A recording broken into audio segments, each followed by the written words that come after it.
That's not how the Force works. I don't care! Put a ticket in and make her name it gay! Yeah, I think I remember seeing the movie. There's one scene that sticks out, and it probably sticks out for everybody, which is that, have you heard the tragedy of Darth Plagueis the Wise?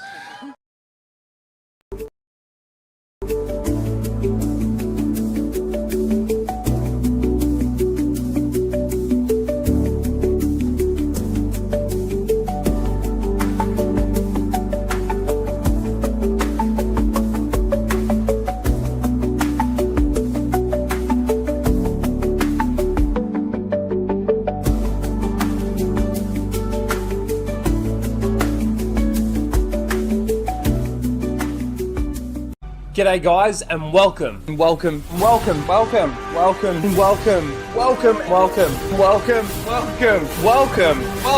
back to Casual Rage.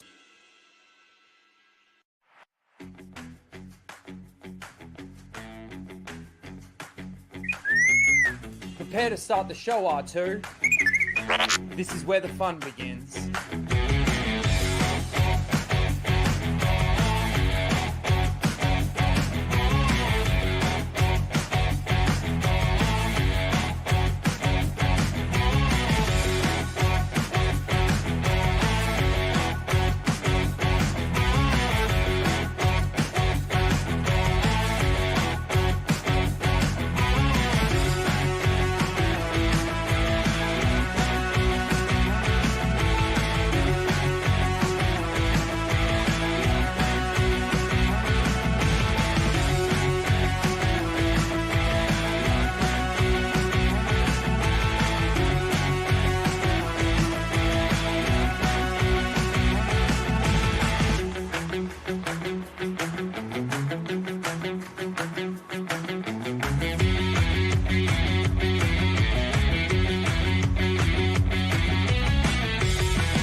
Yo!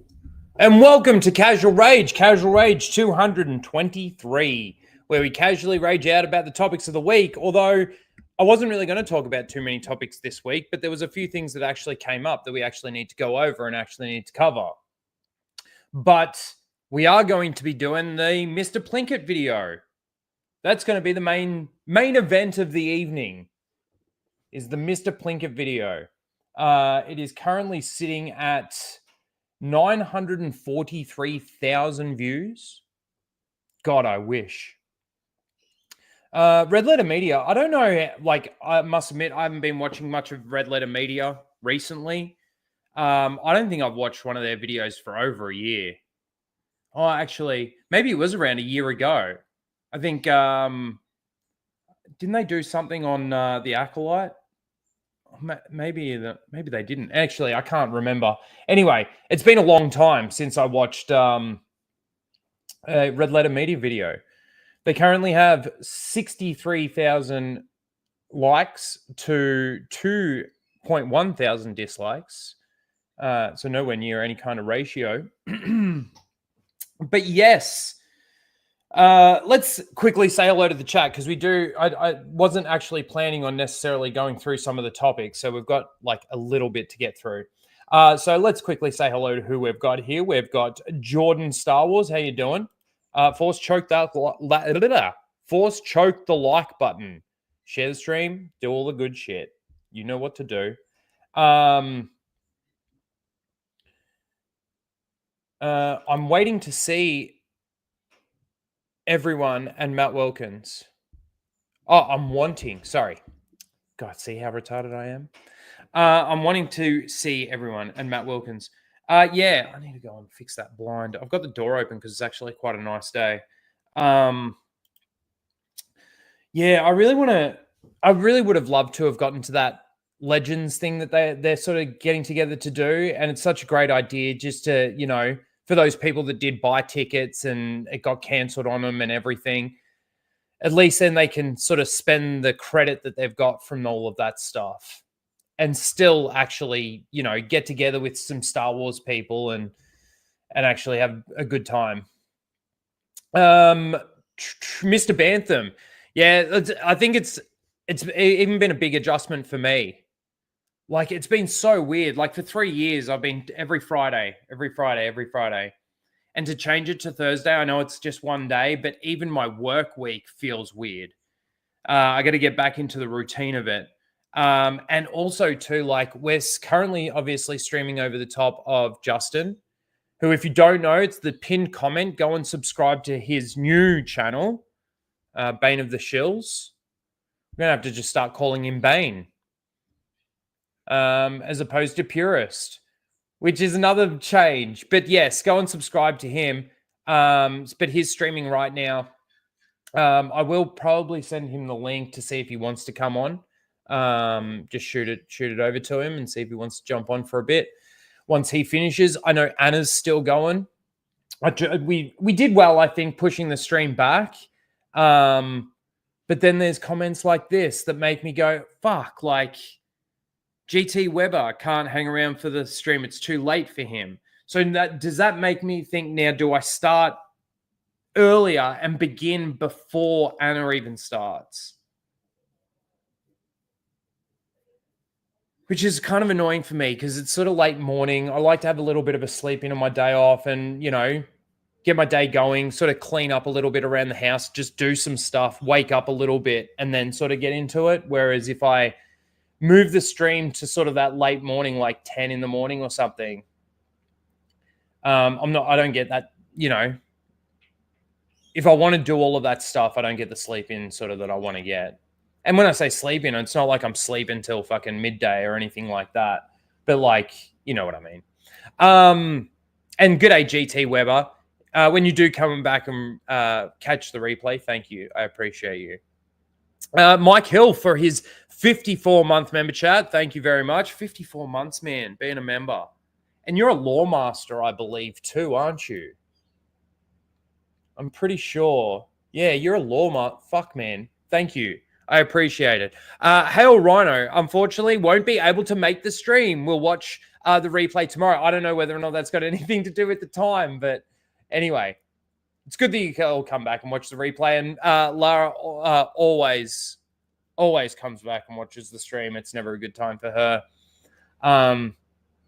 You're in Australia, aren't you, Lara? It's probably in the middle of a work day for you. And there's the pinned comment. So go and subscribe to Star Wars Marvel Purist / Bane of the Shills new YouTube channel. I think it's ridiculous what's happened with his channel. He was like, me and him had been talking a little bit, but, you know, hearing him on Anna's stream earlier today, dude, so wrong what's happened. And I think because it is like such a small channel, this is where, I don't know, maybe YouTube feels like they can just, you know, wash their hands clean of it now that they've done all of this. And this is why, you know, it's good that it got a bit of a shout out on Friday Night Tights. It's good that it got you know, people know about it and everything. But I don't know whether or not the result of, like, you know, let's put it this way. If Gary's channel, if the same thing would have happened to Gary's channel, I think he'd already have it back by now. You know what I mean? The outrage and the uproar, and it's, you know, it's the numbers. And everybody's helping out and doing what they can, but it just, I just feel like it's such a, you know, it would be the same thing if it was to happen to my channel. I don't know who, like, I think Purist actually even surpassed me. You know, I've been stagnant at basically 6,800 around that for ages. I was actually expecting them to demonetize my channel. I'm not putting out videos. All I'm doing is it's basically a weekly live stream. I I think maybe the only thing keeping monetization going is that every now and then I get a decent, you know, super chat run or something like that. Perhaps. I don't know. Riff, how you doing, Riff? Good to see you. We need more than casual rage, Rhino. We need full Rhino rage. Well, you might get it today, buddy. You might actually get it today. Because from what I'm hearing, I haven't watched this Mr. Plinkett video. It's obviously been out for a week, 7 days, in fact. We missed it last week because it was just, we just went on way too long. And I only found out about it last week because it obviously released on this day a week ago.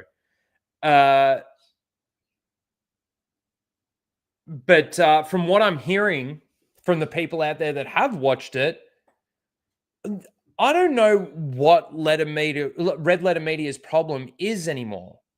They were the ones that came out and said, consume product and get ready for next product. That became a massive meme. I've used it in videos. Multiple people have used that in videos. From my understanding, what they, you know, they said something about Critical Drinker and Gary about the way that they're talking about, I think it was Doctor Who, and they made this example, and basically then they clapped back and said, but what we're doing with Doctor Who right now is what you made your channel out of, talking about Star Trek. It's exactly the same sort of thing. So this is the thing. I don't know whether or not Red Letter Media is being serious, whether or not they're trolling with this video. And like I said, I haven't watched it, so I don't have necessarily the context of it yet. King Chris is here. How you doing, King Chris? We've also got Darth Ghostface with his wrench. How you doing, Darth Ghostface? Oi, Mr. Bantham, you're here. Who else have we got in the chat? The Briscoe 1234. How you doing? SWA's in the chat. Yes, he has. Bane has broken his chains and has returned more powerful than you can possibly imagine. Yes. Yes, he has. We've got Release the Kraken. How are you, Kraken? And we've got the great Gabriel Knight with his $10 super chat saying, thank you, having Purist back. Thank you for having Purist back, I'm guessing. And getting the word out, particularly on Yellow Flash's stream. Yes. Well, like, you know, I can talk about it here with 16 people watching.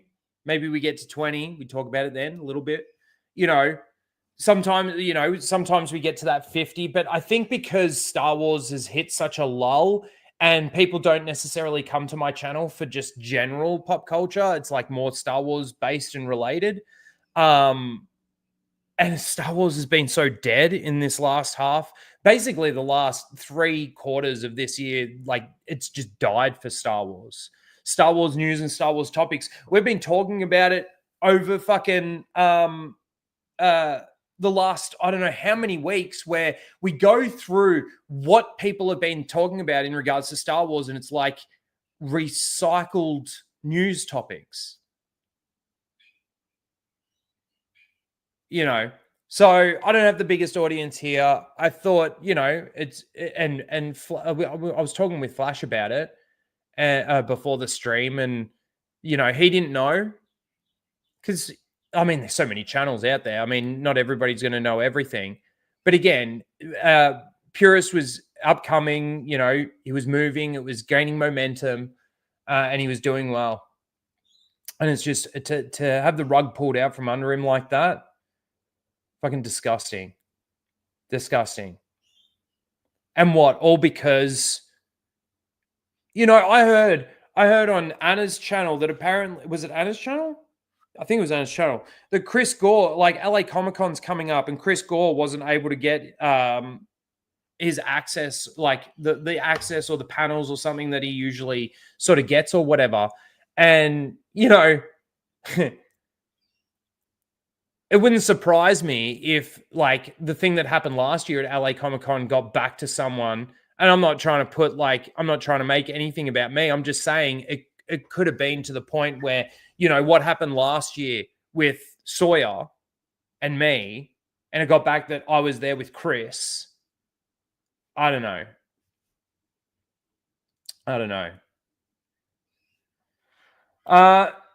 Red Letter Media are Disney shills and George Lucas bashers. Fuck them. Well, they talked highly of the originals, and aren't they? The funny thing is like, I know Red Letter Media's done a lot of Star Wars stuff, and I've watched some of their Star Wars stuff, but I think I've watched more of their other content as opposed to the Star Wars stuff, more so than them. Yeah, that meetup, it'd just be fun. I've hung out with Ryan when I was in America last year. It would have been more fun. Like, we were at a park and we were going through houses and stuff. I would have loved to have just sat down and had a meal with him and, a few drinks with him and the other guys. And yeah, it didn't quite turn out that way. It was a little bit annoying too, with the hurricane hitting, kind of fucked time up and shit while I was there. DB Wild. You start streaming when your morning wood starts going down. Easy as that. That's so funny. Like, wake up, go to the toilet, take that piss. Oh, g'day. Fuck, that's funny. Who else we got? We got Brandon Day in the chat. How you doing, Brandon? Good to see you.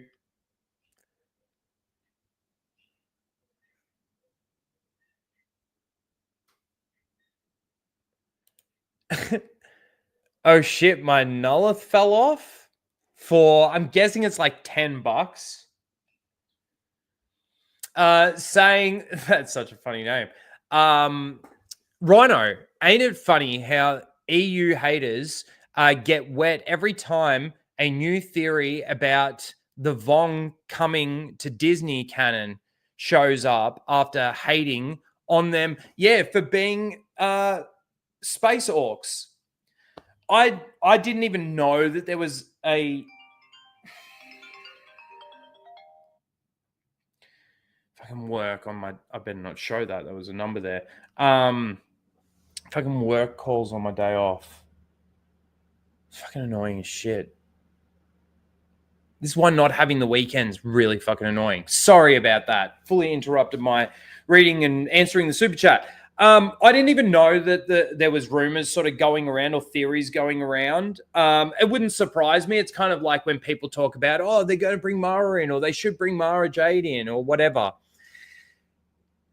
Dude, the one thing that I'll say about that, like, the hypocrisy from those shills and everything is hilarious when it comes to stuff like that, because they constantly do shit on the older stuff to try and prop up how good the newer stuff is. But then when it does actually hit like the Disney canon, so to speak, it fully changes, or their minds change on it or whatever. So you blatantly see a lot of hypocrisy out there from these people. And it's funny, hypocrisy really comes when you're not being genuine, because it then starts to show through, or you're not being honest, or you're not being truthful, at least with yourself. You got to be truthful with yourself. What I mean is that these people in the back of their minds know that what they're watching right now with Disney Star Wars is shit. They refuse to believe it. And sometimes it will get to the point where you tell yourself a lie long enough, you start to believe that the lie is actually true. They think the same thing with that. But then when it does flip on its head, and let's say something like this was to happen, and, they've been shitting on the Vong, and then they bring the Vong in, and then they start saying how big a fan they were of the Vong and stuff like that. Disingenuous. Completely disingenuous. Disney killed Star Wars. They certainly did.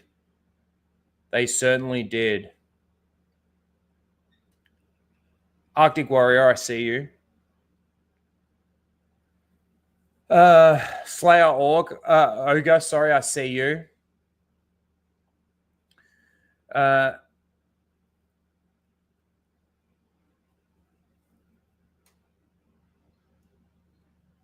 we go.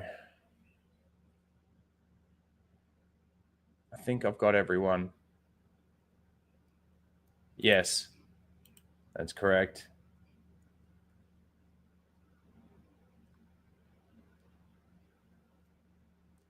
King Lynchkin, I think.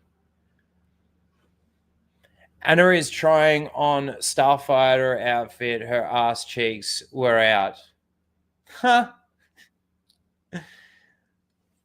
Cool. Go and check out Anna's ass cheeks. And E. Clay Thomason is in the chat. How you doing, E. Clay? Good to see you. All right, let's get into some of these topics because, that's what I was actually going to say. My streams recently, and I didn't know why, and I didn't really care that much, so I wasn't really checking. But last week, I got demonetized again, and I was kind of thinking about it. I'm like, hang on. Well, I swear. Other than that, you don't get demonetized for that. You might get the orange, but you never get fully red and get demonetized. I'm like, what's been going on? So I clicked on it, and I'm getting demonetized for my intro music. Now, which makes sense. Skirmitar made this intro for me. G'day, guys, and welcome. He made that for me, and he subscribed to get some uncopyrighted music. I think it should just be a one-off payment, but apparently you've got to continue paying a subscription. Now, we were paying Skirmitar through the Full Aussie channel, which obviously now I'm not a part of that, or we're not doing that sort of, I know the Full Aussie still exists and Grant's running that and everything. But what was I saying? But yeah, so he had this subscription to the music, so he's not doing that anymore, which is fine. But I'm getting copyrighted and I'm getting demonetized on the entire stream because of literally 20 seconds. So I was thinking about changing it, and I was going to use this, but then Anna used it, and she said, I'm going to keep it in my intro. So I can't use it, but I did like it, so we're going to watch it anyway. But I do like my intro. That's the thing. I really do. Skirmitar put a lot of effort into that, making that and everything. This is the thing, though. Look, that's a copyright. That's I don't think this music thing has anything to do with YouTube. It's more so who owns the music, which, is what it is. Let me bring this up. I thought this was really clever. You are on this council, but we do not grant you the rank of master. What? How can you say this? You got some nerve, sitting there shameless. I bled for this order, killed for your peace. You hail my strength, but treat me like a freak. This is outrageous. You treat my power like it's dangerous. I saved your lives, now I'm seen as traitorous. It's unfair.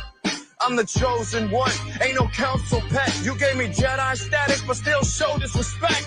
Fuck that, I'll burn this temple to ash. I'm done with your crap, I'll teach some younglings their last class. Take a motherfucking seat, young skywanker. Yo, entitlement thicker than a hut, getting fatter. Ego inflated like a pie versus bladder. A saber with anger don't make you matter. I hold more power than a Death Star reactor. A mace fucking wind, do no hair, just swagger. You pose like a Jedi, but your presence is weak. I step in the room. It's like an AI thing that somebody made. You sit in a chair just cause I let you breathe. My purple saber so big it don't fit in the sheath. Boy, you're still a slave. Health's got the leash. While I'm the reason Yoda meditates in fucking peace. Take it away, Obi-Dub. It's over, Anakin. I am high. Feeling like a force ghost on a permanent trip in the sky. Hey, go but green in the pipe. Yo, this kush got me deep fried. Had a vision, Qui-Gon said your boy picked the dark side. What about the droid to tackle the Wookiees? Had me hit me up on a late night shift. Sliding smoother than a Jedi mind trick. I felt a great disturbance in my pants. Your girl felt it too. She called me master. I made her wet dreams come true. Before I left, she said, tell Anakin this. May divorce be with you. Yes. It's not anything good to sit there and but as an intro thing, I think it would work well. And it worked for Anna on Anna's stream today. Like it's one of those things that I think is just fine for an intro. But yeah. There was actually a really, really good thing that I saw on Instagram. Actually, let me see if I can show you guys that, because I thought it was really, really creative. Let me just turn this right down for a second. Yeah, this one. Let me I'll show you this. This was really good. Copy.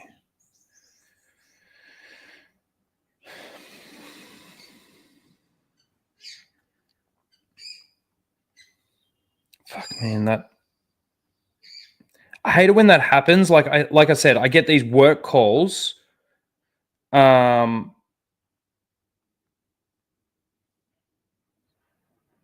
my God, why isn't that coming up? I get these work calls and it's like, okay, I'll try and deal with it after the stream. I've literally just started the stream. I'm 26 minutes into the stream and like, oh, it's like something I need to take care of. But at the same time, it's like, oh, why? Why right now? Seriously.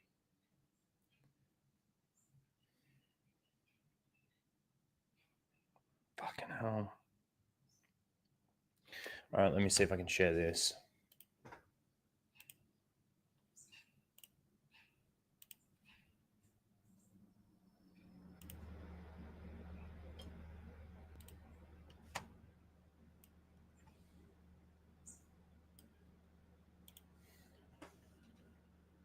Whoa. Turn that off. Fucking, that's bright when I turn off my dark mode. Check this out. I thought this was really good. The perfect Star Wars edit doesn't exist. Oh, hang on. Oh. Send me to kill the Emperor. I will not kill Anakin. The way the lyrics of the words fade into this. Skywalker has become. The boy you trained, gone he is. Consumed by darkness, imprisoning me. Consumed by darkness. So good. And the lyrics actually really suit. Is this person being serious here? What song? What?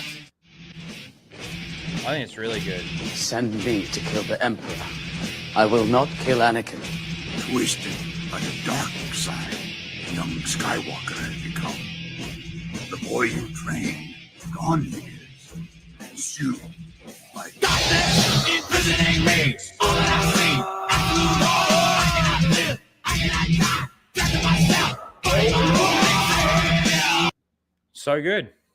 I thought it was great. I'd use that as an intro, but it's not fucking long enough. And it's Metallica, so you get fucked on with the music on that one big time. At least with AI, like, you're not getting fucked over by the music that they're using. Okay. Fuck, I need...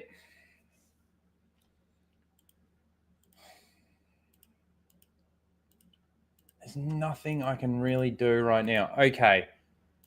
I am going to have to take care of this. I'm so sorry about this. Literally half an hour into the stream. I hope I will be back within minutes. Like, I really do. Please hang around. I know it can get boring. I will try and play. What's my longest fucking clip? Fuck. That one. It's the old one about the alphabet fucking squadron. Sorry, guys. I'll be back. Please hang around. I'll fix it. A little bit more. Turn a little bit more to the.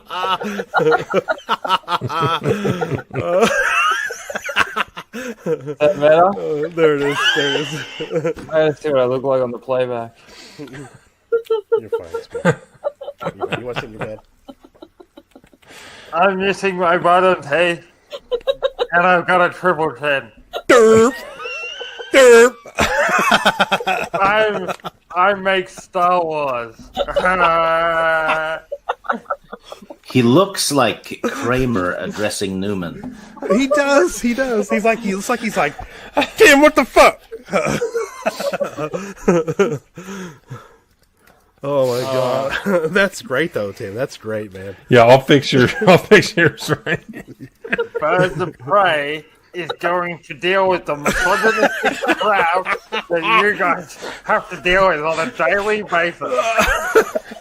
I'm missing my bottom teeth. I'm gonna have a heart attack. I know. Oh my god, dude. Rhino looks like he's gonna take a bite out of Tim's head. Nom nom nom nom. Yeah.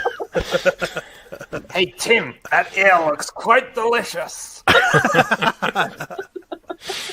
Oh boy. Hey, I like the way you style your hair. It's kind of cool. Man. Oh my god, dude. Holy shit. Wow. Oh, that's you fantastic. semi-bisexual like me? You can be a part of our alphabet squadrons. Yes, the alphabet squadron.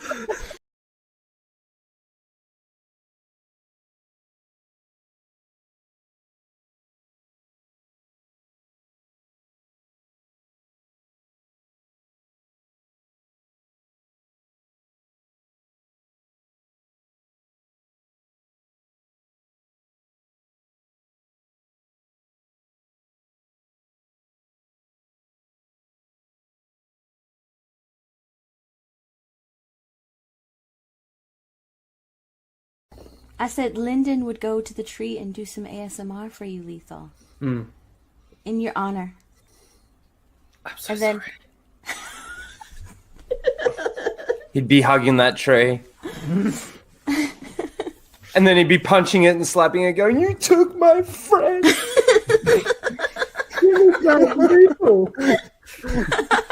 Kicking it. How dare you? That would be you, Rhino. Nah. I'd be there going, "Why? Fuck you, Disney! Why?"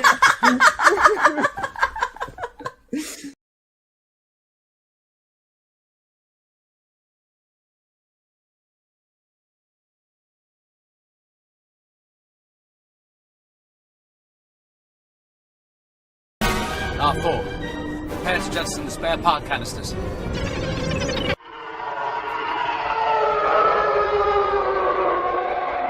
Red 2, standing by. Red 11, standing by. Red 5, standing by.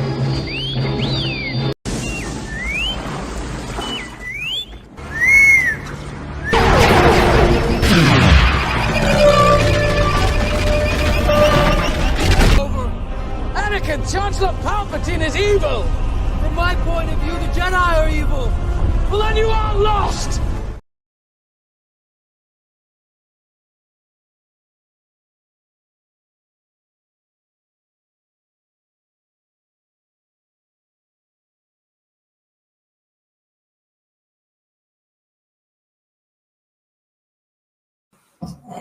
Oh, Mozart, read that. So Mozart, don't let the American bitch. Did you just fart? Yes, I did. Tell you what to do. I think it's bedtime, Question mark.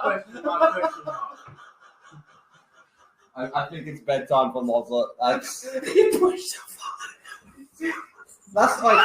type of videos that we watch on fucking Happy Hump Day. I can't pee! Oh my god!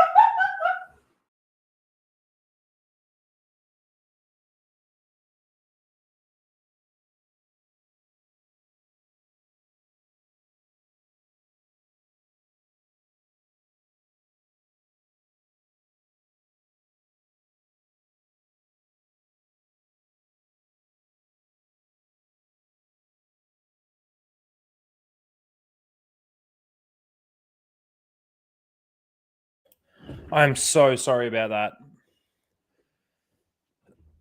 It's so fucking, oh, it gets so annoying. But we're back. We're back. We gained 8 viewers. Maybe it's better when I'm not here. All right. Bye, everyone.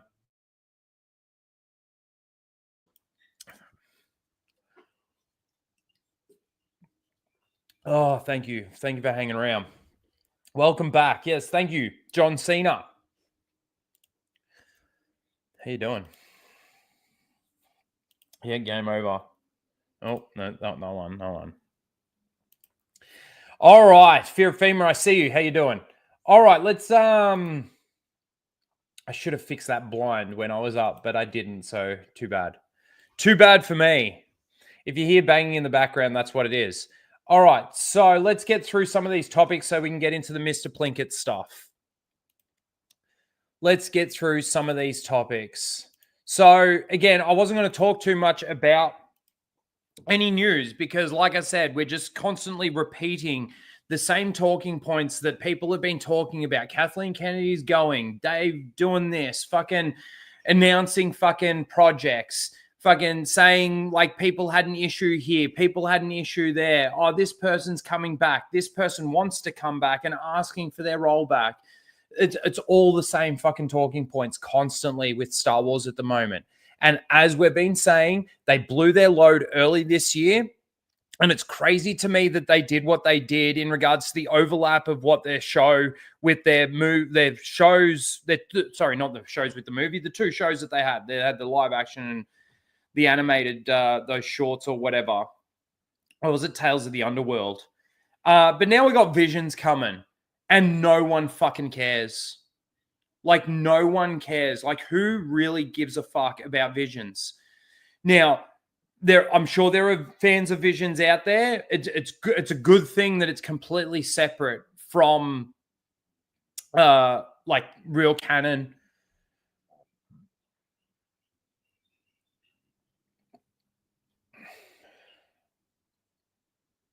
I mean, for a Twitter page to have 6.4 million followers, this post has had 336,000 views and 5.6 thousand likes. It's not, you know, but this is it for Star Wars for the year. This is their last thing that they're releasing.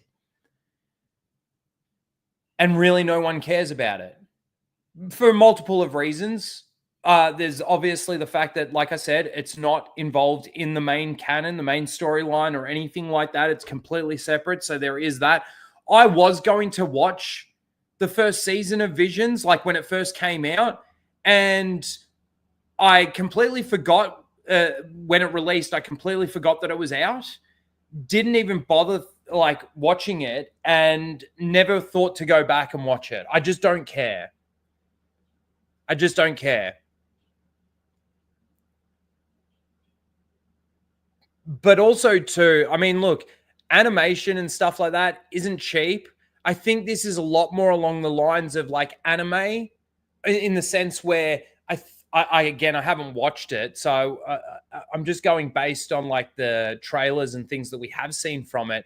It seems like there are a fair few shots in each episode where it is just like an image that the camera's sort of panning across or zooming in on or zooming out on or whatever, you know, how they sort of do that a bit with anime where not every frame is like a moving animated shot, if that makes sense. But in saying that still, animation isn't cheap.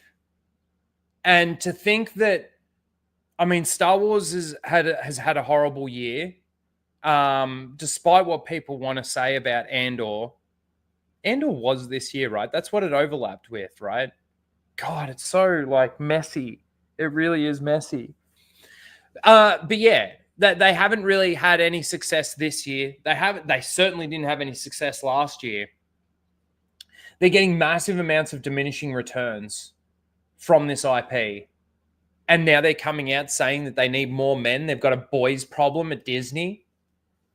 You know, after the entire intention of buying Marvel and buying Star Wars was to increase their numbers of male fans within their own IPs, within the franchise, you could say, of Disney. The umbrella of Disney maybe is better.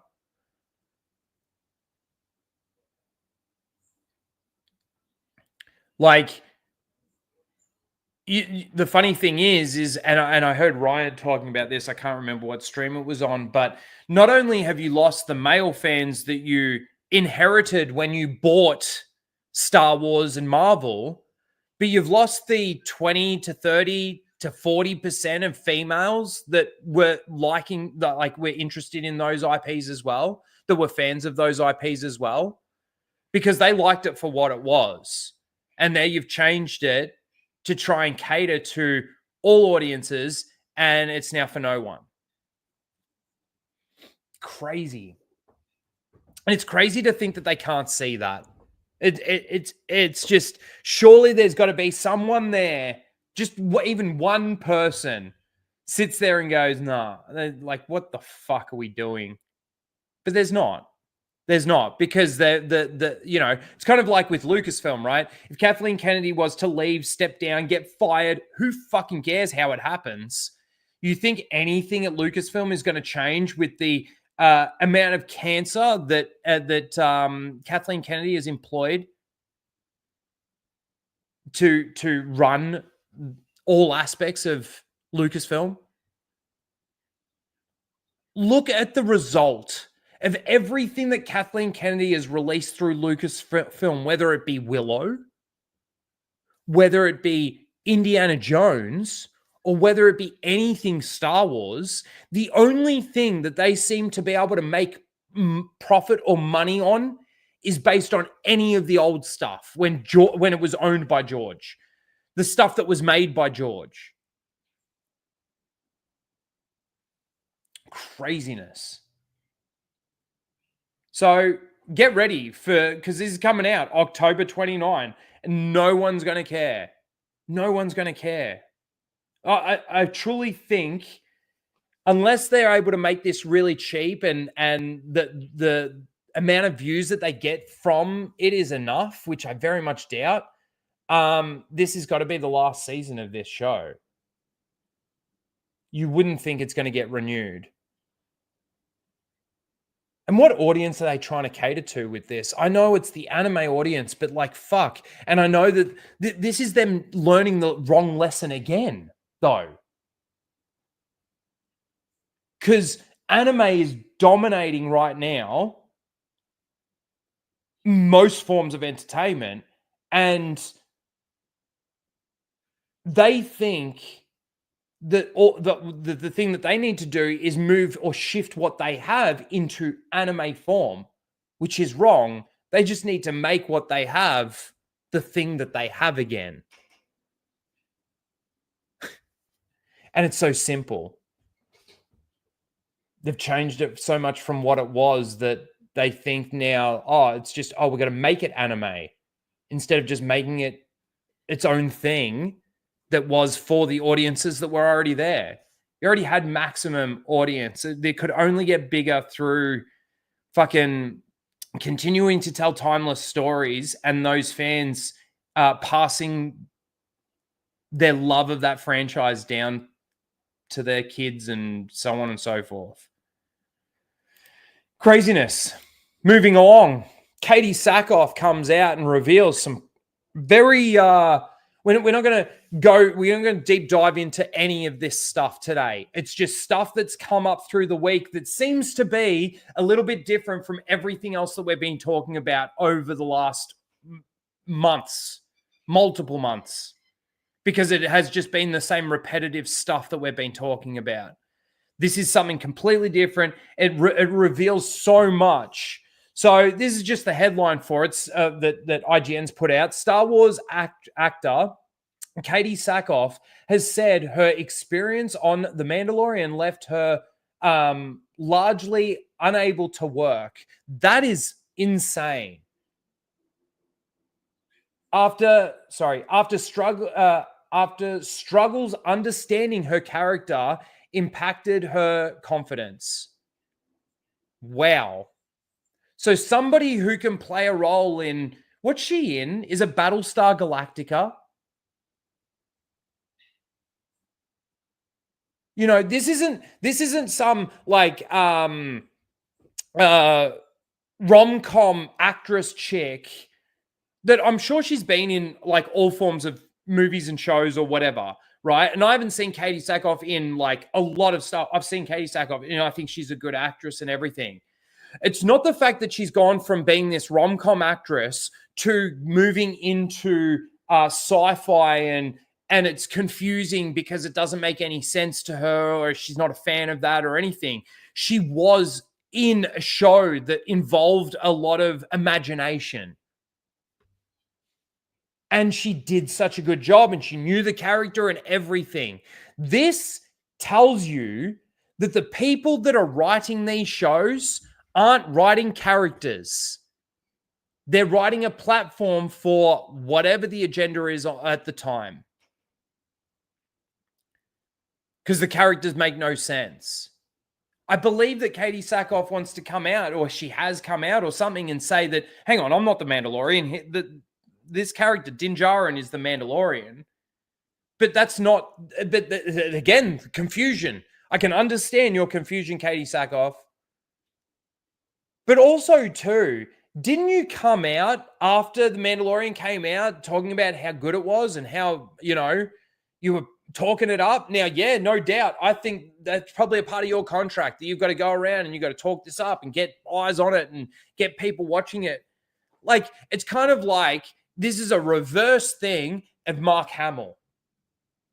You know what I'm saying? Like Mark Hamill during The Last Jedi, I fundamentally disagree with every part that what you're doing to my character, Ryan. Right? Oh, shut the fuck up, Mark Hamill. Oh no, this is good. It's time to, the mantle's being passed on. We're passing on the flame. Yes, no, this is good. This is good Star Wars.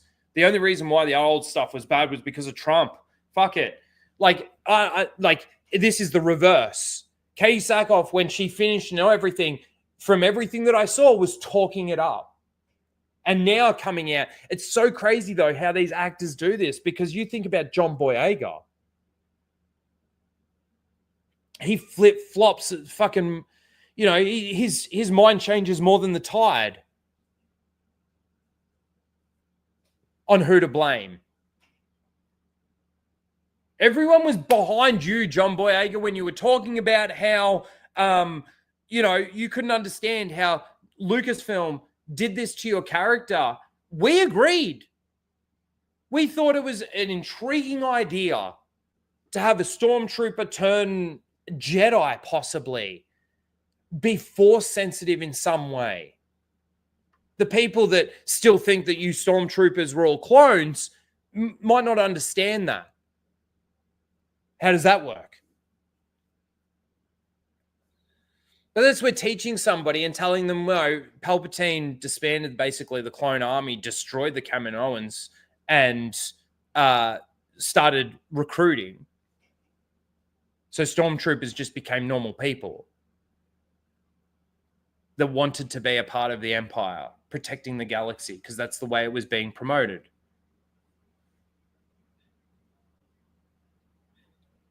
But this is telling. John Boyega was a total sellout, 100%. But this is the thing. These actors, it wouldn't surprise me if fucking Lucasfilm was to jump on this and go, hang on, we've got the Mandalorian series about to come out. You're playing a role in that. Maybe she's not playing a role in it. It would surprise me, though, if she wasn't in it. Wouldn't it surprise you? It'd surprise me if she wasn't in it. But it wouldn't surprise me if Disney was to go to her and go, hang on a second, we've got this Mandalorian thing coming out in 6 months' time. We need you to backpedal on what you said. I don't know. But it wouldn't surprise me if next week it comes out and she's saying, oh, no, you misunderstood my quote. What I was saying is I was struggling to understand how she was separate from those other Mandalorians that constantly wear their helmets, and I didn't. But now Dave Filoni's come and explained it to me, and it makes sense now. But it's yet to be sort of shown. Now I understand. I'm okay. Like, I mean, it might not happen, but you could believe it if it did happen. Like, you can believe me now thinking like, yeah, okay, that could happen. You know what I'm saying? Anyway, that was something that came up. So I just think, you know, think about the Mandalorian Grogu movie that's coming. If Katie Sackhoff is now saying this about like the last season of The Mandalorian, I don't know. Maybe it was from season 2. She still didn't understand. It does kind of seem like there is a little bit, just thinking about it now, from when she's introduced in season 2 to when we get to basically the end of season 3, like those 2 seasons and the way she portrays the character in this season, almost now that we have this context, it'd be interesting to watch those again. I'm not going to go back and watch them again, but it'd be interesting to see her scenes again and just see how she plays the role again, and the difference between season 1 and season 2. Moving along from that, Patty Jenkins, Rogue Squadron, is reportedly back in development. This is just noise. This is noise. Hey, Geordie, how you doing? I see you, Soul Assassin as well. And yes, go and subscribe if you're not to Bane of the Shills. This is Justin's new channel, Star Wars Marvel Purist. The link is in the pinned comment as well. And if you don't know, his channel was completely removed, completely nuked because of false flagging and reporting. That's my understanding. YouTube doesn't seem to be coming to the party and has completely now sort of ghosted, it seems. I don't know if it's complete, but like they seem to be dragging their feet quite a bit in regards to getting back to Justin and stuff. So help him out and let's build that new channel for him. It's just a shame. Like, I was thinking about our Plagueis review. Like, we did that over 3 streams. That was long and in depth, and it was really cool, and it was a lot of fun. Yep, he got nuked. Yep. So yeah, there's the link there, but it's also in the pinned comment. So go and give him a sub, please. Is he still going? Are they still? They were talking about, I think it was the 4th or 5th book in, is it the Legacy run? Yeah, they are still going. They are still going. Very good. So yeah, Patty Jenkins, this is noise. This is something that I would have ignored, being that we were doing the Mr. Plinkett thing. This is something I would have ignored, but because sort of things came up, I thought I could just quickly brush over it. So I don't believe it for a second. I believe these things when I see them now, especially from any announcements coming from Lucasfilm.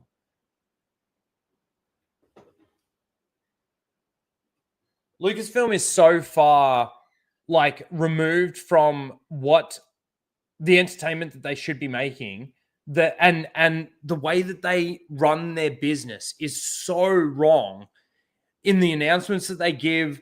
I mean, you go back, fuck man, go back just to 2023 and think about the Star Wars Celebration. And the announcement, the crazy thing is, the announcements that we got from Star Wars Celebration, we haven't seen one thing from there yet, from 2023 Star Wars Celebration. The Dave Filoni movie we haven't seen, and that's separate from Mandalorian and Grogu, and I'm going to explain that in a second. You've got the James Mangold Dawn of the Jedi fucking whatever that was, and you've got the Rey movie, which the only thing out of any of those things that we keep getting any sort of updates on is the Rey thing, but it's the fact that they still haven't made a script yet.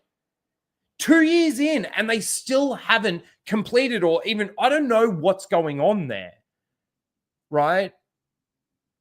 But then Charmin Obaid Chinoy comes out because of the announcement and starts talking about how it's about time a woman took the reins and all of this kind of crap. And that blew up in Disney's face so much to the point that for nearly an entire month, that was like top end news because she didn't shut up as well. And neither did really Star Wars or Lucasfilm for that matter. Right? But then what happened? Disney had to shut down that noise with the announcement of the Mandalorian and Grogu movie.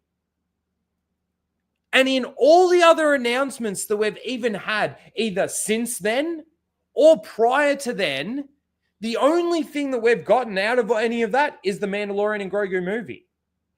And we haven't officially got it yet, but apparently it's done. Apparently it's coming in, March next year? And I said this years ago, like, I don't know, 3-4 years ago. All Lucasfilm is now is just this announcement fucking machine. They announce, and then what happens is, oh, we've got this person writing this, and we got this person writing this. Oh, this person's been fired, or this person left this project. We're finding another writer. Oh, we found this person to write it. No, they're gone. Over here, this director, he's left the project. Oh, this person's coming in. No, we're completely shelving that. Like, that is, Lucasfilm has just become an announcement machine. So, with this, I'll believe it when I see it. Believe it when I see it. You know, the thing that destroyed Patty Jenkins was the last, she was the one that did Wonder Woman, right? 89 or whatever it was. What a mistake that was. Jesus Christ.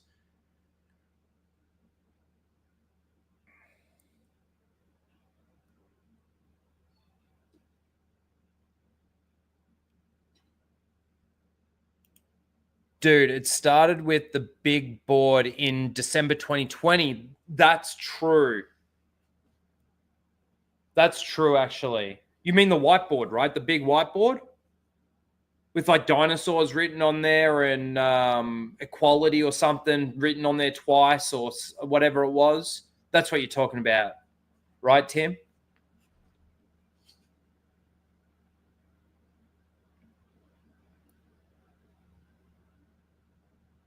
No, the screen with KK.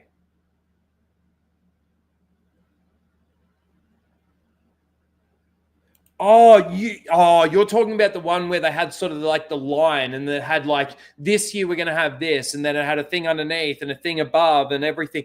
Yeah, no, I think that's sort of when I started saying that they have just become an announcement machine.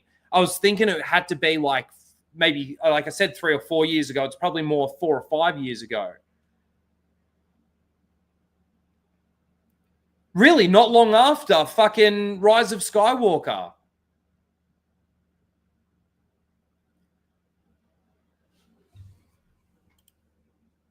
They went from, we're going to release a movie once a year.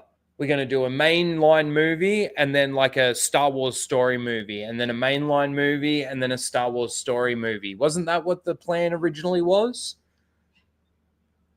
And Star Wars has now been reduced down to a fucking Disney Plus streaming fucking show that actually gains no momentum, gains no new fans. Excuse me, sorry. Does gain new fans, but just fans that aren't a fan of Star Wars, fan of something else. Click on that.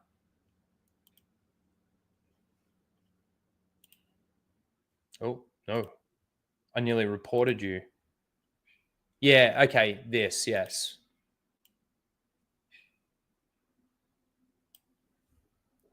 Okay, so we got Visions. Oh, so it's all, no, we got the Acolyte, so it can't be all the ones that are, we got Willow. We didn't get that. We didn't get Lando. We got the Mandalorian. We didn't get droids. Wasn't there something else? What's that?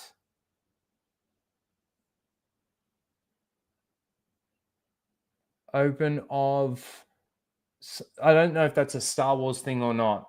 Ahsoka, we got that. Andor, they gave us that.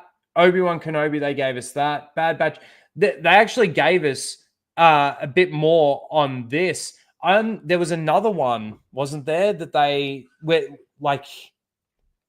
Let me see if I can find that actually. The other one.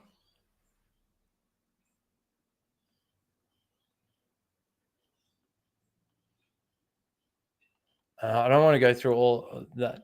I want to find.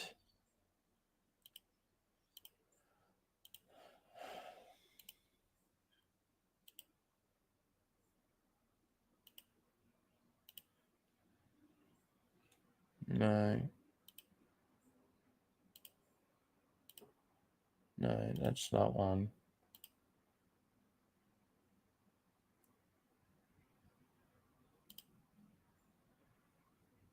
Oh, it's just to see that screen better. Okay, yeah, okay. I want to find that other one though. So Indiana Jones, Children, Blood. I don't know what that is. It's not a Star Wars thing though, is it? I don't think it was. Still can't really see it properly. My eyes are so bad. We got a lot more on that than I thought. That's why I want to see if I can find that other one.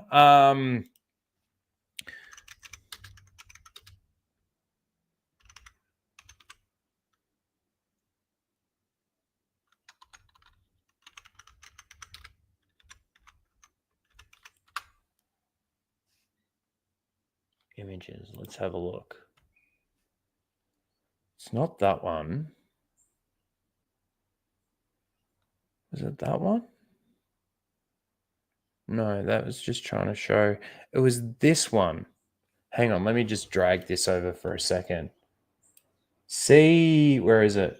It was like this one. Oh, I don't even know if I'm shot. Yeah, it was like this one. That was up at a Star Wars celebration, and it just had like what they were gonna be releasing and how they were gonna do it. It was kind of like that. Is that actually it? I know there's the Incredibles in there and stuff like that. Isn't it amazing? Like, even on that, there's a lot of shit that we haven't even got yet. That's the same as that other one. But even still, even after this came out and we saw all of this, they continued to announce a heap of stuff that we didn't get.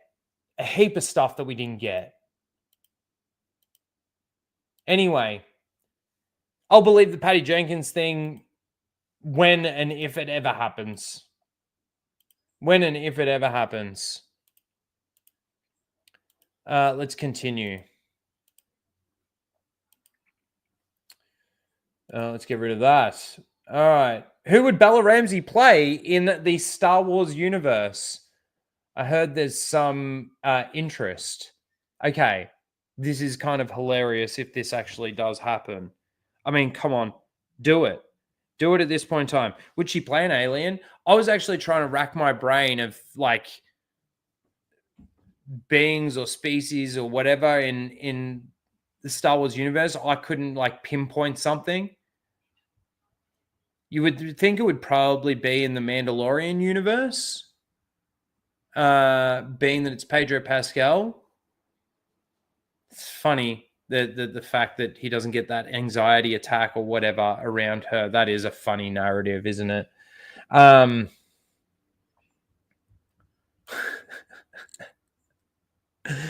Ramsey will play a terrible dad. Bib Fortuna.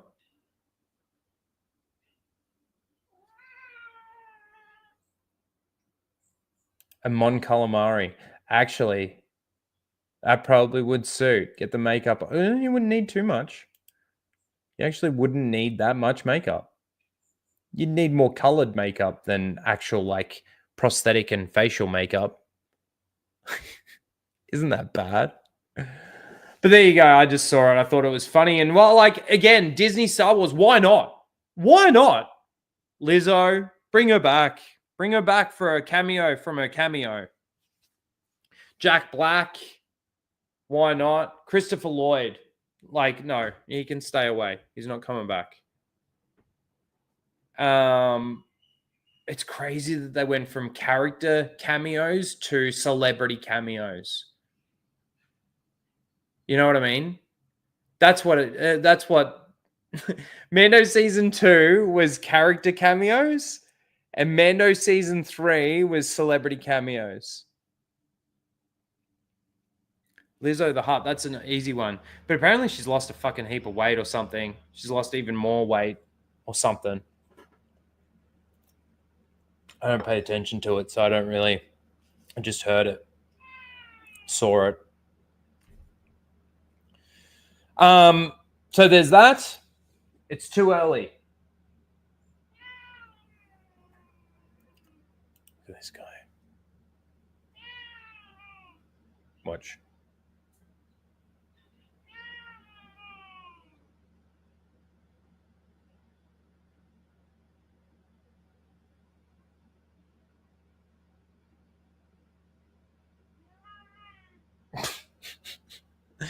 All right, maybe he knows that you guys are watching him. Let's bring that back up. Bella Ramsey, who gives a fuck? All right, we have some Andor stuff to talk about. We've got a couple of things here in regards to Andor. So Pedro Pascal praises Andor. Unforgivably late to the party. The best political thriller series maybe ever. What, like, is that because you see it through the lens of the current political landscape and you see connections between that? Maybe it wasn't so subtle. Maybe it wasn't so subtle. Maybe Tony Gilroy was being a little bit more on the nose than you think. I don't know. All I do know is that Andor is still continually, like, given the pedestal that I don't think it deserves. And, like, do you even really care, Pedro? I mean, you're not even in your show, let alone praising a different Star Wars show. You're not even present in your show. You are just the voice actor. And that was your choice too, by the looks of things. That was your choice. Ewan McGregor wishes there was an Andor season 3 that he could play Obi-Wan Kenobi in. All right. There's a couple of things that I want to say before I actually read his quote here and get even any context to this. Dude, you in this time period should be in complete exile. No one should know that you're still alive, right? Other than the people that we know within canon that know that you're still alive, like Bail Organa. And by default, Leia, when she's told at the time that she does need to be. So even if you could have a part in the Andor, like, dude, you shouldn't have even revealed yourself in the Obi-Wan Kenobi show. And this is where Disney Star Wars, I mean, look, they could do it, right? But all right, let's talk about the context of where we ended. So you'd like them to reboot an Andor season 3. Now, yes, Andor was originally slated for 5 seasons. Each season was going to be a year leading up to Rogue One. They condensed the last bit into the last couple of seasons or last couple of years into the last season, the second season.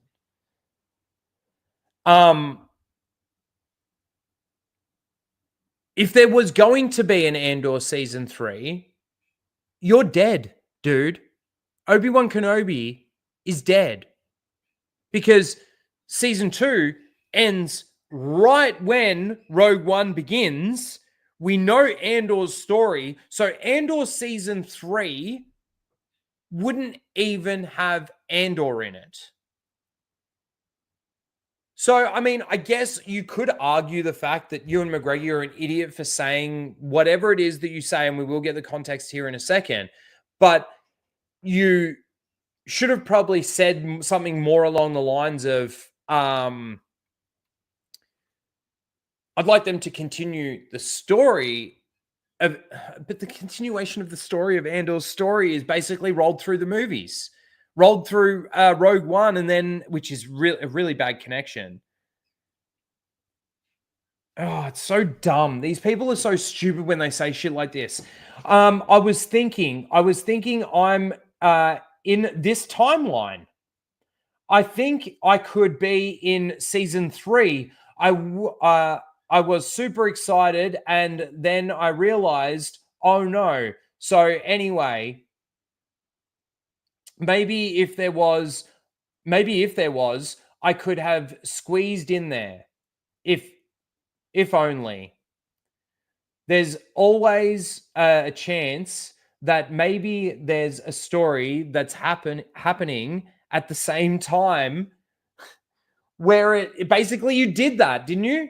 Where it kind of crosses over. Sorry. So there's always a chance if Disney is listening. Come on, Disney.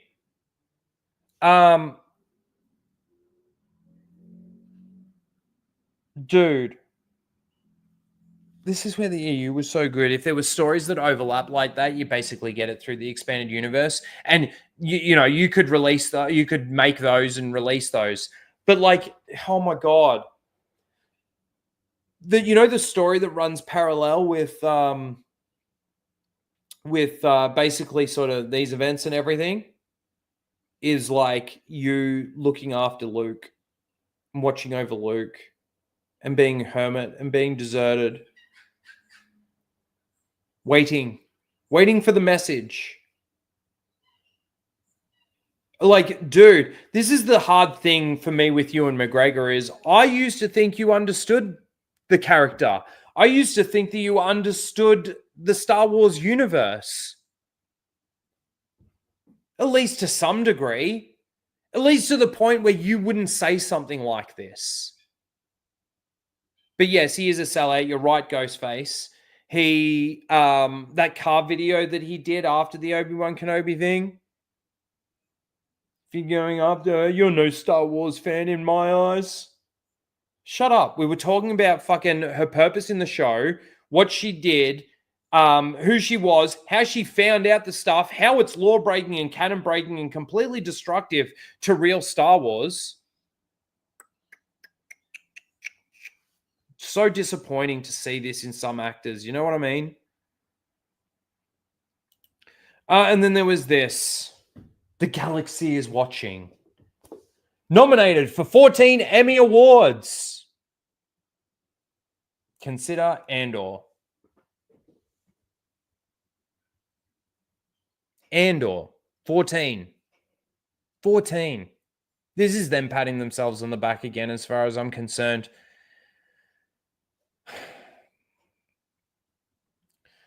Like, it's just... This show, it just annoys me because you take it out of the Star Wars galaxy and I guess you could be telling a decent story. Put it in the Star Wars galaxy and you try to start connecting connecting tissue pieces and it falls apart. It falls apart as far as I'm concerned. I was watching some of EFAP 350 and they were talking about somebody made a comment on one of the videos or something that they were watching. And the guy, I will say the video that they're watching, the guy didn't do a good job of it at all. He was just ranting and raving. And I don't know who it was. I don't know if he watches, but there wasn't a lot of substance or context. He was just disagreeing with what Critical Drinker was saying. He was reviewing a drinker video. Like, when I dive into these things, I want to ask the questions, and I would want them to realize why I don't like it compared to why they like it. And, like I can see elements of the reasons why that they think that it's good. I got to disagree. I think it's bad because of this reason. Because of this reason. And yeah, it's completely separate. It's decanonized the EU and it's their all new thing. And it's probably the best thing that they have done. Still doesn't make it good. Still doesn't make it good. And it still doesn't make it 14 Emmy nominee worthy. It certainly does not do that. And even if it wins one, it certainly doesn't deserve that. You know, it'll get the ones for the visuals, because I will say the visuals actually didn't look too bad. The music is horrible. So I hope they don't get anything for any scores or anything. Does it actually give the nominations here, what they've been nominated for? No, it's just critics. A masterpiece from Forbes. Fucking hell. Breathtaking. Yeah. So we don't have the exact... Oh, I'm sure it probably actually says. I'll probably be able to find it, but we're not getting into that. We're just bringing up the fact. We've got Ahsoka season 2 is currently midway through filming. Confirms Ivana Sakono. I don't know how to pronounce that. Okay. Let's see more Dad Bod Thrawn, and the destruction that you do to that character, and whatever this show actually is. Let's see it. God damn. Yeah, is that a cat meowing? Yes, that is. That's Eric. There you go. Saying he wants food when it's 3 hours earlier than he should be being fed. And it's not to say that I haven't fed him today. I have fed him today. I feed them every morning when I wake up, and then I feed them every night when I get home from work. But by the time I get home from work, it's usually 6 p.m.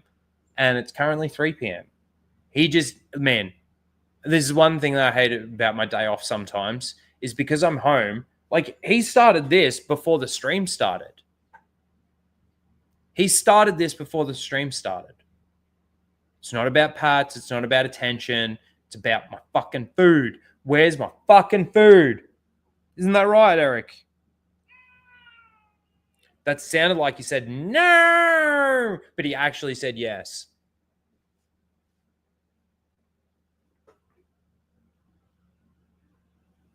And now, because I'm saying Eric's name, Charles is like, oh, and then I said his name, and then he just meowed at me. Funny as. All right. So yeah, Ahsoka season 2. Let's see it, guys. Can't wait.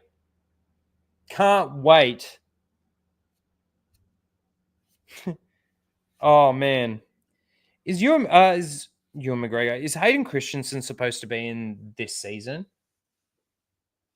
It certainly wouldn't surprise me if he was.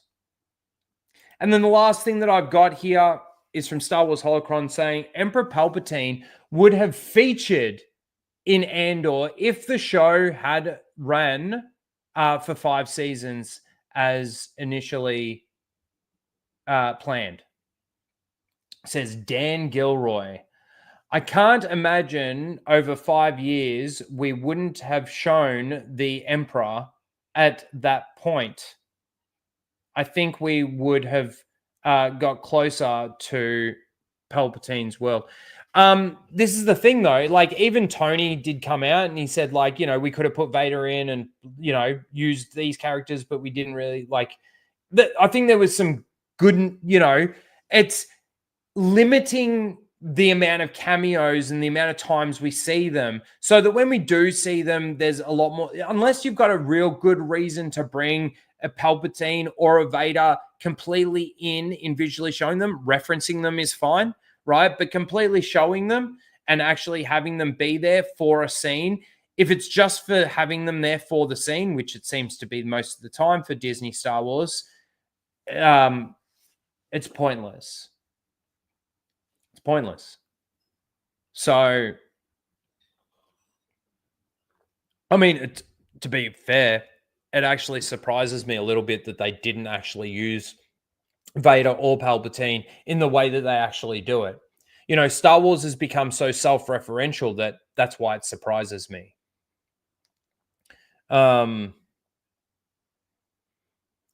Oh, the Ahsoka show was so damn retarded. Dude. Dude. Where is it? Just after he says it's lame, and make it lame, just listen to what Thrawn says. You'd better put a chicken. You'd better put a chicken.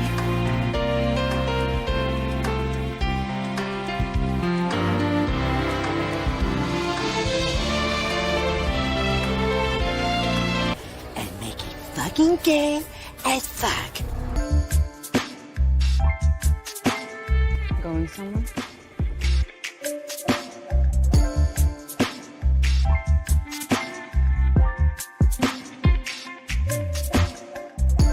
And I want it lame!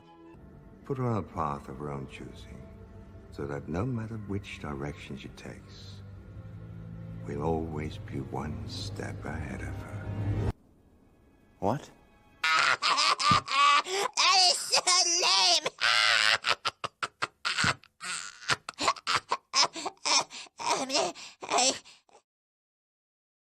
Put her on a path of her own choosing, and we'll always be one step ahead of her. Don't exactly know how that really makes sense. What a joke. What a joke Star Wars has become, huh? Anyway, that's it. That's all the Star Wars news. That only took an hour and 20 minutes. It only took an hour and 20 minutes. I must admit, though, I do talk a lot. Probably too much. All right. Let's move on to the main event, shall we?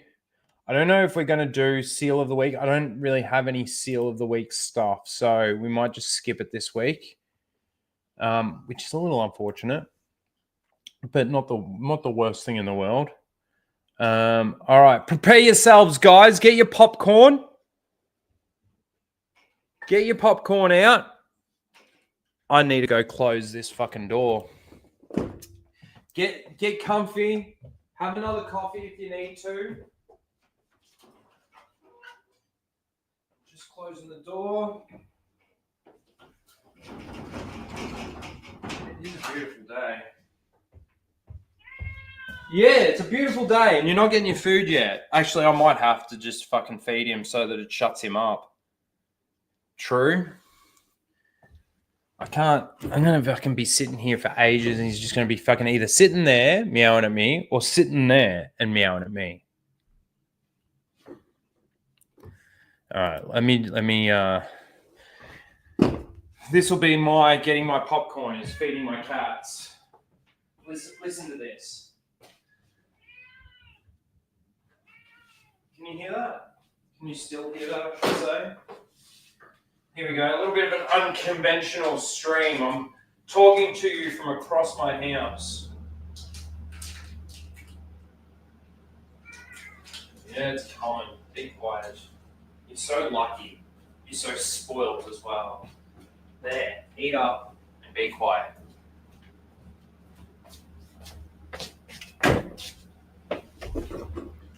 All right. Whoa. I just had static shock from my microphone.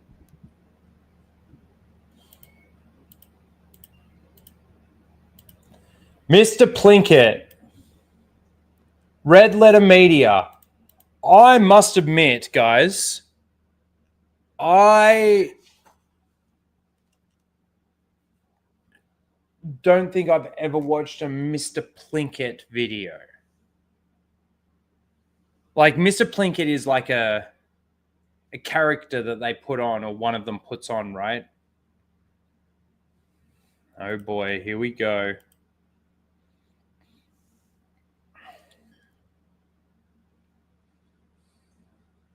Oh, the dialogue. The thing that I couldn't stand was the massive pauses, like, and the amount of stoic crossed hands from Rosario.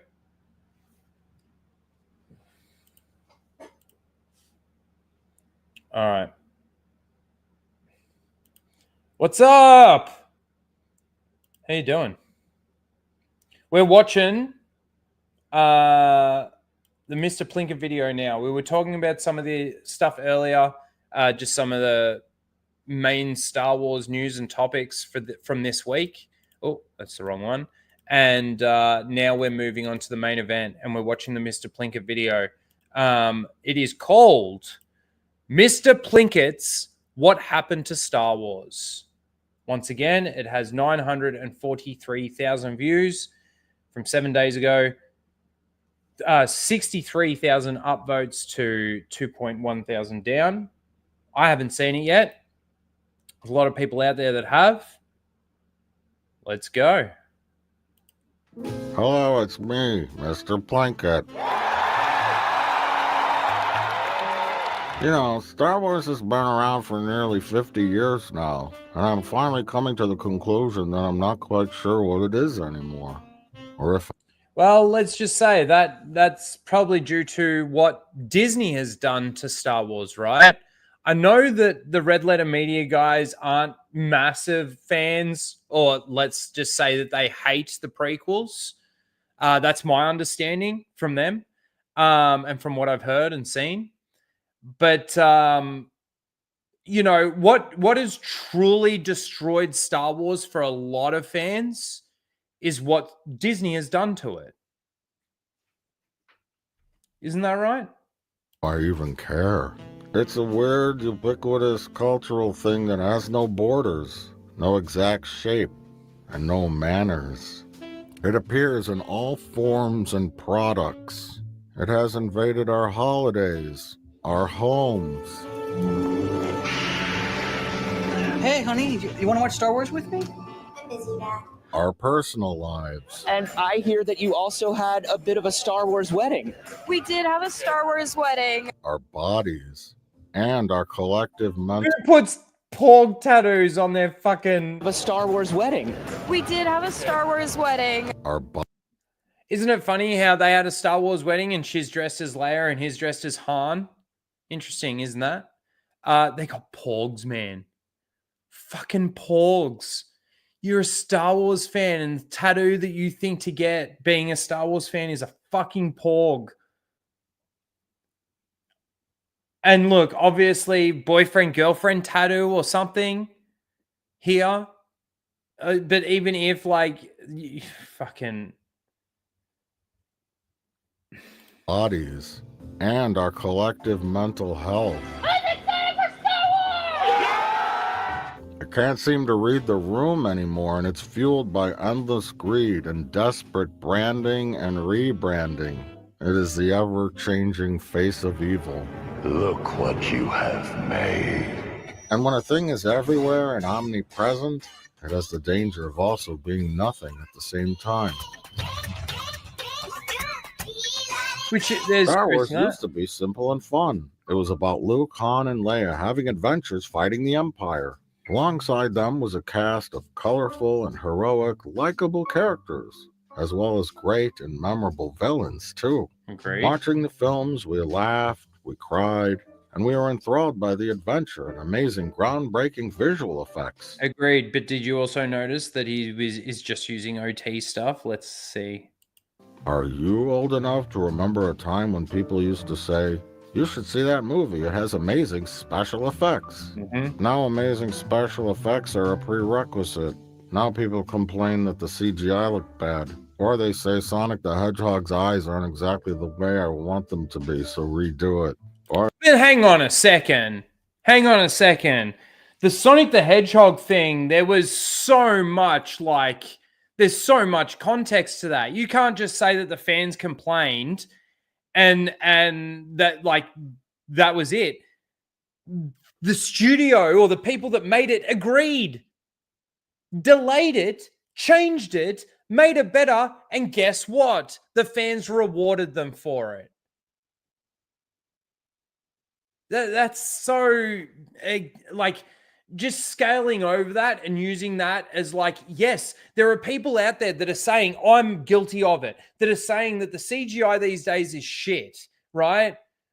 But let's put some context to that. I've also made the statement based on that that how have we gone from when I can watch a movie from, let's say, the 90s, the late 90s, the early 2000s, and the CGI or the special effects or whatever look so real or so vivid or so much better than they do today? That's regression in technology and the use of the technology. That's completely valid criticism, I believe, right? When you can go back and watch Jurassic Park, the first Jurassic Park, and think the dinosaurs are real, think that they are really there, and think that all of this is really actually happening, your suspension of disbelief is completely on board with everything that you're seeing. And then you go and watch the new Jurassic World movie, and the CGI looks so bad that it almost looks like a green screen.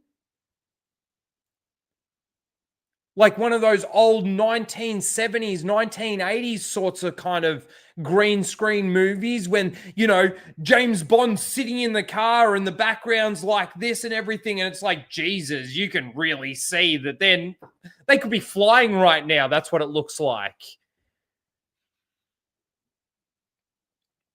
That's so disingenuous to say that straight off the bat there, and just like no context to it. Just it's a prerequisite. That movie, it has amazing special effects. Now amazing special effects are a prerequisite. Now people complain that the CGI looked bad. Or they say Sonic the Hedgehog's eyes aren't exactly the way I want them to be, so redo it. That's not, and that it's not exact. It's not the fact that even people were saying that, oh, Sonic the Hedgehog's eyes aren't the way I want them to be, so you better change it. That's not what people were saying. People were saying, this image that you've created for this show looks nothing like the original Sonic. Look at the legs. Look at the feet. Look at the way the actual fur is. Look at the way, look at the eyes. They don't look the same. They're not the same. So yeah, as a fan, I would appreciate it if you were to change it to look like that. But that's...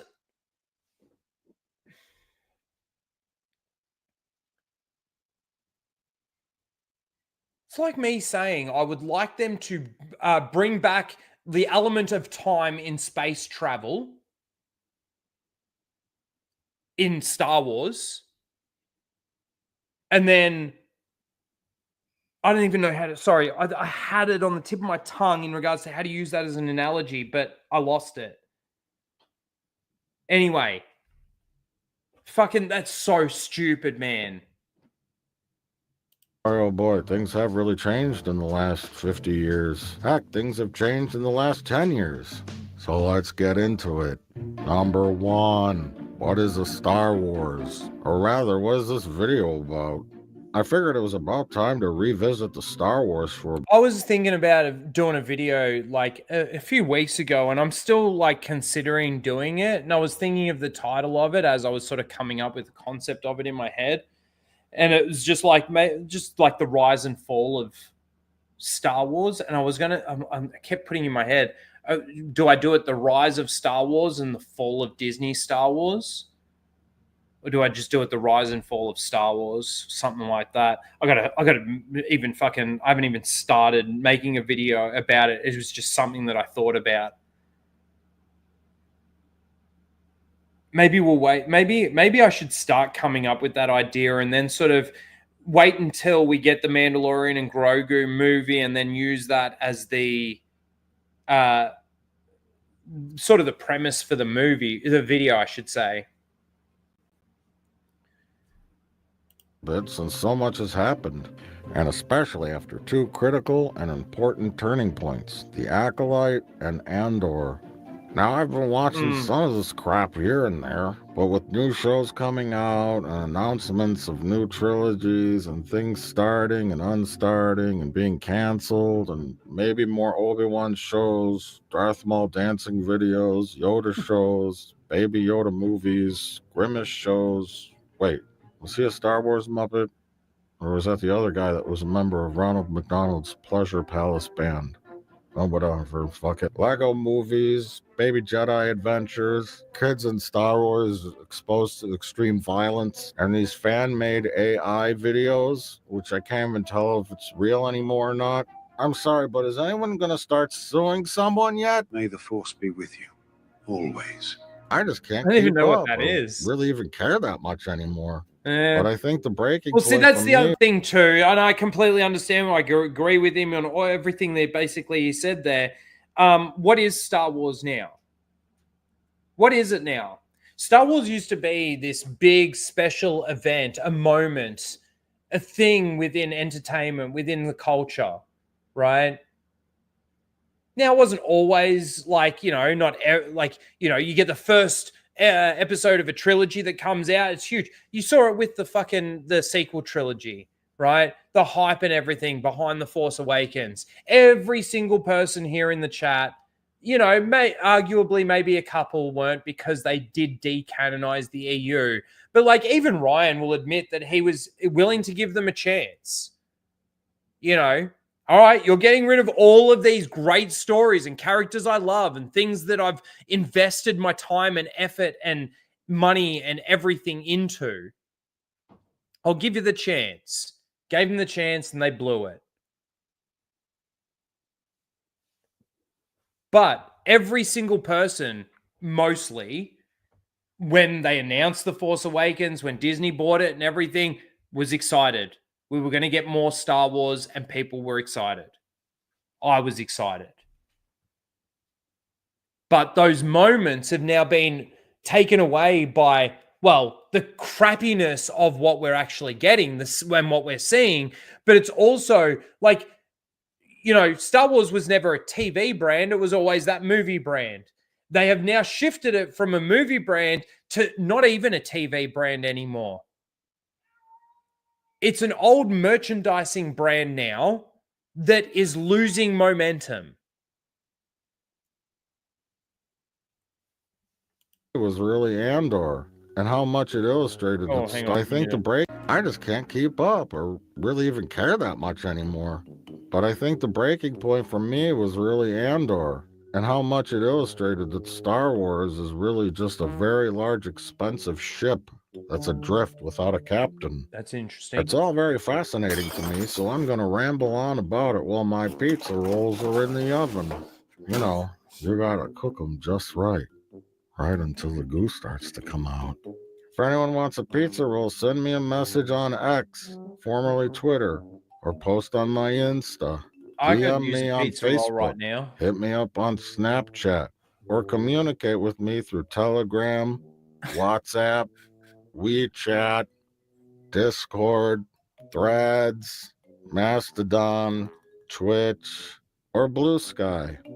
Okay, so let's start at the beginning, I What? guess. From a certain point of view. A certain point of view? Number 2, the prequel era. Your move. The mindset now with this new generation of young people, I guess in their 20s and 30s, that grew up with the prequels, is that the movies were somehow misunderstood or being reevaluated. Because motherfuckers were in theaters witnessing this peak ass fight. Like literally the cool. What are you talking about? What are you talking about? People weren't in theaters watching this. What are you talking about? What are you talking about? Coolest lightsaber combat we have ever gotten at that point in As time. much as we love the original trilogy lightsaber fights, the duels in the prequels were much better. They're more action-packed, better choreographed, and all around better. In my first video about the parallels between C-3PO and Anakin, I discussed how Anakin suffers from something called an Oedipus complex. Or maybe not as bad as we all thought. Jango Fett, believe it or not, is better than Boba Fett. While Boba may have been the original, Jango is a better fighter. What? Nope, still bad. You overdid it. Anywho, what was I saying? Oh, yeah. This generation, millennials or Zoomers or whatever the fuck they're called now, have an entirely different perspective than an old timer like me. You see, for us elderlies, when the prequels came out, there was only the original trilogy to compare them to. Sure, there were some things in between, like that Ewok adventure movie, whatever, novels, comic books, video games, etc. But most normal people didn't waste their time with that shit. back in the 80s and 90s, nerds weren't cool. And if you were caught reading a Star Wars book in high school, you got your ass beat. To say these films were awkward, badly written, and disappointing is an understatement. Did they do well financially? Yes, of course they did. It was a giant spectacle. Everyone was very excited. Until they weren't. But the films had enough action. That's, again, a little disingenuous there too. Because yes, I understand that you guys weren't, and I understand that there are other people out there that weren't, but, and you know, I could be, people could use my argument right now for the prequels to use the same argument about the sequels, right? Yes, they could, but I think that there is a difference in what we're actually arguing about. You know, when it comes to why people don't like the prequels, the criticisms towards the prequels, I believe, are completely different to the criticisms towards the sequels. It's a different type of criticism. I don't think anybody was necessarily coming out and saying, oh, look at what they did to the Jedi. Look how canon destructing this was to the Jedi. Or look at what they did to Yoda. Or anything like that. Maybe people had a problem with the way maybe Yoda looked, just visually or whatever. But I don't think most people had a problem with like the way Yoda was being portrayed as opposed to like Luke in the sequels.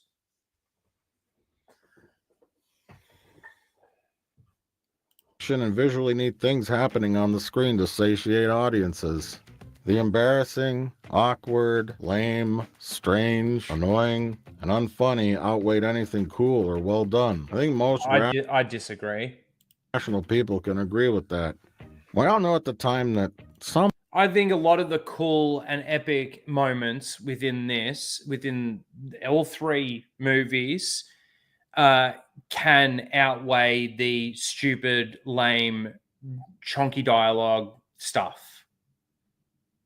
You know, and the way that the story is told and the way that it connects and all of that sort of stuff, there's greatness and there's fine. There's nothing that I would say other than the Vader no. I think the Vader no, I don't like, right? And especially both of them, really. The one at the end of Return of the Jedi as well. But, yeah. Something was wrong, but couldn't quite say what. George had grand ideas about telling a very different type of Star Wars trilogy story, which is admirable, but I think he lacked the skills in the writing department to handle such material, as well as being able to resist his worst impulses. Plus, he hated directing actors. George doesn't like directing. Period. He told me that. So why did he direct all three films? Why did he write all three films? Oh well, whatever. It's too late now. In light of recent developments, it seems to me George wanted to write something like Andor, but probably wasn't able to.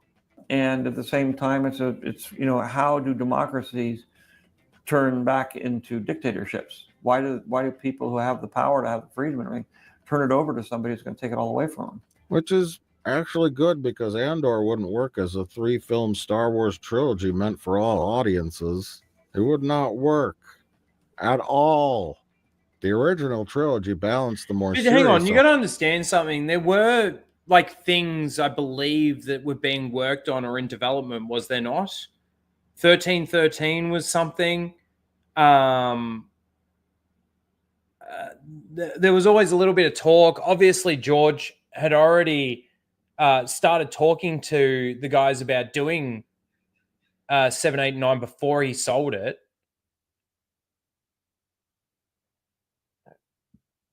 Because didn't he already have them signed on? And then when he sold it over, they obviously had already signed on.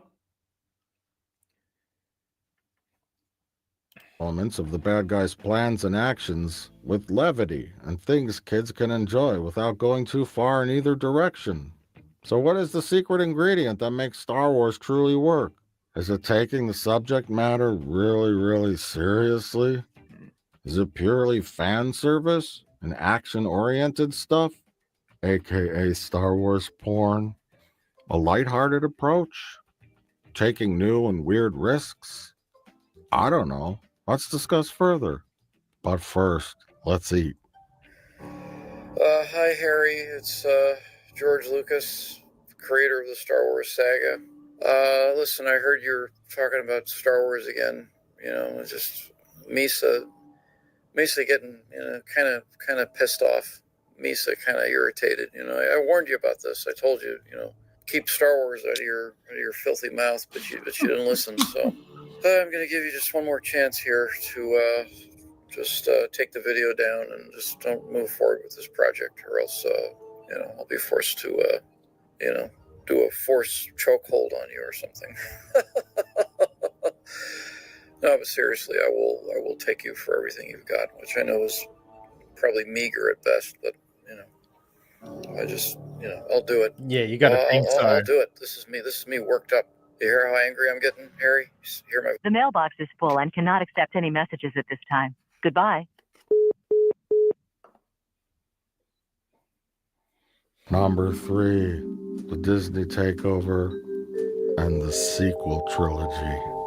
It'll give me a chance to go off and explore my own interests at the same time. I've sat right there. Sequel trilogy. It'll give me a chance to go off and explore my own. I've sat right where he's sitting. In fact, I might still have that picture. Blabs took the picture of me. Actually, there was a video as well, wasn't there? Hold on a second. Let me see if I can quickly find it. If not, then maybe I'll try and find it and just post it on... It was when we were in Adelaide, because that's in Adelaide, for MozzaCon. And we all went to that spot. When was that? 2023? I think so.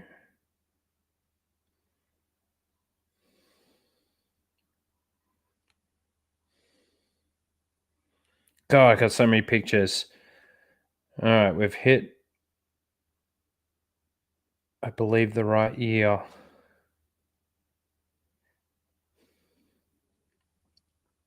Oh, Adelaide here.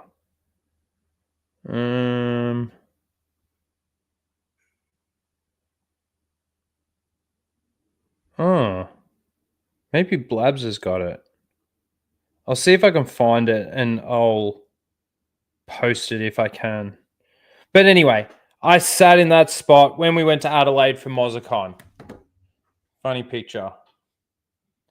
Own interests at the same time. Feel completely confident that Disney, will take good care of the franchise I've built, and Don't worry, kids. I'm not done. What? Lethal took us to the wrong food court.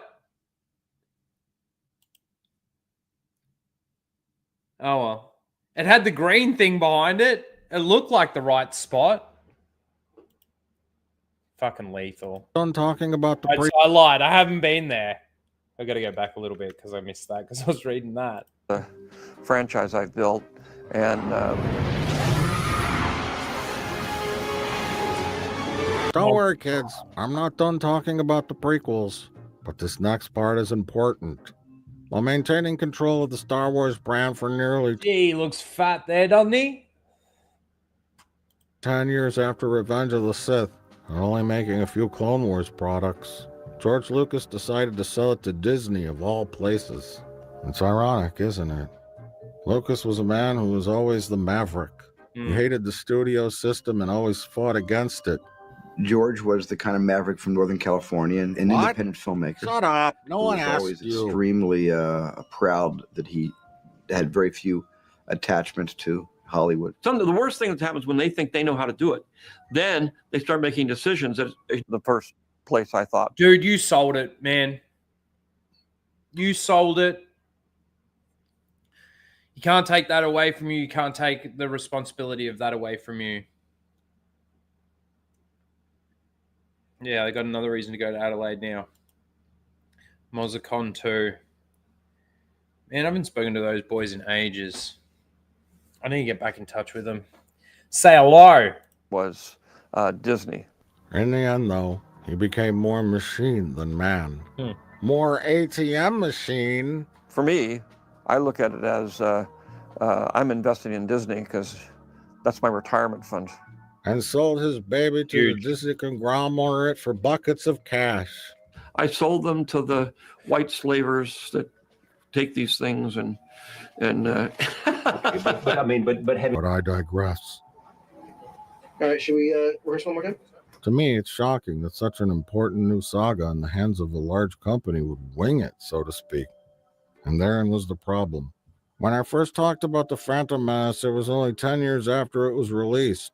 The big movie out at the time happened to be Star Trek 2009 by J.J. Abrams and friends. Now, this was not a great Star Trek film, but it was a fun space adventure filled with action, emotion, and excitement. Bit like The Force Awakens. Is it good enough? To me, it felt more like a Star Wars movie and less like a Star Trek movie.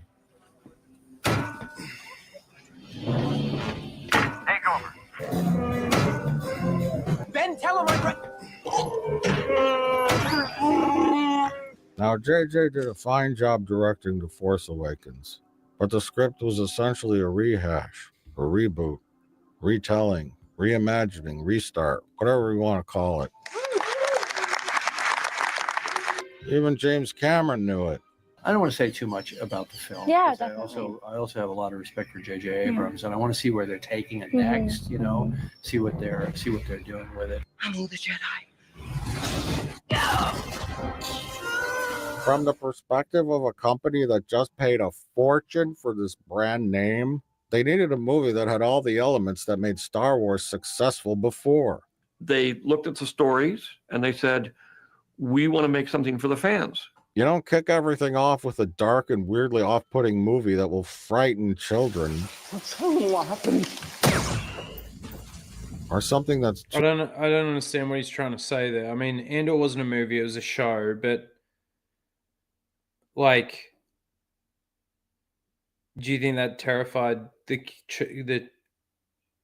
children audience? I think it was more bad that they fucking put his sister in a brothel and then made him forget about it. So there was really no point to any of that, other than the fact that they need him to kill those two guys so that then the ISB would start chasing him.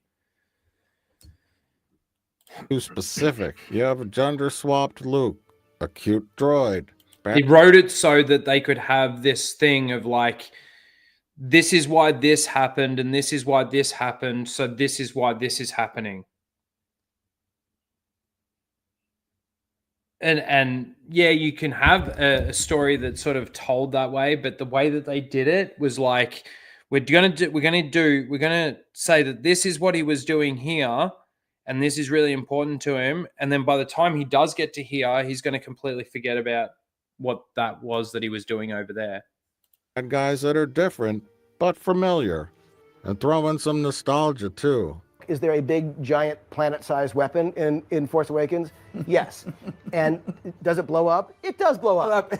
And so there are undeniable, parallels. I very purposely wanted to sort of revisit the old in order to start and tell the new. And that was the challenge. And again, for those who hate it, I could not respect your opinion more. And for those who love it, I question your sanity. So stupid. The film was fun and acceptable, but we were really excited to see where they went next. Yep. The problem was they didn't know where they were going next. Anyone with half a brain would have known they needed to plan out the... And you got to say, Mr. Plinkett, this is where you can actually see the difference between what George did with his movies, even though you could argue that the episodes 1, 2, and 3 aren't good. They were structured out, they were storyboarded out. People didn't tell him he shouldn't do this and shouldn't do that, so he basically did what he wanted to do, but it was still a cohesive enough story that it made sense within the galaxy and within the universe and within the rules of the universe and all of that stuff. Story for the sequel trilogy ahead of time, given the stakes, but nope. They rushed that film out so fast it was like launching a roller coaster, but the rest of the track wasn't done being built. Then Kathleen Kennedy said she had a 5-minute meeting in a tiny broom closet with Ryan Subvert Your Expectations Johnson. And when they came out of the meeting, she said, "He's our guy for the next film." Now, I don't want to be cynical. That's not my thing. But I have a feeling that in addition to saying all the platitudes like he loves Star Wars, it changed his life, and he's loved it ever since he was a baby and all that crap, he probably also told her that we can't have these elderly whites be the heroes again. He was coming from a place of a filmmaker in 1977. And we're filmmakers in 2019. And a lot has changed in the world. A generation of people that watched Luke, Han, and Leia are This is the difference between making a timeless classic and making garbage for now. aging out. What she just We gotta said. get to the kids. If you want your Star Wars to thrive, you've got to skew younger. Have diverse characters. Have a glaringly obvious lesbian who tells the hotshot alpha male that he's an idiot. Hint at a gay or straight romance to come. But no sex. Sex makes Zoomers cringe. No creepy macho white cis het alpha male stuff either. Oh, and had an Asian gal too. Haven't had one in Star Wars yet. And no kissing. Kissing is sus and can only be done with permission or it's SA and problematic. Sex? Absolutely not. What were you thinking, bro? Also, kill your main bad guy to shock the audiences and ensure you've fucked yourself, story-wise. Don't forget to add social commentary on the wealth gap, too. People love that, especially kids. Kids love seeing a universe where they could potentially be slaves. Now, the last You know, Jedi the left- annoying thing about this little synopsis that he's doing here is it's just reminding me how bad it all is. Like, I watch this and I go, fuck, man. Fucking hell. Like, I kind of blanked out this sequel trilogy. We've been so enthralled with all these shows and everything coming out. And we've been saying for so long now that they're obviously doing this and they're obviously doing that to try and justify the sequel trilogy, try and make it make sense, try and bring in the cloning stuff or this and that to try and, you know, justify certain elements. And it's like, fuck, man. Like, I think about the shows that we've seen and the things that they've brought in to try and make these things any better. Just watching this and it's like, wow. If anything, you're making so much more shit worse. You're actually making it so that you're now having to explain that away in some way, shape, or form, and you're not doing a good job of it. Still in a position where they didn't have their big bad Snoke anymore. Well, what do we do now? I don't know. Oh God, what do we do? Get JJ back. We'll only do it if he could write it. Sure, have him write it too. Slap together something with the Emperor. We haven't used him yet. Somehow Palpatine returned. But the Emperor died. Who cares? Just finish it. Pocket Dimension with 10 million Star Destroyers? Sure. Palpatine clones in jars? Why not? Wait. We've never had a black female character in Star Wars. We forgot about that demographic. Hurry, shove one in there. We don't have the time. Or the choice. Now what do we do with all these goddamn characters we shoved in these movies? Have them ride horses in space. What about Rose and the romance between her and Finn? Or a romance between Finn and Poe? We're gonna do this. Yeah? Also no sex. Sex makes Zoomers cringe. Wait, did Rey and Kylo Ren have sex? Oh no, they fell in love and they kissed. That's not gonna age well. Oh wait, he died. Who cares? But Anakin and Padme kissed on the lips. And maybe went further because they made babies. Ew, ultra sus and cringe. This isn't gonna age well either. Does Finn want to bone the horse girl? Who cares? Let's just finish this shit so we could start making shows. Hurry up before the pandemic starts.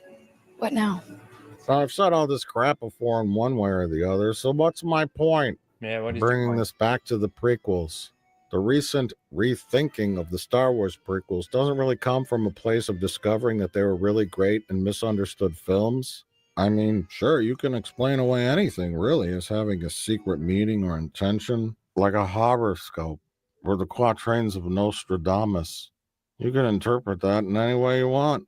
The act of going back to the prequels and saying that they were really good, It's partially nostalgia from those who were children at the time, I don't understand. but it's also a rejection of the modern Disney era and the corpo think of it all. With the prequels, George Lucas was in charge. He was the visionary of those films, and despite all their flaws and cracks and the terrible decisions he made, those movies were his. And this younger generation might be skewing back towards pure art that's flawed, rather than shiny but soulless corporate products. I don't know about that. Like,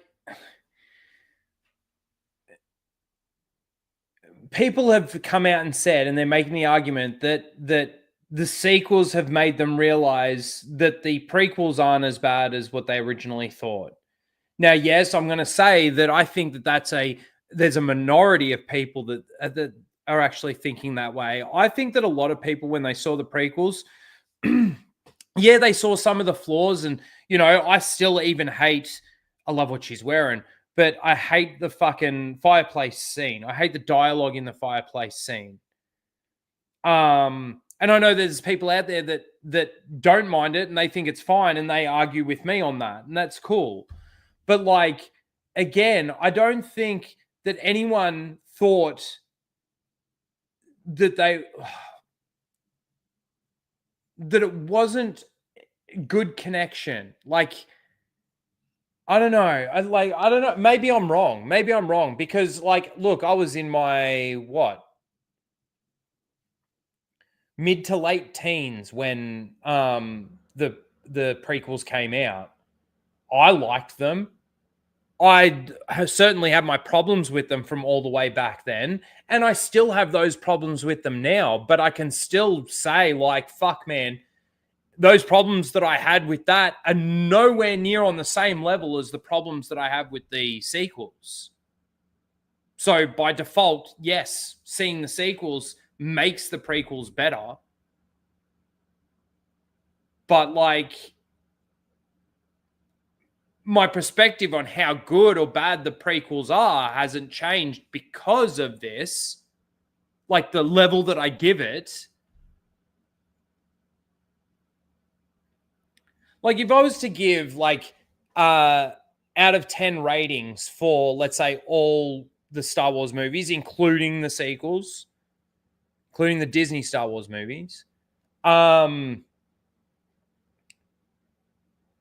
my rating system wouldn't change. You know what I'm saying? Like, the rating that I gave the prequels movies back when I originally saw them, or when I finally got to like what my official rating is, wouldn't change.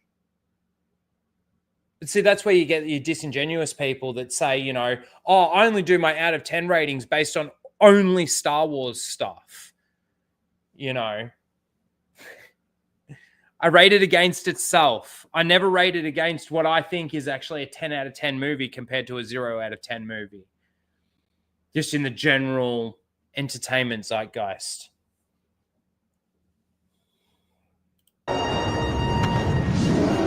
Now, many years out from the conclusion of the sequel franchise, I can honestly say I can't recall much from those films. Maybe BB-8. Let me just write this message back. This is that customer from before. Sorry. And I don't want to keep playing because I want to actually pay attention and listen. G'day, Screen. I see you.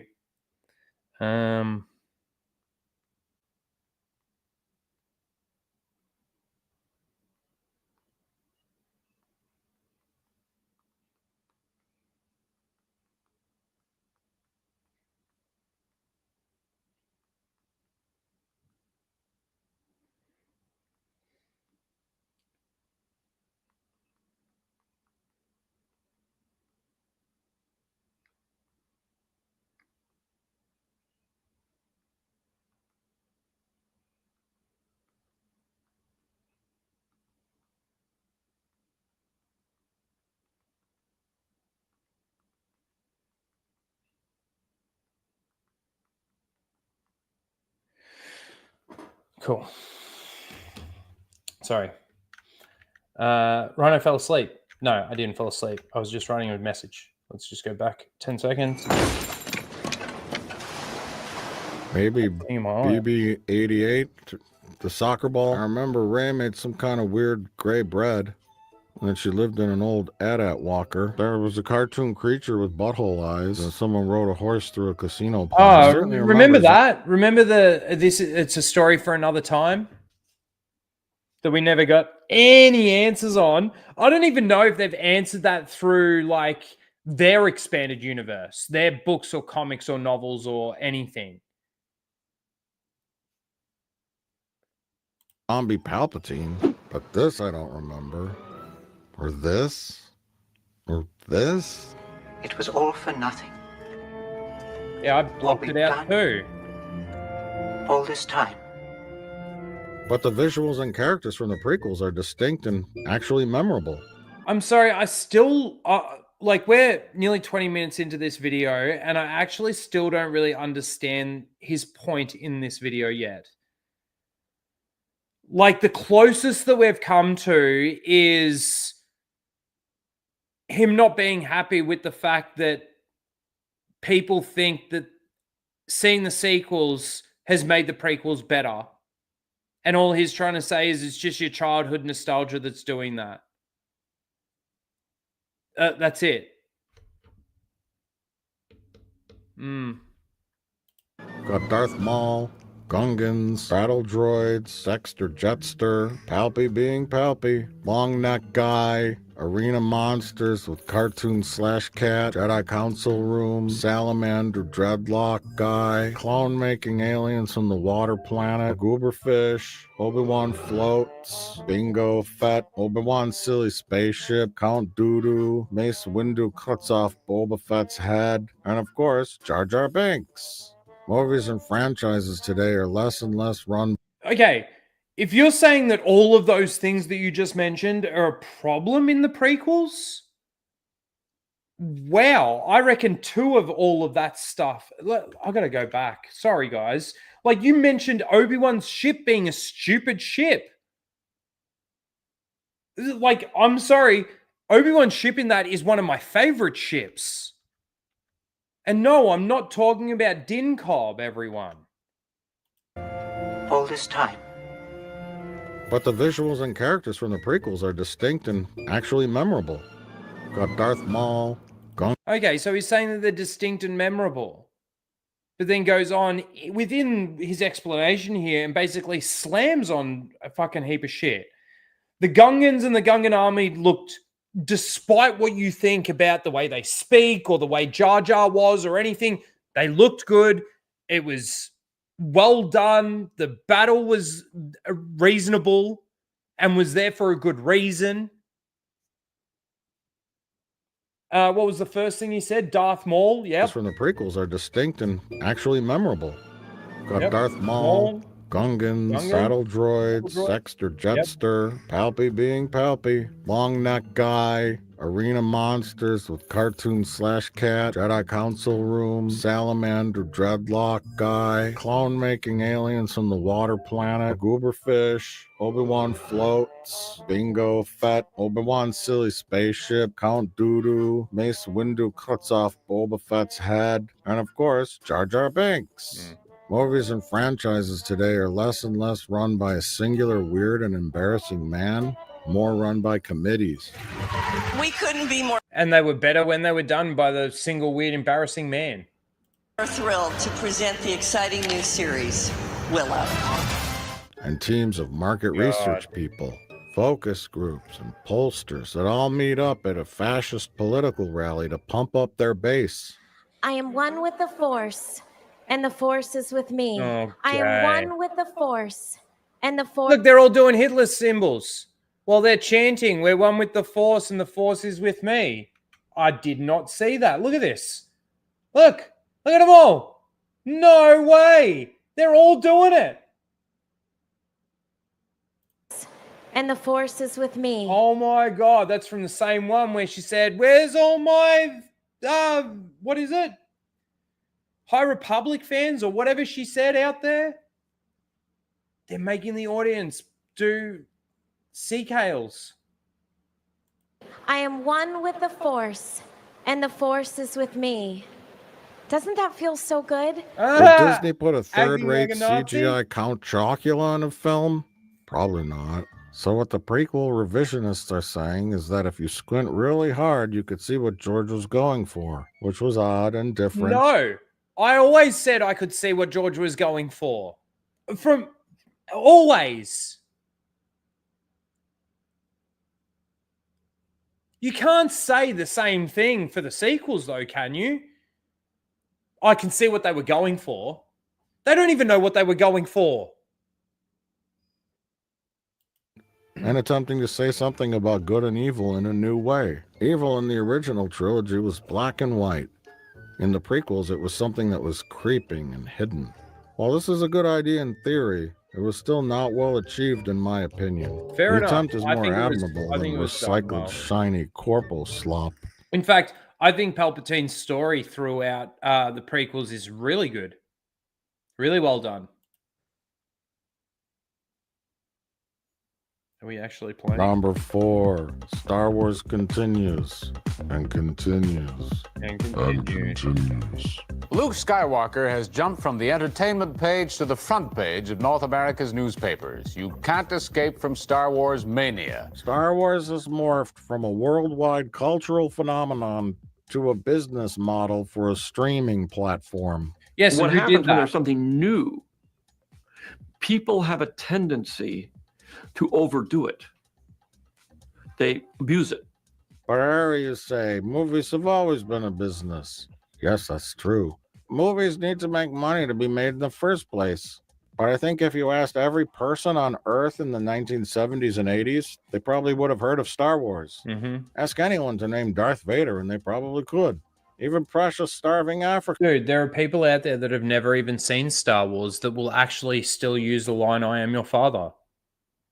They might say it wrong. But fair enough, they've never seen it. That's how much of a cultural impact it has. And that's why it's always going to be like this timeless story that you can show at any time, you can't do that with the stuff now. And when you even do that with the stuff that they've made now, it doesn't mesh well with, because see, Star Wars was created, and I was watching I want to say Purist stream earlier, Bane's stream earlier, where he got all those authors coming out and saying like it was canon. It was always canon. If somebody comes out and says that it was never canon, well, they're lying. They don't know what they're talking about. It was always canon. Everything that we did was canon. So when the movies were made, yes, they were done first, and then they start expanding on that with all the books and stories. Maybe, like, there's no doubt that some of those things that were coming out influenced what George did with the prequels and everything. That's why it sort of fits. It still fits despite how you feel about them.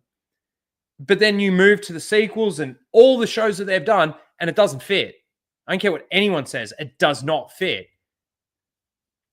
You do that. You do the time travel, not time travel, the travel time stuff just once, the way that they've done it in any of their shows, movies, or anything, and that completely separates it from Star Wars. That one, just doing it once and that one time completely means this isn't Star Wars anymore.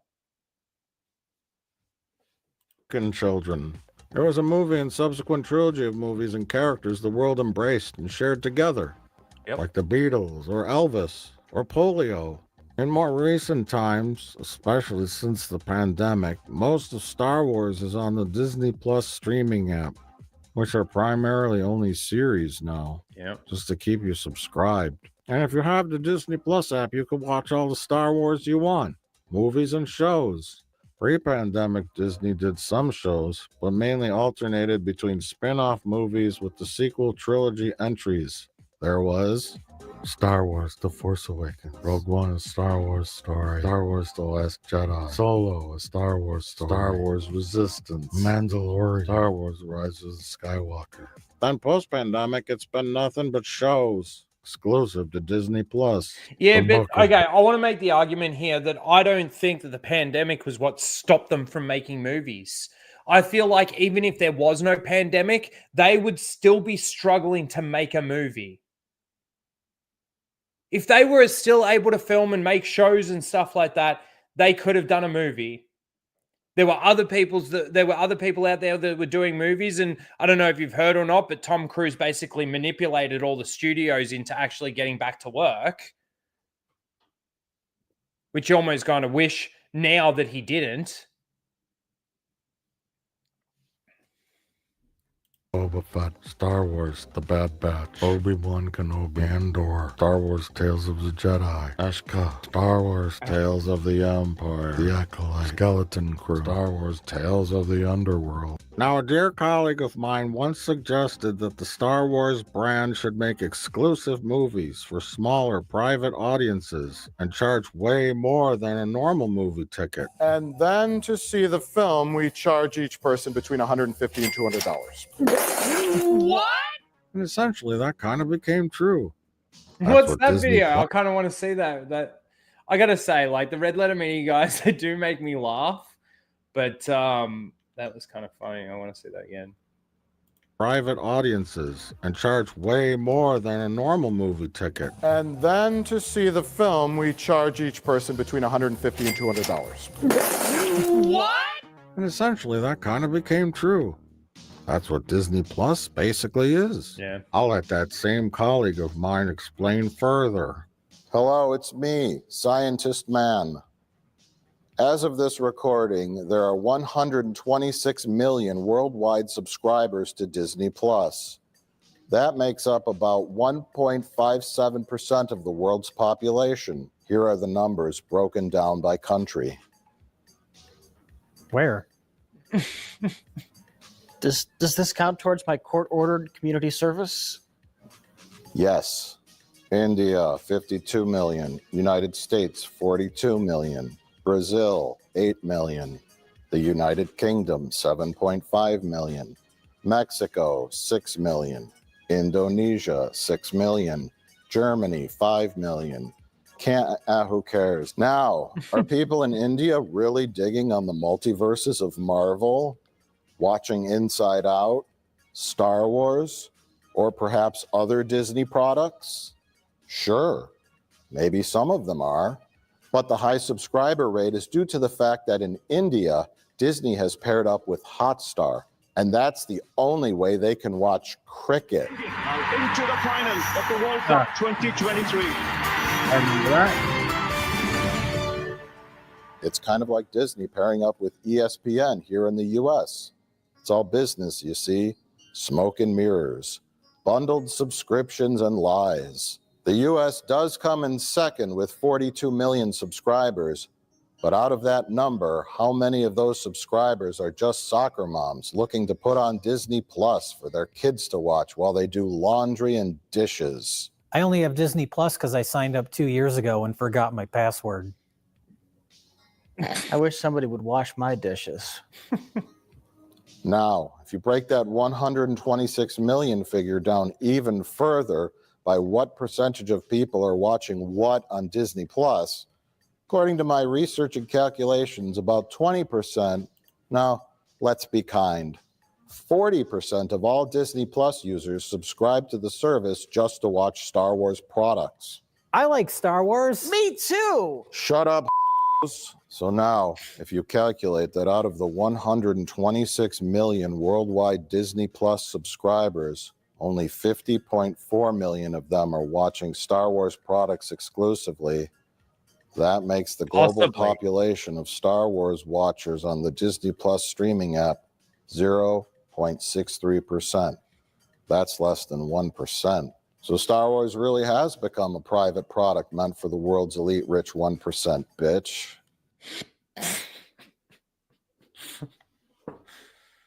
So I guess my point is a whole chunk of the global population can't afford a Disney Plus monthly streaming service. But even poor people can see a movie every now and then. Even starving African children.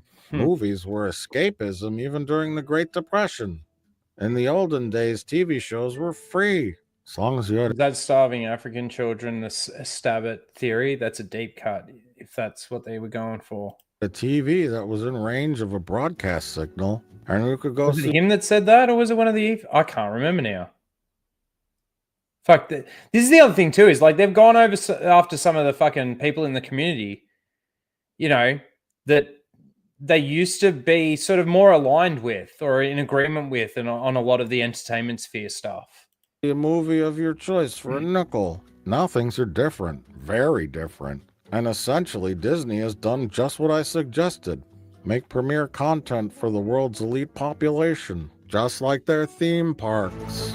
Star Wars Galactic Star Cruiser is the first of its kind experience in the world. It's an immersive adventure. It is part interactive game. It is part live action role play. It's part People have a tendency to overdo it. Things kind of rolled into one in a package that hopefully presents to you a seamless, organic Star Wars adventure. We want you to really feel like you're a character in Star Wars and really having a meaningful impact on what happens. Now, obviously, out of all this content, there's way too much to get into. People either love it or hate it. What was the point of that scene? And boy, oh boy, do they sure love to talk about it.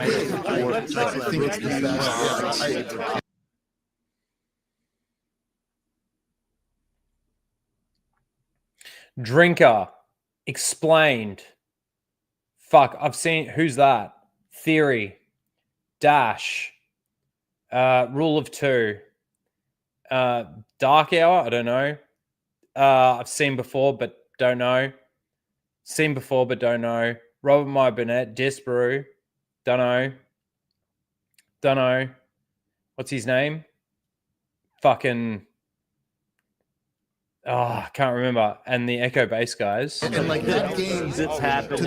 Mandalorian, deep fake Luke, Baby Yoda, or Baby Grok, or whatever it's called. The lame, slow, fat Boba Fett, Obi-Wan's fish market, Coyote Mundi's birthday party, Darth Vader grabbing the spaceship when he didn't grab his. Yes, like he mentioned everybody talking about it. Yes, we kind of like talking about the things that we love. And when the things that we love are being destroyed, yeah, we kind of do like talking about that stuff too. Because it's what we're passionate about. So we tend to talk about it. Spaceship before, Leia's lame chase scene from Flea. I don't know what Ashka was, but some kind of alien. But in any case, Disney continues to throw spaghetti at the wall with all these shows and movies and. So what's wrong with all the commentary? Planning of them and announcing them. You see, announcements help to gather interest ahead of time. ここ日本なので、日本の雰囲気のあるお祭り感覚で一緒に写真が撮れる、そういう空間を明日は作るので、ぜひカメラを持って。When Patty Jenkins was hot off her Wonder Woman movie, they announced she was going to direct something called Rogue Squadron. Remember that? I guess she was going to do it because her father was a fighter pilot. Some of this shit could be rumor or speculation, or even just stuff that was on the table but eventually scrapped. I would imagine a lot of people have been waiting to hear, what are we doing with Star Wars movies? Yeah, you have no idea. You have no idea. This is in 2023. Let's take a This is look. exactly what we were talking about earlier. In 2023, they made all these announcements and we haven't seen anything from it from 2 years ago. Are you surprised? And if anybody wants to make the argument that Mandalorian and Grogu, that came out after Star Wars Celebration, which meant that they weren't actually intending on announcing it, but the only reason why they had to was basically to distract everybody from the Charmin Obeid Shinoy fiasco coming into the new year, 2024. Remember all of this? Colin Trevorrow was to direct episode 9, and it was going to be called Duel of the Fates. Guillermo del Toro, Jabba the Hutt movie. We have the rise and fall of Jabba the Hutt, so I was super I didn't even happy. know that was a thing. What happened? Guillermo and Star Wars and you seems like a no-brainer to greenlight. What happened? There was just a lot of going on at Lucasfilm at the time. Cancel Game of Thrones guys, Star Wars trilogy. Cancel Ryan Johnson's Star Wars trilogy. Fail Rangers of the New Republic. Scrapped Kevin Feige produced Star Wars movie rumor. What's up with the Star Wars movie? Is it happening? I know that's like, is it happening? Any Star Wars movie? Yours. No. Damon Lindelof's elderly Ray Skywalker movie. Not happening. A different Ray Skywalker movie. We were talking about this earlier. Announcement. Thrilled to be continuing this journey. Postponed indefinitely. But to me, out of the stuff that actually got made, the most interesting of the new Star Wars, from a critical and cultural point of view, is certainly Andor and the Acolyte.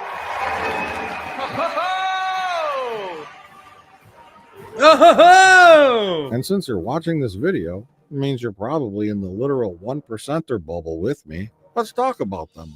Now, these two shows made waves, but for very different reasons. Let's get into it. First up, the Acolyte. Yes, yes. I'm very interested to see where we go from here in this video, actually. It took a long time to get to any sort of point, but he did eventually get to the point. But yeah, this is going to be interesting to see. I'm just going to, because I'm going to unplug my headphones really quickly. I'm hoping. Hang on. I need to reshare because it'll stop the audio. All right.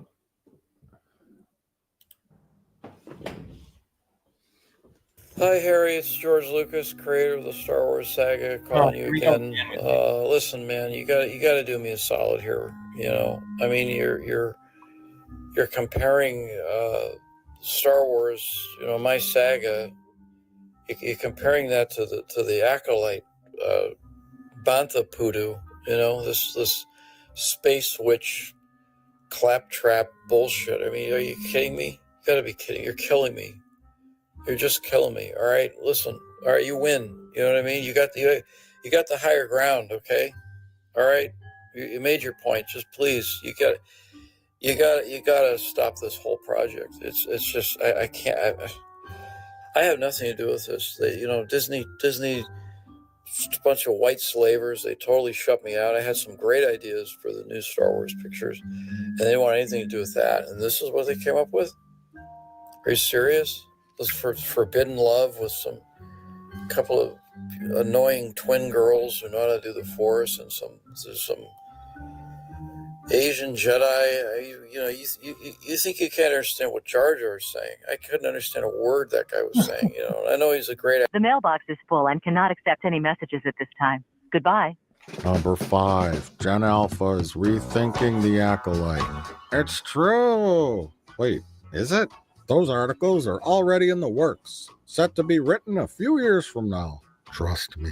But yeah, did we all rush to judge the Acolyte too quickly? When the Acolyte came out, the microphone bros were quick to get mad about it. The power of many. The witches. So many people left after that episode. Witches are now making children without men. Baseline, fundamental storytelling elements. It doesn't say anything. Usually it would say born right here. Doesn't say anything about born on Wikipedia. But hang on. Ryan's talking about what they've done to this species within the lore, within canon. He's talking about, like, what were the Echo Base guys talking about? Of many. Oh yeah, the witches. The witches. So many people left after that episode. Witches are now making children without men. Which again, yeah, there is that allegory out there. Didn't Campia like it? Baseline, fundamental storytelling elements. It doesn't say anything. Usually it would say born right here. Doesn't say anything about born on Wikipedia. They're trying very hard to cover for this. Most of it's just regurgitating exposition. You know, it's not as bad as Book of Boba Fett yet, but it's well on its way. It's on its way. How dare this lesbian make a Star Wars? I think it's canon that R2-D2 is a lesbian. How dare no one invite them to Coyote Mundi's birthday party? But the biggest point is that this motherfucker should not be alive. This show takes place over 130 years BBY, before the Battle of Yavin. The problem is Ki-Adi-Mundi shouldn't have been born for another 40 years. A fat Jedi? Soy boy Jedi? Black chick never changed her hairstyle since she was 8. Oh, great. Now there are 2 of them? But the truth is, the Acolyte is actually the closest thing to the prequels since, well, the prequels. Generally speaking, I think people aren't really sure what they want from Star Wars. Something new and different. More of the same. I'm sorry, I took a mouthful of food.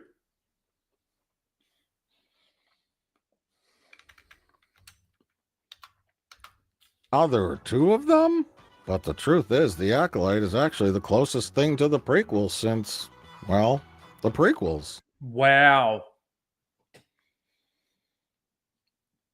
How do you come to that conclusion?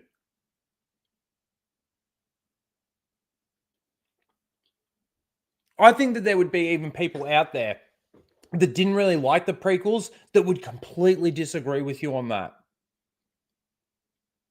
In fact, one of those people I'm pretty sure would actually be Gary. The one person that comes to mind that I know doesn't really like the prequels, or like, you know, has high criticism for the prequels. Wouldn't even say that the Acolyte is the closest thing to the prequels since the prequels. Wow. Are you fucking serious? Like, that's got to be a troll. You can't truly believe that. Generally speaking, I think people aren't really sure what they want from Star Wars. Something new and different, or more of the same.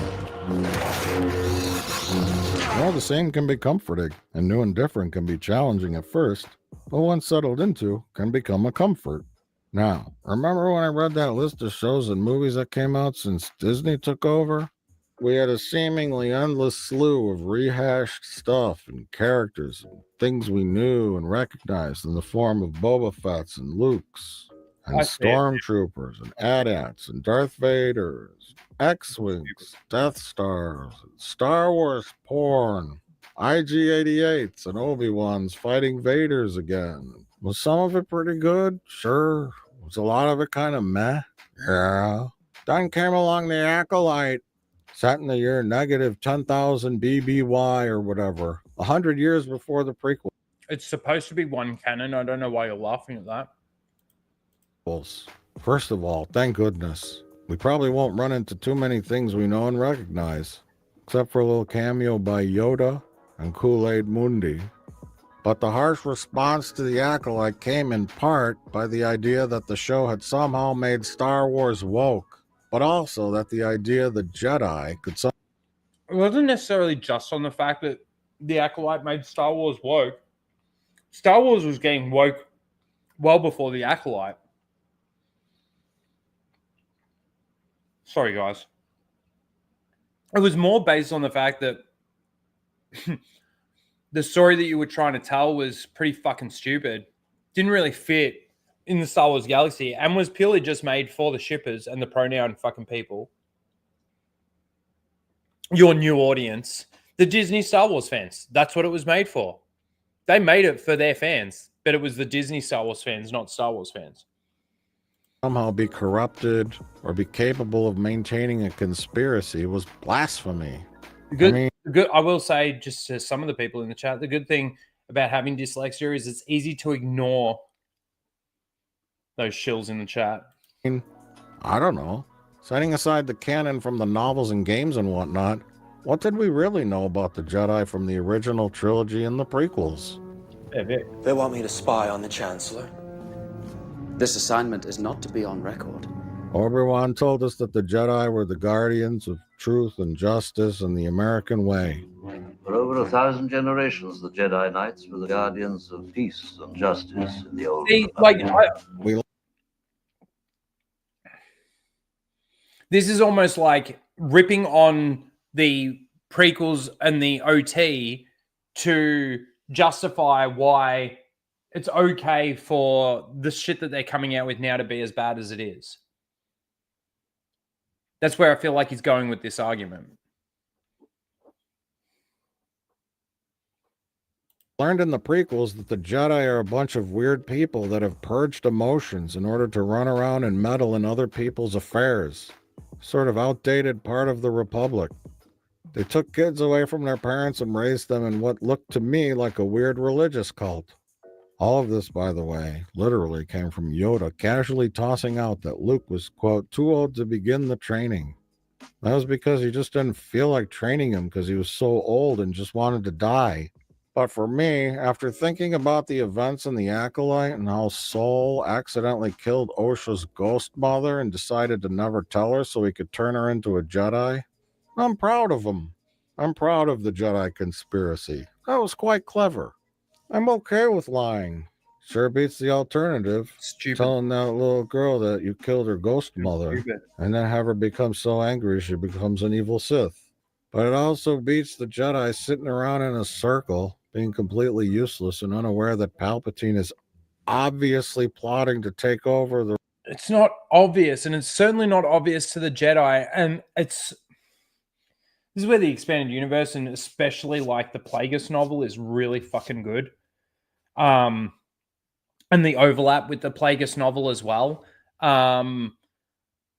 Like it is actually a dark side ability that they can hide themselves in the Force while still being present in the Force, but hide their true nature in the Force. It's explained really well. It's done really well. It's tested. You know, they dive really deep into that. Now, okay, maybe, Mr. Plinkett, you haven't read the Plagueis novel and don't have that context. But to just, like, are you thinking that there isn't an explanation out there on why this can all happen the way that it happens? Are you thinking that the explanation doesn't exist? Because there is an explanation out there. It does exist. It's explained and done really, really, really well. Whereas any explanation that they came out with any of the Disney Star Wars controversial things that people asked or talked about, for example, raise abilities without being trained, and then it being explained through the novelization that she downloaded Kylo's training when he force tortured her.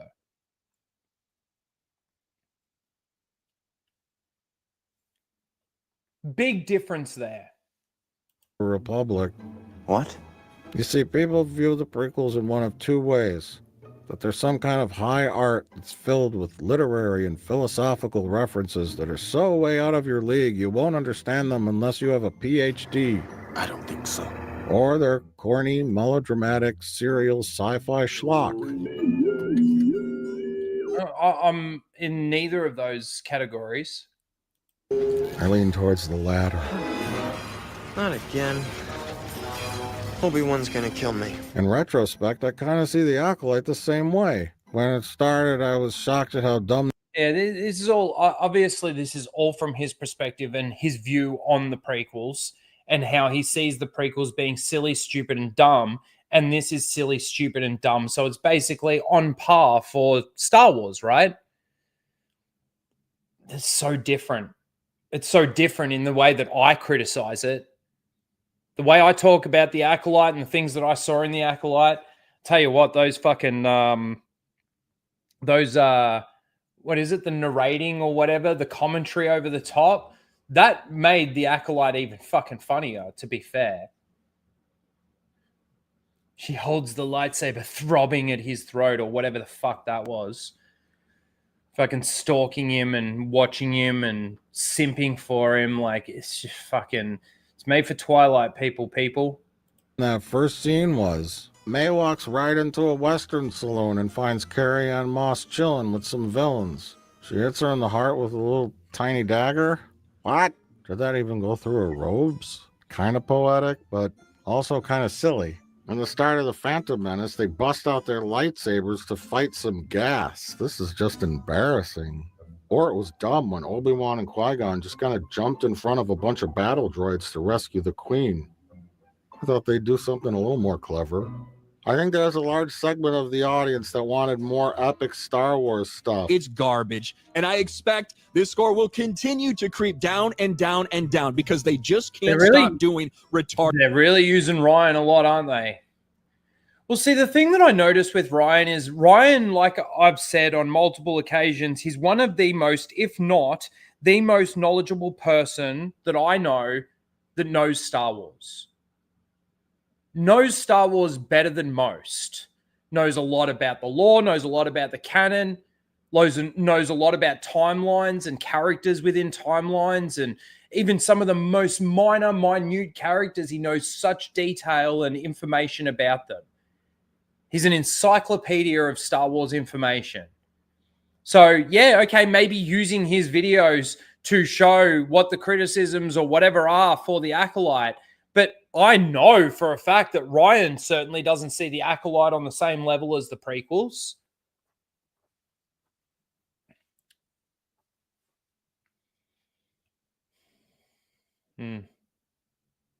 Things. They want to see more awesome Jedis doing awesome things, like having huge battles and fighting with Darth Violence and Darth Death Breath. But all we got was Soy Boy and Fatty and Premature Baldy. However, the prequel... I don't really know his point in what he's saying. Like, do you think that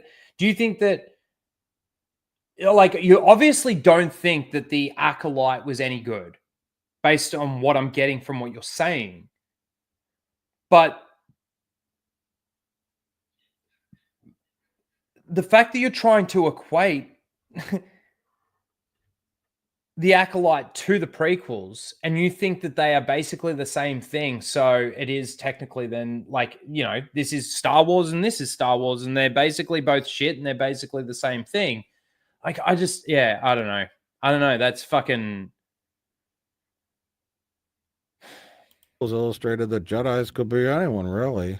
Long necks, elderlies, guys with floppy head snakes, blind people, little lady Muppets, guys with snake legs, tiny creatures that have to work really, really hard to fight someone who was 6'5". Now, we did see a few tough male Jedi in the Acolyte, but hey, maybe this guy is like really good at using the Force. Or maybe Fatty was a secret alien who was large because when it came time to battle, he split into two thinner Jedis, each with two lightsabers. Imagine that. He could fight Darth what's that guy's name with the 6 arms? Not Plagueis. What's his name? What's that guy's name? That guy with the 6 arms, a robot. Obi-Wan shot him in his heart. General Grievous, that's it. He's not a Darth, he's General, but he has lightsabers. Was it Darth General Grievous? In any case, without getting too into the story, which also paralleled the prequels in themes of conspiracy, creeping evil, secret Sith, and events that lead a child to turn to the dark side, there are many, many similarities that make the prequels and the Acolyte feel like Star Wars kissing cousins or kissing sisters. Yeah, this is such a bad take. This is exactly where I knew he was going with this. And it's horrible. To equate those things together is so, like, disingenuous. They're so different. Siblings. These similarities are both in visual, plot, and style. Younglings in training. A virgins and... Why? Because the person who made the Acolyte had nothing, so they had to rip everything off from something else. So just because it looks the same, or just because it's shot and you like, oh, look, here's Qui-Gon standing in the middle of the screen, and here's a Jedi Master standing in the middle of the screen. Look, they're the same thing. That's the same image. Look, they're almost the same color. This has a blue background and this has a green background. You need blue to make green. Primary color. Same thing. The same thing. They look the same. That's so dumb. The Force. The Force is midichlorians. The Force is lesbian witch magic. Yoda's clueless. Oh, look. Oh, my God. Large bugs. A distraught or anxious Padawan leaves on a speeder. Nemoidians. Everyone is stupid and no one knows what's going on. This is R2-D2 and OSHA both This is a fucking reach. fix a spaceship from the outside. 2 Jedis board a Nemoidian ship. A force test is given to a child with the picture mind-reading device thing. 2 gals that look the same. Because they did all of this because the person who did all of this doesn't know it, so they basically just ripped it off. It's the same as saying J.J. Abrams ripped off A New Hope when he made The Force Awakens. You could use the same argument. You could do the side-by-side scenes and the connections between those two things, the Death Star and Starkiller Base, and you could do the exact same thing. It's so stupid to say that this is Star Wars because this is Star Wars, and look, this has 2 girls talking, and this has 2 girls talking. That's basically what you're saying. That's so dumb. Switch clothes to be deceptive. Shirtless hunks. Hubba hubba. A phantom menace of sorts. Hologram interference about an important message that doesn't get through. So you can this is the other thing too, is we are in the Star Wars galaxy. You can't have a transmission interrupted without it being like, look, see, they did it over here, so this is Star Wars.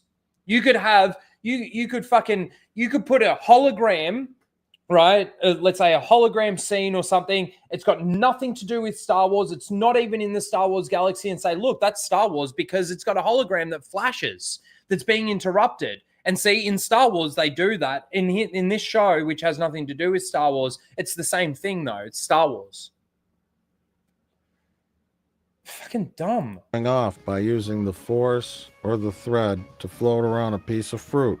A little kid in their journey to the dark side. A big fire. Yes. Bunch of Jedi in a It's all fight that ripped off eventually from better gets Star slaughtered. Wars. Soul promises to train Osha. Qui-Gon promises to train Anakin. Secret bad guy attempting to groom a new apprentice. Who was his father? Where is their father? There was no father. Yes, it was all ripped off. They have no father. It's So not. I'm not quite sure what the acolyte. It's not the fact that this is Star Wars because that's Star Wars, and look, it's poetic. It rhymes. They used sort of similar lines, or they did a similar scene, or they did the same thing here as they did over there. What, like that? That mentality to me is so shallow.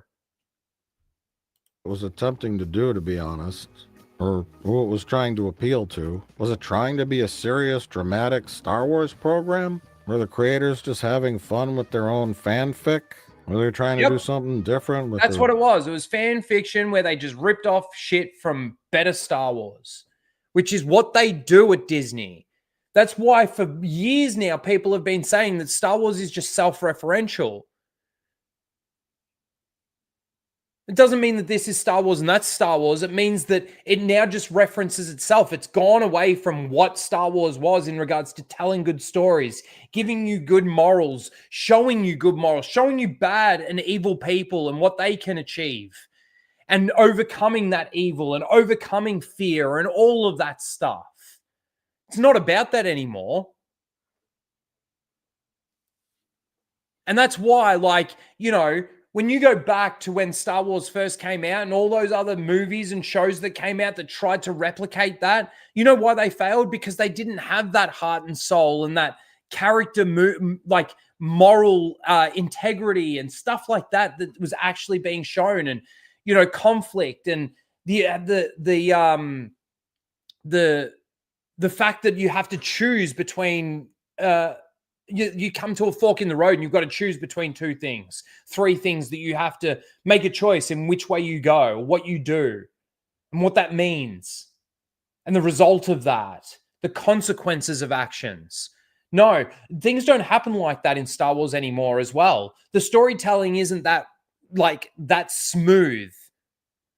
It's more like this happens, and then this happens, and then this happens, and then there's no cause and effect. It's just things constantly happening so that we can get to a result that we want to get to, not that a result that should probably happen. And that's one of the most telling things in The Acolyte is Osha, the one that goes from being good to being bad.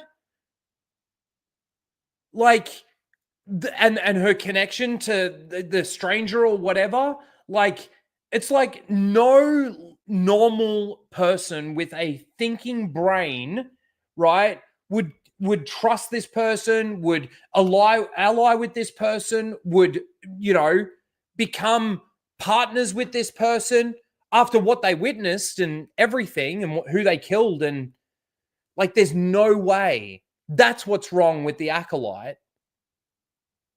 Oh, you're a racist Nazi. Oh, no, sorry. It's not Nazi anymore. They called MAGA Nazis for so long that it's now just MAGA, right? It's like the criticism that they was trying to say for fucking Cracker Barrel, you know? Oh, it's the MAGA outrage that has made them lose millions upon millions of dollars. A bit of romance and drama or whatever. I really don't know or care. But after stewing on it, what I do know, it's not as bad as I remember. And Gen Alpha is now revisiting it and reevaluating it after fond memories from their youth. It was cool to jump back 100 years and get away from it all. Kind of like a vacation. It also dealt with what I thought was kind of an interesting subject I haven't seen explored in Star Wars before. Wow, so you kind of didn't like it, but you liked it? So, okay, so you don't like the prequels, you put this on the same level as the prequels, and yet this little bit of praise that you've given to this is more than you've ever given to the prequels. Wow. What do the Jedi do when a group of thread-using witches start training children? Where's the law You want to know who this person is? or ethics of this kind of situation? The Jedi don't own the Force. Someday, those noble intentions you all have will destroy every Jedi in the galaxy. Is that how the Jedi should be? I don't know. Maybe? You know, I didn't come in and say, like, what about baby Han Solo? You know what I mean? Like, it was like, I was like, what I'm really interested in is I'm really interested in Star Wars from the perspective of the bad guys. Therefore, if we set something earlier in the timeline, something before the prequels, but a little bit after, you know, end of High Republic, I was like, then the Jedi become. That's another thing that actually like removes this from actual Star Wars and makes it Disney Star Wars is the fact of its connection to the High Republic. Because the High Republic's Disney Star Wars, not fucking Star Wars. You know, because Star Wars is always about rebels versus institutional threat, right? Underdogs versus huge empire, right? So if we said it then the Jedi become the antagonists. Not the bad guys, but they become the bad guys to the bad guys. Somebody asked George Lucas, what's his opinion? I really don't know, but it's something different. I mean, the Jedi's had good intentions, but it just went awry, you know? Did it have the best fight choreography? I know some people like analyze the fight choreography and tried to find flaws in it. I don't care. Aiming for each other's lightsabers. Well, you should care because, like, it's kind of like if you were to say, you know, let's say in Star Trek, they fire a torpedo or they fire a bunch of torpedoes without locking on target or something. Like, I'm not too sure about Star Trek lore, but like, let's say they were to do that.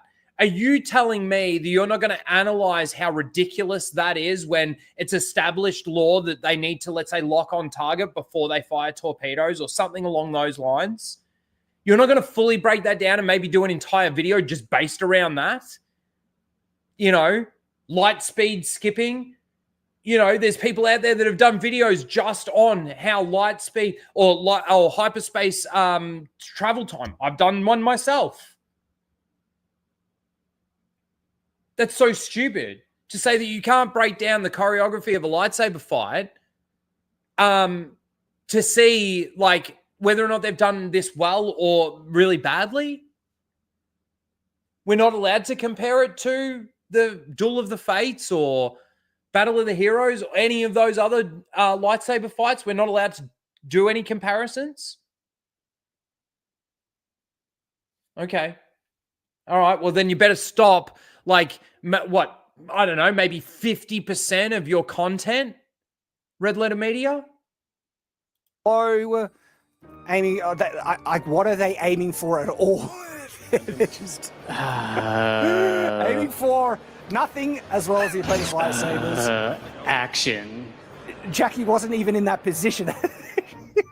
How does a fire spread on concrete or in space? Well, I mean, well, I'm not one to nitpick, but who gives a fuck? We're doing Star Wars, baby! What I know is that that's what, like, we've got a problem with. We're doing Star Wars, baby. That's all that matters. Like, who cares? We're not supposed to care about the lore or anything like that. So let's remove Star Wars from the equation completely. Star Trek, Marvel, DC, fucking Doctor Who, Lord of the Rings, anything. They change something and we're supposed to just be like, okay. Okay. You know how Peter Parker gets his powers? Didn't get bitten by a spider. He got bitten by a goat that was bitten by a spider. And somehow, some way, the spider venom went through the blood of the goat and into the goat's saliva. And when the goat bit him, it infected him with Spider-Man powers. Okay, cool. Yep. Everyone's fine with that. Everyone's fine with that. Don't do any videos explaining why it's stupid. Don't do any videos explaining what they've actually destroyed, how they've destroyed it. No. Not allowed to do that. You're not allowed to even compare it.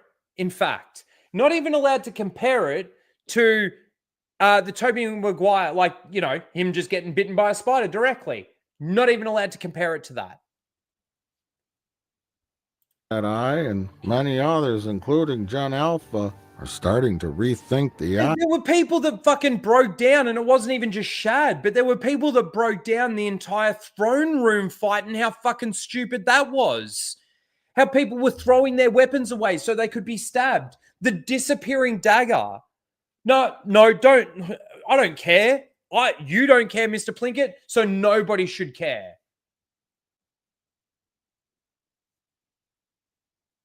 Light. And in my opinion, I'd like to see more of it. Hey, set up a perimeter, a 5-click perimeter. And then all of the Jedis just follow each other. They all just... They're not a good example because they're shills in themselves. They've shilled so much for Disney Star Wars, it's pathetic. Start following Basil. There's like 40 people following Basil. And then we got... 40. Expect a fucking circle. Do you know what a fucking perimeter is? Yes, yes. All right, what are you going to say about Andor? Number 6. Andor has ruined Star Wars. And Star Wars has ruined Andor. Andor has ruined Star Wars for me. But wait, you say, I thought it was good. Well, that's the problem. It's too good. Andor was not only the best Star Wars... The argument here is that Andor was so good that it showed what they could have done with Star Wars, and they haven't done that with Star Wars, so therefore Andor is actually really bad for Star Wars. Disney Star Wars, that is. Show. But one of the best shows in recent years. Is Rogue One still bad? Yes. Very much so. And the way it's horrifically dumb. Is really bad. It doesn't hold a candle to the Andor series. And Andor was smart enough to just replace Jimmy Smits with a totally different actor. They didn't feel the need to make him a dated and embarrassing cartoon. I gave the audience credit for being slightly intelligent. Anyway, Andor is the perfect... Oh, taking a jab at the audience. Because the audience was okay with it. I don't think anyone's really ever had a problem with a recast being done. I would certainly rather a recast than seeing Luke Skywalker again. I would certainly rather a recast than seeing Leia as this wax figure at the end of fucking Rogue One. I'd rather see fucking Moff Tarkin recast than you having to do this again, CGI wax looking fucking figure of the character.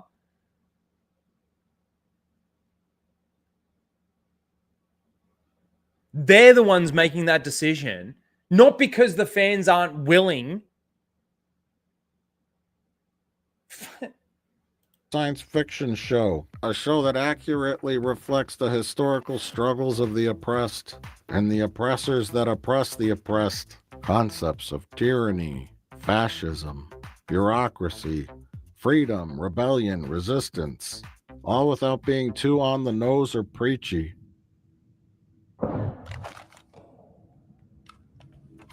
And a main character whose arc is very well developed over 2 seasons. Throw in some awesome spy stuff, amazing and smart adult dialogue and situations, fantastic acting, tense and awesome action sequences, and you've got yourself a great fucking show. What is that?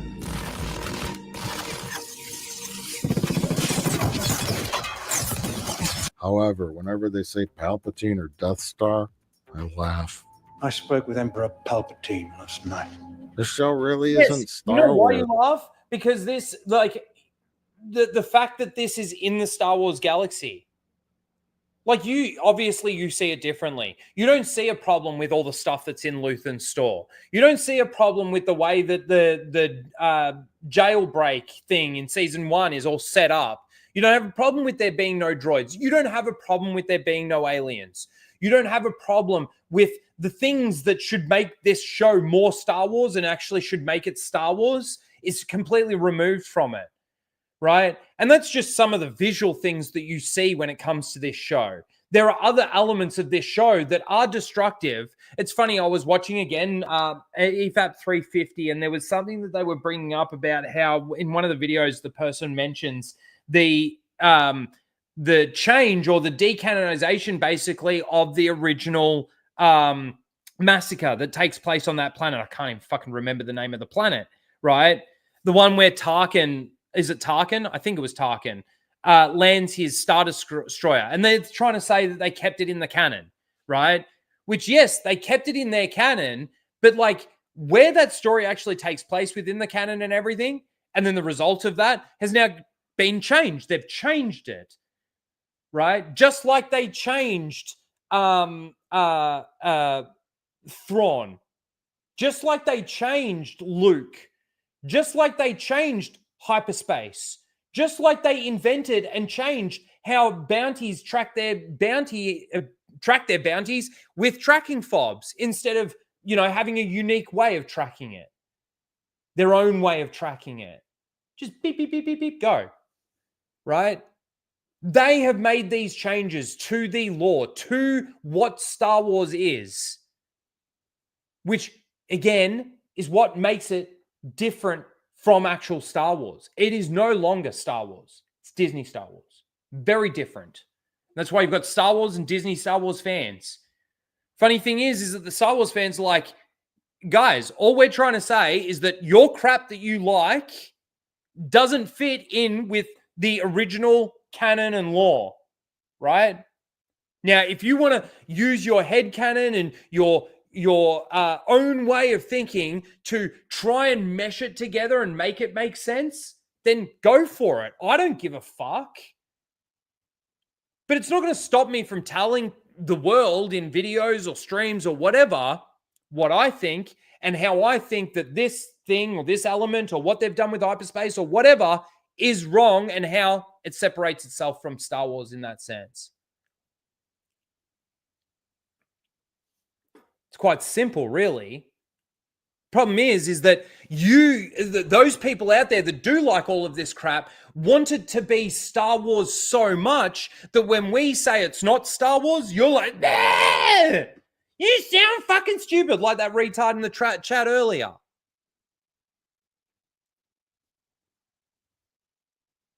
No, it's separated from Star Wars, and it's so far removed from what Star Wars ever was and what it ever used to be that it doesn't even resemble itself anymore. That's why it's so self-referential all the time.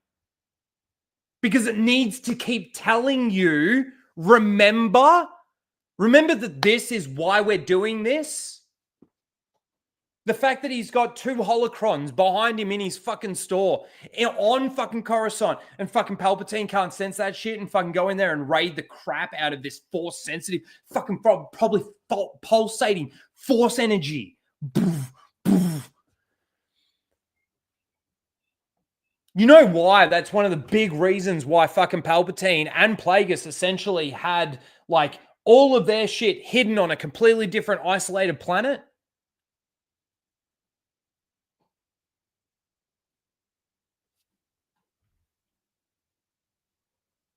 Per se. It's a smart dystopian sci-fi show with the Star Wars name on it. When seeing the absolute brutal reality of this universe, and I think back to the wacky adventures of Luke, Han, and Leia, it doesn't quite mesh well. The Flash Gordon serials don't work well as a continuation of 1984. So what's the problem exactly? I guess there really isn't a problem. The show is called Andor because it's about Cassian Andor learning to become a rebel. And while at first he's an opportunist looking out only for himself, he changes into a man that will give the ultimate sacrifice to save others. A sacrifice he gives to a cause. A sacrifice that caused him years and years of endless suffering. Only for a farm boy from Tatooine who has been in space for less than 12 hours to blow up the Death Star and get all the credit. Are you now giving the original trilogy shit to prop up Andor? Oh, I didn't see this coming. The Andor show is about a very long-term plan to secretly build and power a Death Star. Yeah, why aren't all of those fucking things in their droids? Programmed droids to make parts for the Death Star. No, let's have to feed everyone, toilet everyone, bed everyone, fucking keep them prisoner, and this is the other thing too with how they find out about the fucking person that gets transferred instead of released. So in the episode that we see, I don't know how long this prison's been operating for, right? But the prisoner was supposed to get out, they'd served their time, and they were supposed to be released. Instead of being released, they just get transferred to another division. Obviously, that entire division finds out that, hang on, because obviously he's going to tell us, I was supposed to be released today. Why aren't you letting me out? I've done my time. I'm supposed to be released. No, we're throwing you in this room with all of these new people that you don't know, right? I was supposed to be released today. Like, I've done my time. I'm supposed to be released. They then riot, right? You're telling me that this is the first time. So everybody prior to that person that had served their time there, they released. How convenient is that for storytelling? Just when Andor arrives is the first time that the Empire in this division decides to, instead of releasing the person after fucking they've served their time, this is the first time it's happened. It's got to be the first time it happened, because if it happened in the past, then wouldn't have the riot of that? Oh no, because Andor wasn't there and he was the element that drove that forward, because he came up with the plan, fucking with the toilet and shit. The convenience of storytelling in this show is fucking and then-ish. Luthen was called to an emergency meeting. The source told him he just learned that the Emperor's secret energy project was the cover story for the manufacture of a weapon. That was designed with a secret flaw by a genius engineer named Galen Erso. So that, wait a minute, I thought wacky space bugs designed the Death Star 20 years ago. Did Galen Erso just take those plans and then just add the secret shaft that you had to shoot a torpedo in? The flaw, or having the plans change and building the bugs thing. design? I don't know. I can see the plans right there. They're all done. These alien bugs seem pretty. Yeah, all the drama. I think in the original canon, wasn't it them that did build it? I don't know. sacrifice and death surrounding stopping the Empire, and specifically with Andor stopping the Death Star, and it solved rather quickly. Then to add insult to injury, less than a year later, they've almost got another Death Star built. Then after all that sacrifice, many, many years later, there's another empire called the First Order, with another Death Star that's even bigger. Well, I appreciate what you did, Andor, but, you know, it's like that time I worked at Chili's and they wouldn't give me a raise, so I burned down the building. They just built another Chili's a week later, and then a year later they built a giant Chili's right next door to that Chili's. The only good thing is, while starting that fire, I didn't kill myself in the process. Sorry, Andor, thanks for your sacrifice. Number 7, in conclusion. So what am I saying here? What are you saying? Andor, especially season 2, is a fantastic show that's so well done, but in the back of my mind, it's hard to truly love it because everything else in Star Wars is so uneven. Yes, and the way it connects to all of that is really bad. And I'm not even saying that it's good. I'm saying that there are, like I said, you take it out of the Star Wars galaxy, yeah, you could have this story just as a normal fucking show, right? Great, you could do that. But there are so many elements of it that remove itself so much from the Star Wars galaxy that, to me, it's not Star Wars. And I don't think anything that Disney could ever do right now could ever come back to what Star Wars actually is, especially with all the stuff that they've done within the canon. Like, for example, if they were to go back to, I mean, even in Andor, I must admit, they actually did do hyperspace. I don't think that there was too many occasions where I saw a problem with it. I think there was 1 or 2, actually. But more often than not, they did actually do hyperspace justice in regards to travel time, right? But that was jarring to notice that when they haven't cared about it before. So flip-flopping on that kind of stuff when it comes to canon or lore within the galaxy, right? It starts to fuck with it as well. Yep, we're doing time. We're doing travel time. Nope, we're not doing travel time. You just instant teleportation there. Now we are going to do travel time again. What's going to come back out when it comes to Mandalorian? Because Mandalorian was one of the biggest culprits of hyperspace teleportation.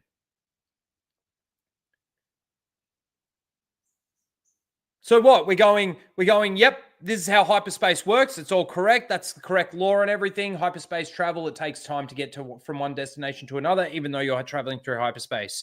We come out with all this crap, Disney, Star Wars bullshit that says, no, we don't have to. You're just there when you need to be there, right? And like you could be on this planet and then be on this planet, and then everything else in the sub-story hasn't changed in the time that it's taken you to travel that. So hyperspace teleportation, right?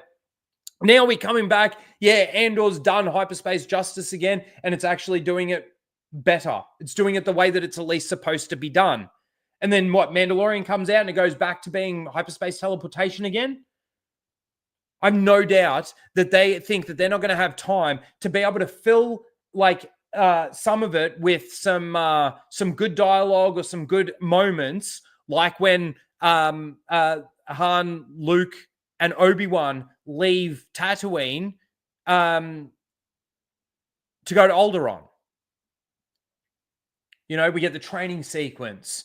They're playing chess. You know, Han even walks out of the cockpit, you know, basically just saying, yep, we're on our way, blah, blah, blah, blah. We'll be there, you know, this long or whatever. I can't remember exactly the dialogue that takes place in that moment, but you know what I'm saying.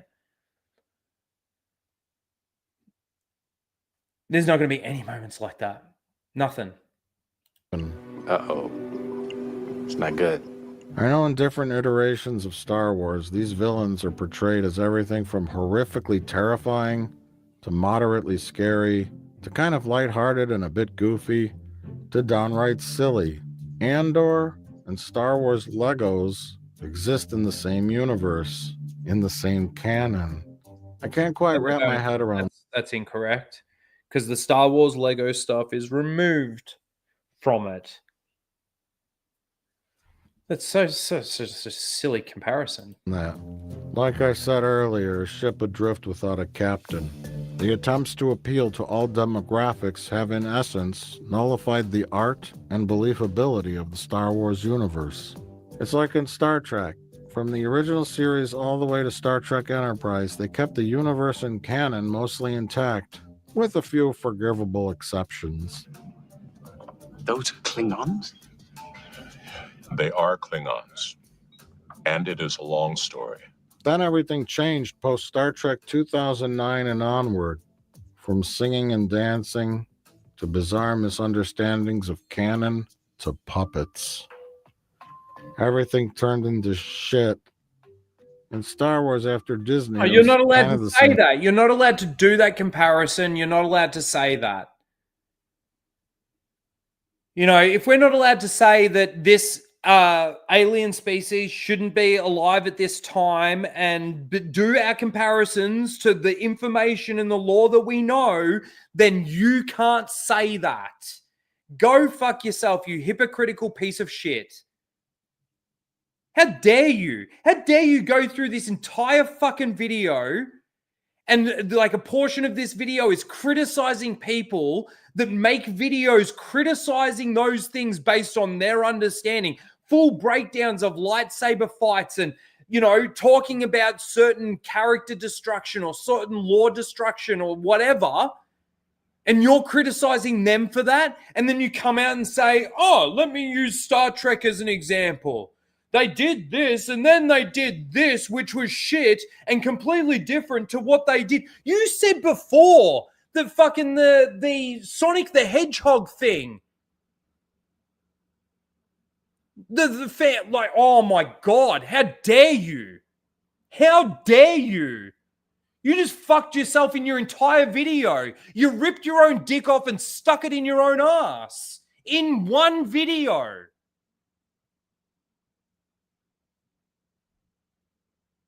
Thing, minus the spaceships and locations. At least they. I don't know how you come up with a video like this and get to the end of it and go, hang on a second, am I doing here exactly what I've just criticized all these people for doing? Yeah, it kind of is, but all right, we'll leave it in.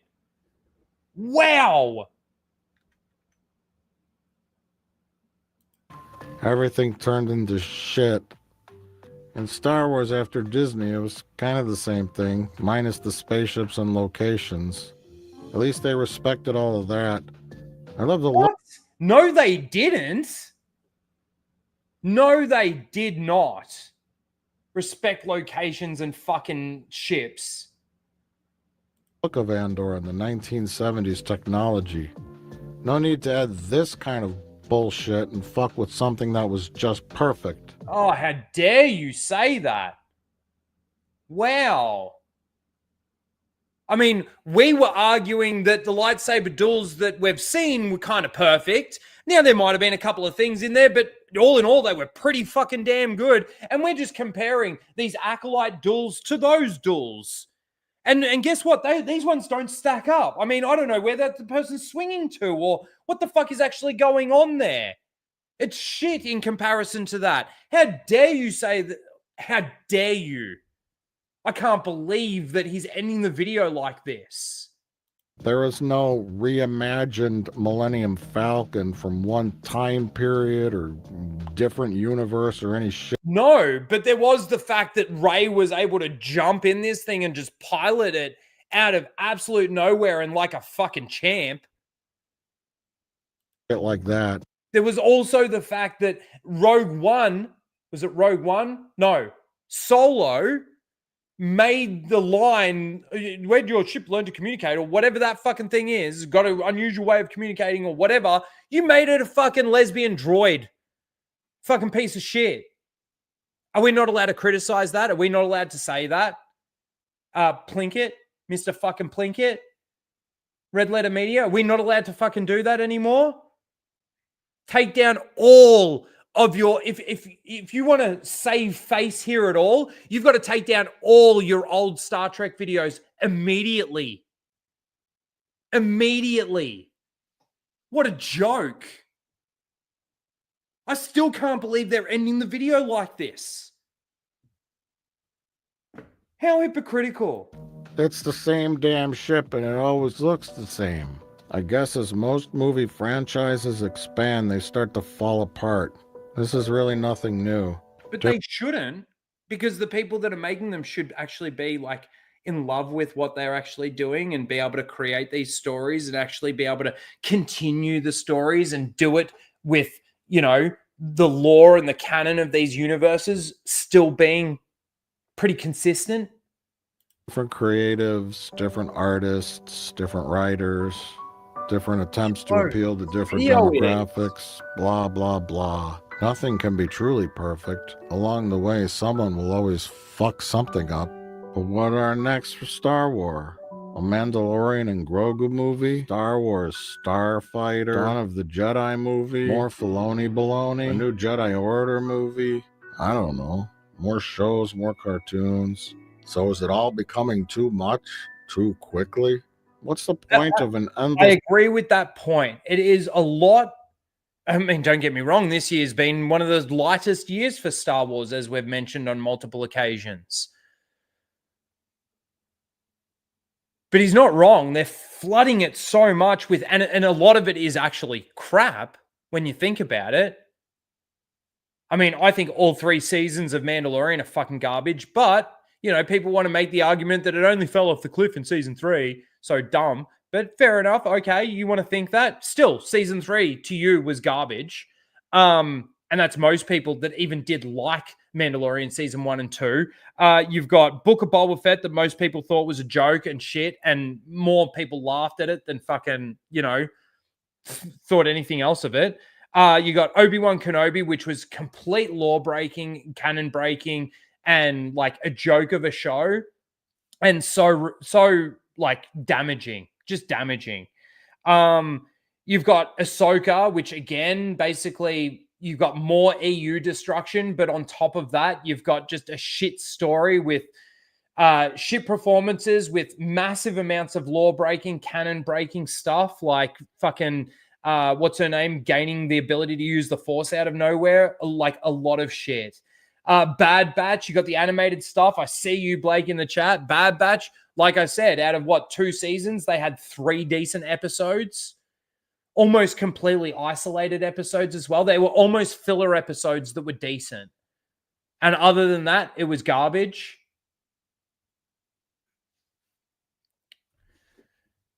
Fuck, man. Struggle against the Empire, Second Order, Third Order. When does this shit stop?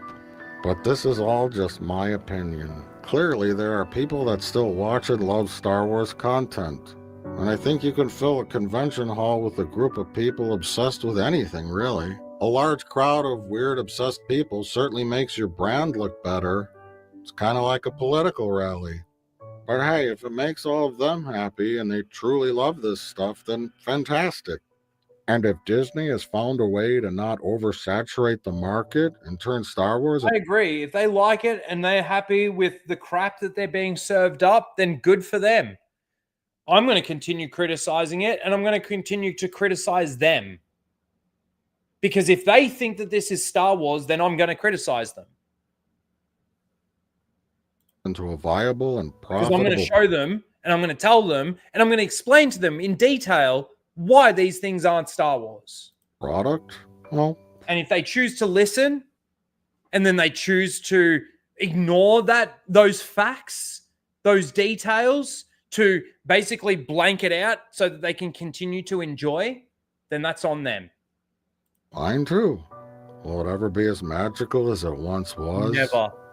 No. And isn't that sad? It's all just become way too much for me, and I can't keep up with it anymore. Farewell, Star Wars. It's been fun. You made me happy for a while. Based on this video, I don't know where in which timeline this franchise ever made you happy. I honestly, you shat on the prequels, you shat on the OT, you shat on the sequels, you shat on all those eras.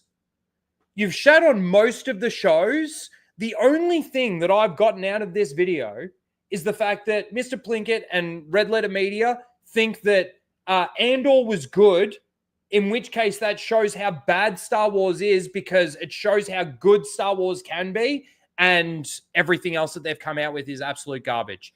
That's the purpose of this video. And it was also to criticize the people that are criticizing it, still actually, you know, caring, still actually giving a fuck about the thing that they love, right? And doing videos based on that, and you calling them out. And then in the exact same video, you say how much you're disappointed, basically, with what they've done with Star Trek, and how dare they? And all I can say to that is, how dare you, after everything that you just fucking said in this video. This was a minute video of you essentially calling yourself out. You fucking weird cunt. I can't believe it. You know the saying, all good things must come to an end. You exposed yourself in an hour-long video. All right, looking now. 5, 4, 3, 2, 1. Oh! We can also experiment. As you can see, there's a huge amount of variety to what we're doing. We can move through timeline. The fact that she even says that. You shouldn't even need to experiment with Star Wars. It's already there. Everything that you need is right in front of you. Even though we want to make sure that these stories actually continue coming early next year, there's going to be an all-new audio original, and it's entitled The Battle of Jeddah. That's what we aspire to. That's what The LEGO Star Wars Summer 2025 wave has quickly become one of, if not the most controversial in the entire theme's history. This is due to a couple of main. We've got a working transport crane that can lower This to the week ground. and every week, tune in for This Week in Star Wars. But in my world, nerds are dead. Check out all the Star Wars news. It's a new year, and that means new stories in Star Wars. That's right. Get out of here. So people have a tendency to overdo it. They abuse it. Is this video before The Last Jedi? No, this video was made 7 days ago. 7 days ago. People who are neurodivergent in some ways, as I am, we recognize a lot of ourselves in droids. Oh, I'm sure you do.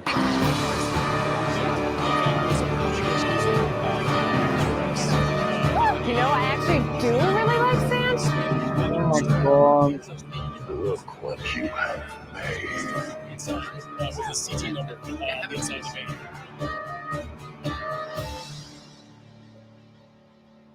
We'll always be with you.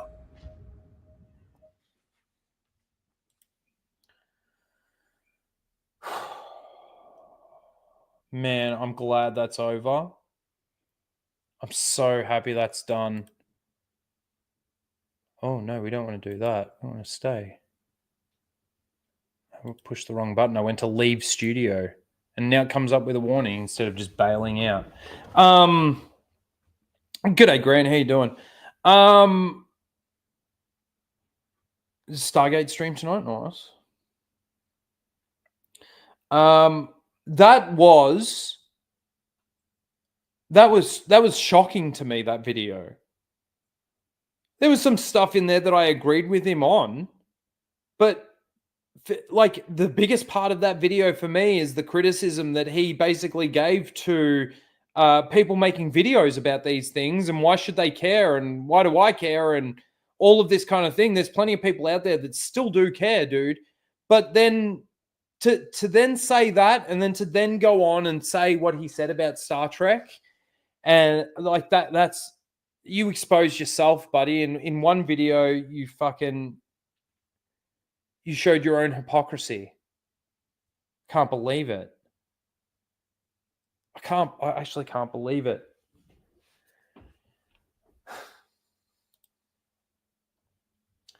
What a joke, man. We do need a palate cleanser after that. Which one do we want? We're just going to play this one because that was painful, I tell you.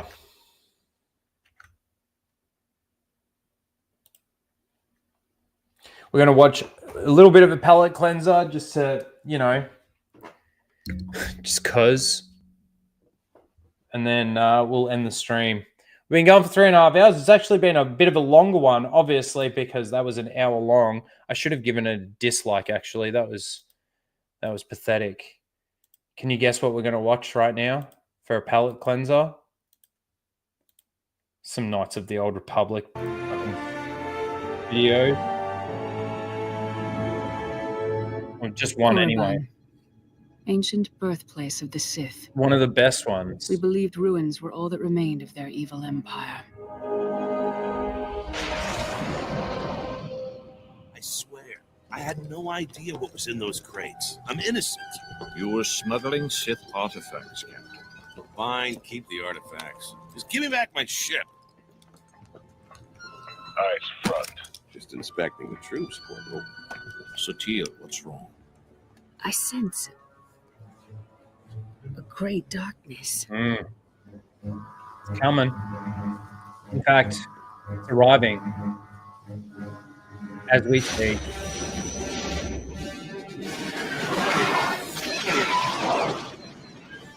Sith Empire has returned. Like even that, even the way that they sort of came in and like heaps of fucking starfighters, heaps of ships, right?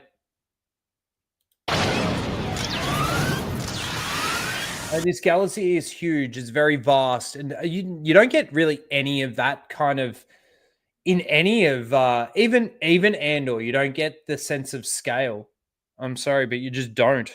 Everything looks fucking tiny. Oh, but it's the new fucking. They're just building the rebellion and all. No. The whole thing looks small. We must warn the Republic. Even without the use of the volume, it looks fucking tiny. Our shuttles can't outrun those fighters. Well, guess who's got the fastest ship in the sector? Station defenses breach. All hands evacuate.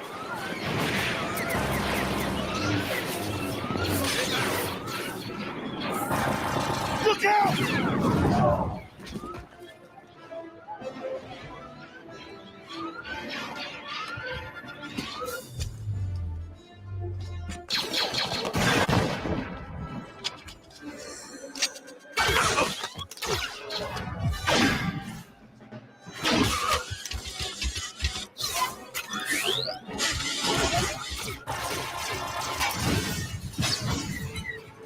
Fucking awesome.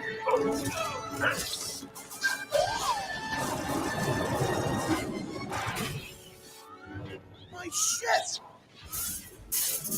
Will she fly? She's not pretty, but she's tough.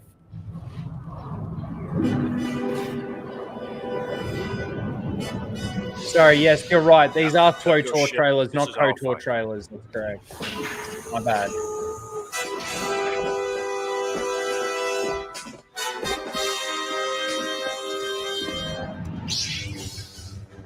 T7, cut the iron cannons.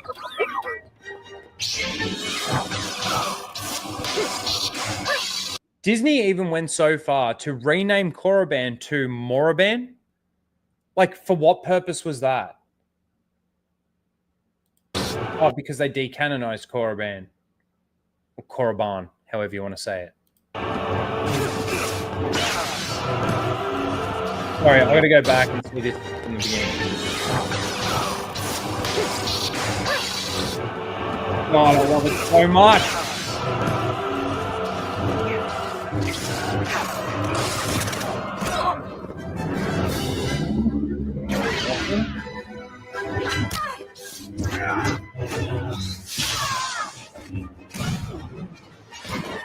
It is amazing that in what 5-minute clip, 5-minute video has more heart, soul, and meaning in the Star Wars galaxy than anything that Disney has done, including anything from Andor. Video game. Go, Satele. You must walk a different path.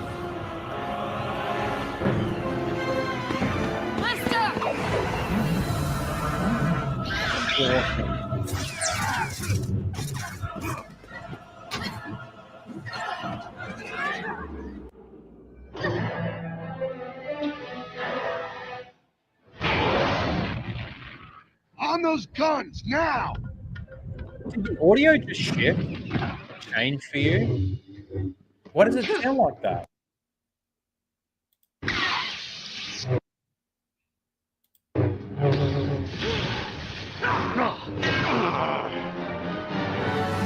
Oh, hear that? It just came back. Did you guys hear that? That was weird. Music as well. Like think about the music and the moment that you're watching right now and how that's making you feel in regards to watching it and the tenseness of it and everything.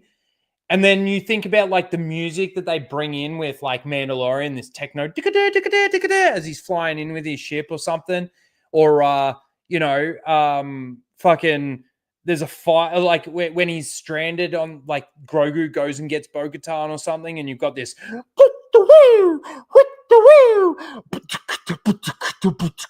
like some shit like that, like fucking stupid.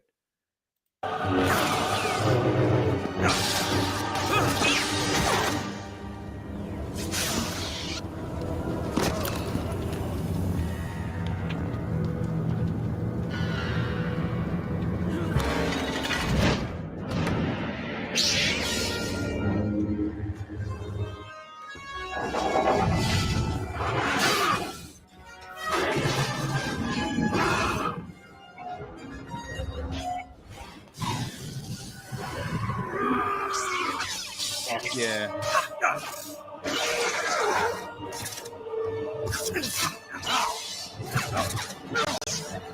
Look at the ferocity and the rage that he fights him with. It just overwhelms him.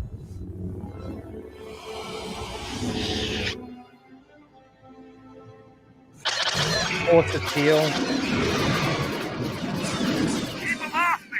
Hyperdrive's almost ready!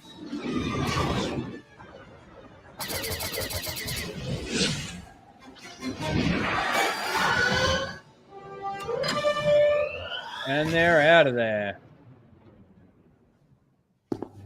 Fucking awesome. They've escaped, Master. You've failed. No, Malgus. This is only the beginning. Yes. After 1,000 years, Korriban is ours again. Welcome home. Welcome home.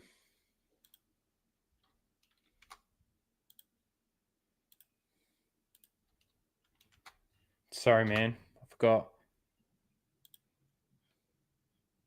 Welcome home. How good is that? How good is that?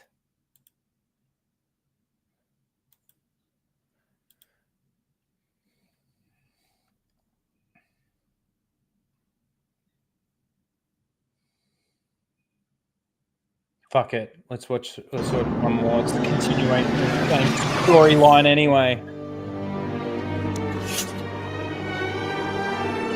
For centuries, Alderaan stood as a beacon of hope in the Republic. But the Empire came. And with one savage strike, brought Alderaan to the knees.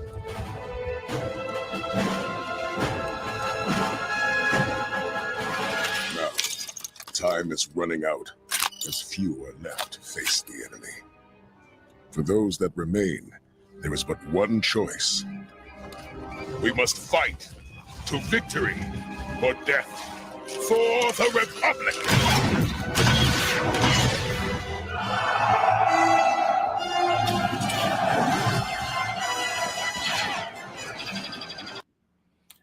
I just sent you the link, Justin.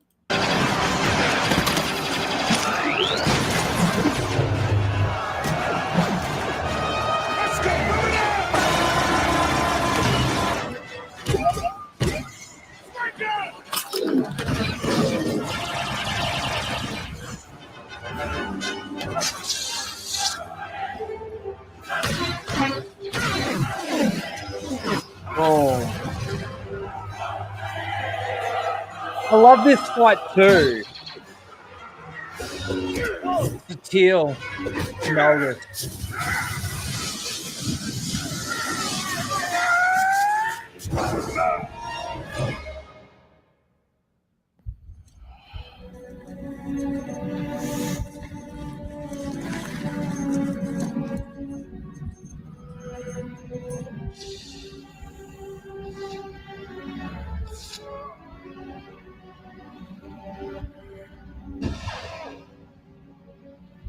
Face man. I agree. I agree.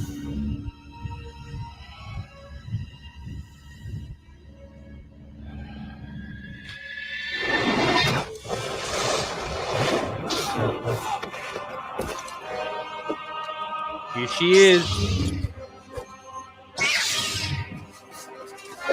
Wanting justice, not revenge.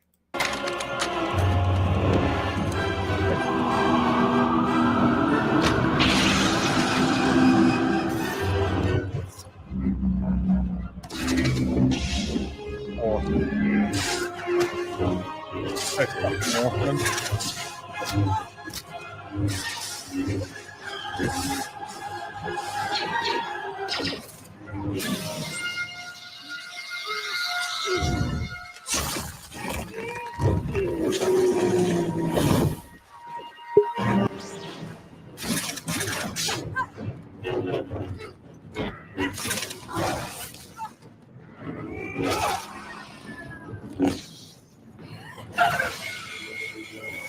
Music build. Fucking he comes in, saves the day. Gonna sacrifice himself.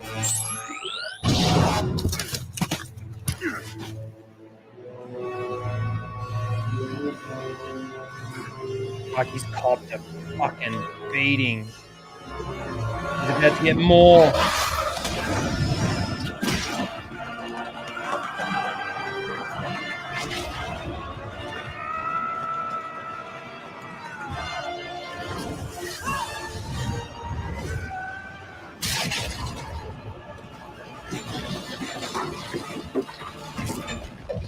Fucking sick.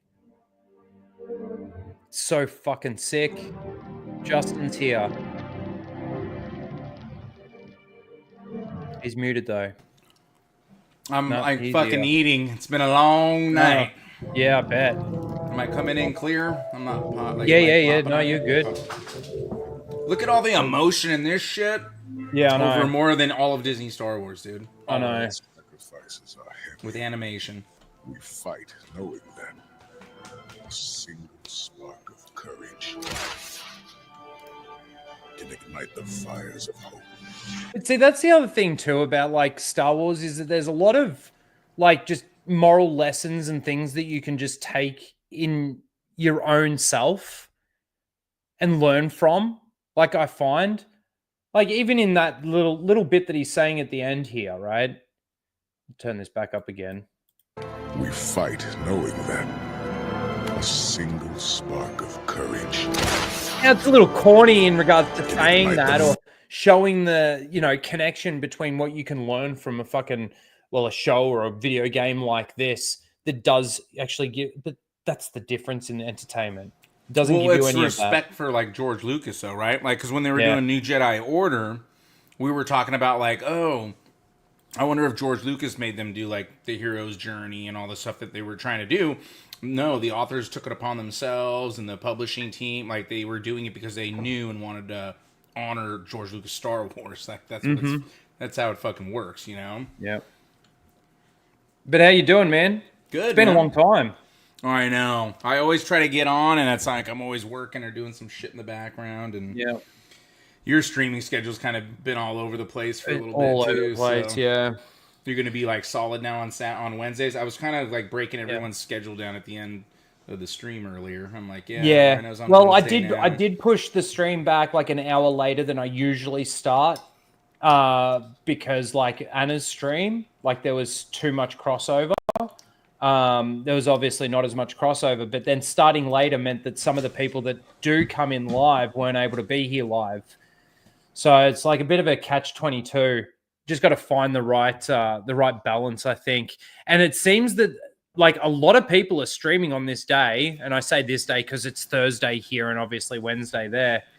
But a lot of people are streaming, and it seems that a lot more people are starting to stream as well. There was some new streams that I saw pop up today. I'm like, you're not normally streaming today, are you? Like, don't. Anyway. Yeah, like Grizzy normally streams today, but he's switching till tomorrow now. Yeah. So, which is great for me, I guess, because at least then I'm not crossing over with him as well. Yeah, then Anna can shoot some people your way or something. Again, not that I'm, you know, I mean, Grizzy even gets, what, 200, 300 odd viewers, something like that. And, you know, I'm sitting at 30, 40 viewers. There is still obviously crossover. Yeah, of course. Especially because all of it, like, you know, Anna was around, like, when your channel started. Yeah. You were promoting Grizzy's channel when he helped him get to his 200 subs. You helped me get to my 100 subs. Oh, yeah. Purist get to his 100 subs, you know, like, so you're going to have that crossover no matter what. But, yeah. It's well, for me, it's kind of good because at least you guys are carrying on. Like, I'm glad that it was you guys that I was actually shouting out because it's you guys, being that I don't have a lot of time to do a lot of this shit. I think amongst all of us, we can sort of capture something and, you know, get it out there. Grizzy does a lot of the fucking revealing of the shills. You do a lot of that too, but you also do a lot of content in regards to lore and canon and reading comics and reading books and stuff and reviews of those things. And then I'm covering all the fucking Disney Star Wars garbage. And then you've also got like the other guys too. I'm not discounting them. You've got Calf Chat with OG. You've got and all her content that she puts out there.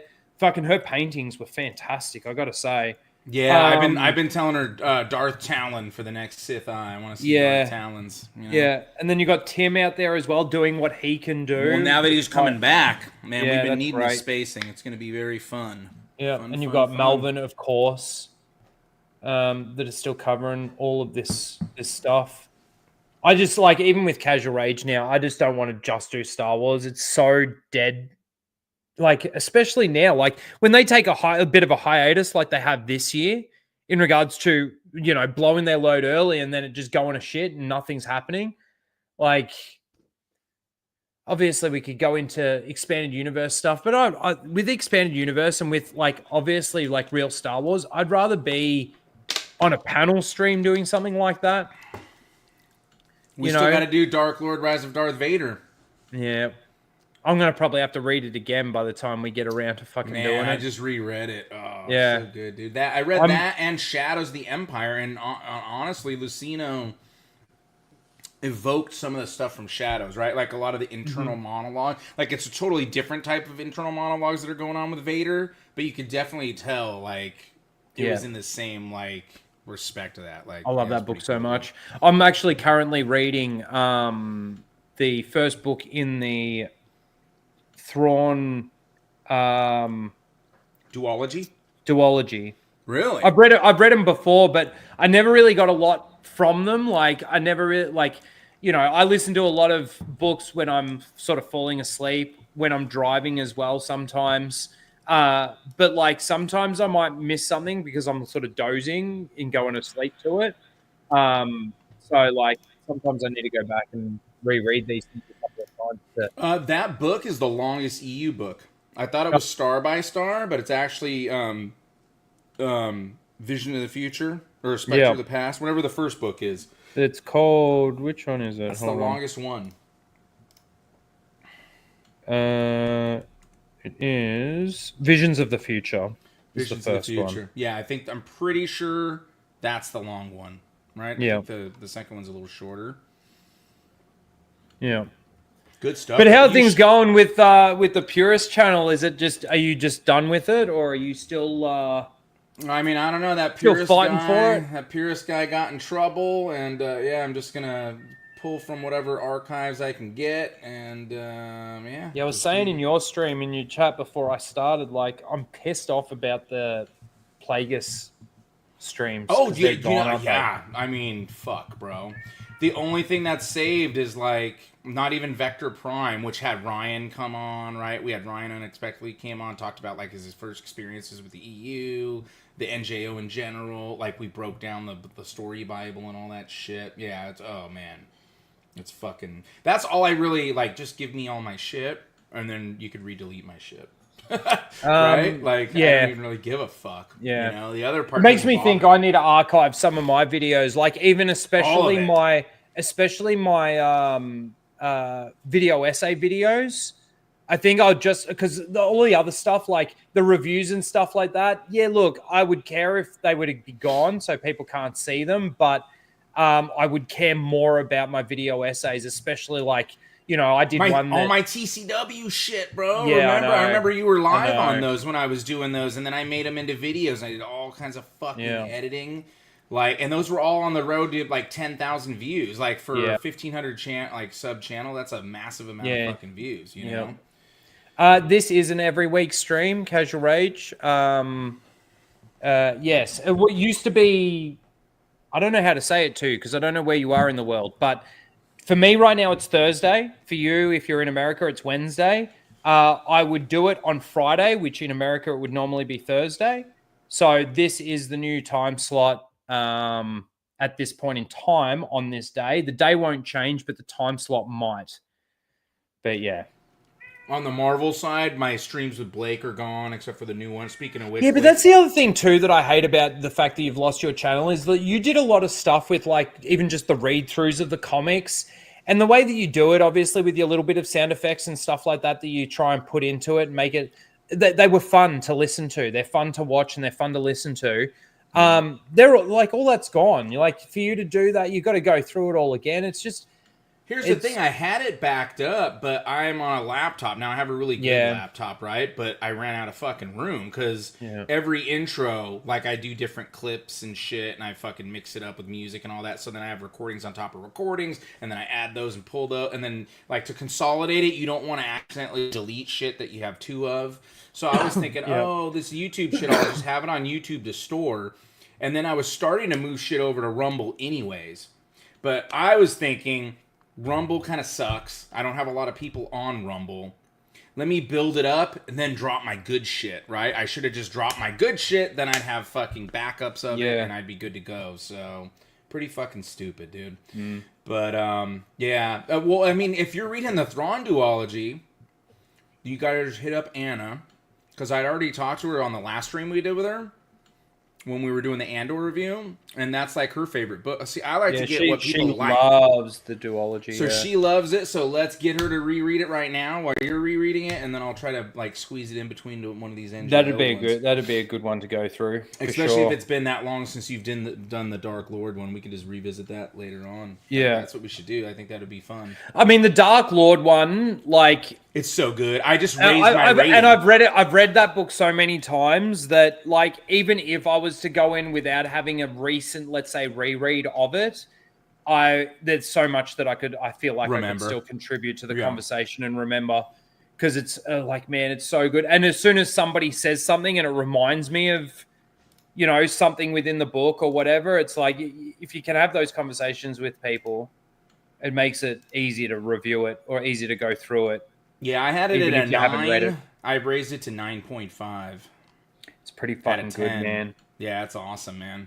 The hard thing for me is, like, I want to put so many books in like that 9 to 10 range, but I can't bring myself to do it. Like, okay, so if I could just balance straight off mine the out. bat, straight off the bat, there's Revenge of the Sith novelization that's between 9 and 10. There's Rise of Darth Vader that's between a 9 and a 10. The first Bane book is between a 9 and a 10. The Plagueis book is like a 10. You're not wrong. So look, here's my list. I have a spreadsheet. That's what we do in our server, right? We keep track. I need to get your list of all your book rankings. I'm doing it, and I'm collating it all, and I'm doing averages. Because here's the thing, right? So I had one guy, Christian. He's a big supporter, right? But he's all, man, you think everything's like an 8, a 9, or a 10. And I'm like, well, here's the deal, Christian. I actually have a lot of shitty rated books. but I don't promote them because that's not how I'm going to get people into the Star Wars expanded universe. Like, hey, let's Marvel Comics. You should read the one where Mystique and fucking Destiny have Nightcrawler, even though it's not fucking biologically possible. Of course, I'm not going to refer that. Like, so you want to refer the good shit. That's why I cover the good shit, right? I have Revenge of the Sith at a 10, Darth Plagueis at a 10, Dark Lord at a 9.5, Path of Destruction 10, Rule of 2 10, Dynasty of Evil 9, Shadowhunter 9, Vector Prime I have at 8.5, but I could probably call that a 9. Oh, dude, that's 9 for me. Star by Stars a 10, Traitors a 10, Invincible's a 10, Unifying Force is a 10. See, that's a lot of that's a lot of 10s. It's funny though, because like there are people out there that say like the EU was never that good. Man, these books and the continuations of the stories and everything are fucking sick, man. Like I don't know where you're getting the idea that you think the EU is shit. You must never have read it. That's the only idea that I can come to. Yeah, and I have like Shatterpoint's a 5. Like I was about to ask you. I was literally about to ask you, where do you rank Shatterpoint? I give Shatterpoint a 6. Yeah, and 5 is mid. 5 is okay. It's just mid, but right? It's mid, but for me, it's okay. It's a good mid. For me, it's a decent mid. It's not like it's mid, but it's shit. So that's why it gets the 6. Fuck. What else is there? Oh, okay. The 2 Maul books. Where do you rank those? Where do you rank Shadowhunter? Shadowhunter is a 9. Yeah. Lockdown. Okay. Is it 8? See, 8. I love both of those books, but I can't give either of them a 9 or a 10 because I can't have either of those books on the same level as Revenge of the Sith or Plagueis because I just don't think they're as good. Well, that's why I have Revenge of the Sith and Plagueis at a 10. I think that they're both good, but like I would give Shadowhunter, I would give I've never really actually thought about it, to be fair. I think the Shadowhunter probably gets better. like a 7.5 for me. 7.5 to an 8. It's good, but that's where it sits. And then Lockdown.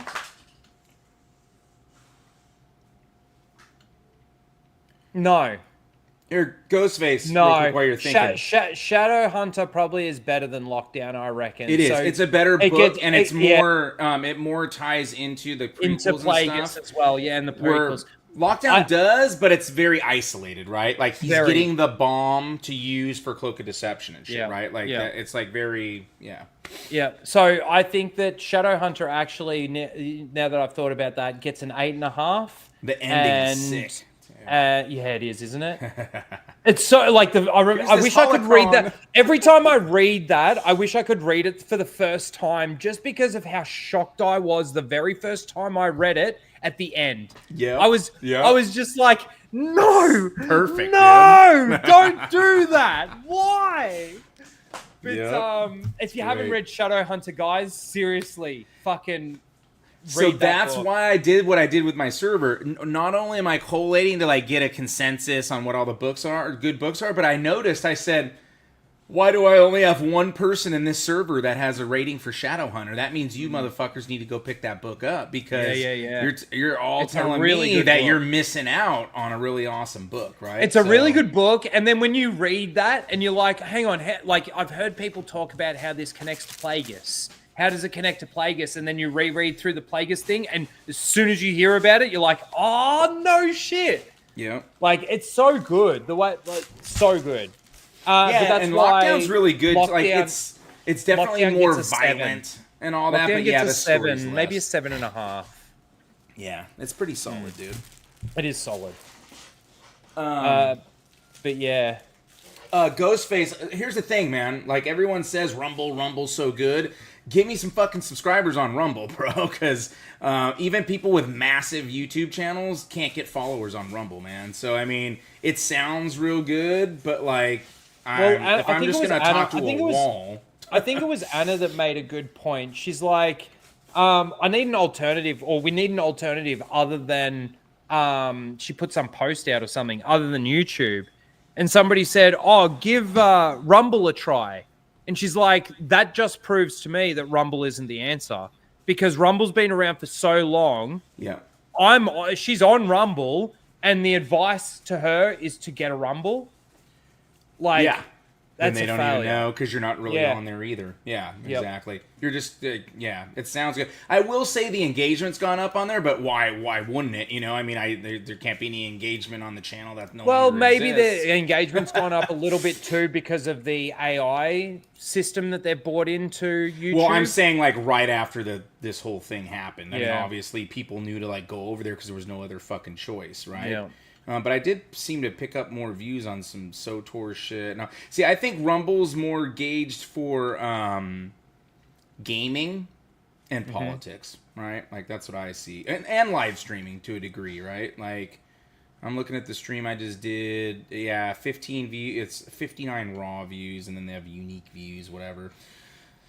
So it's like whatever, but yeah. So I mean, yeah, Ghostface, get me 1,000 subscribers over there on Rumble. I'll fucking be on there every day. You know, I mean, just let's see it happen though. That's the problem.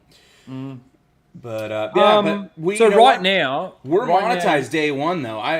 We have this thing called Stream Elements that people can go and they can do tips and whatnot. And YouTube lost out on $58.50 today. That's their cut of what they would have got off of the $200 from the stream. So we're gonna keep a running total, and we're gonna shame fucking YouTube every single time that we go live.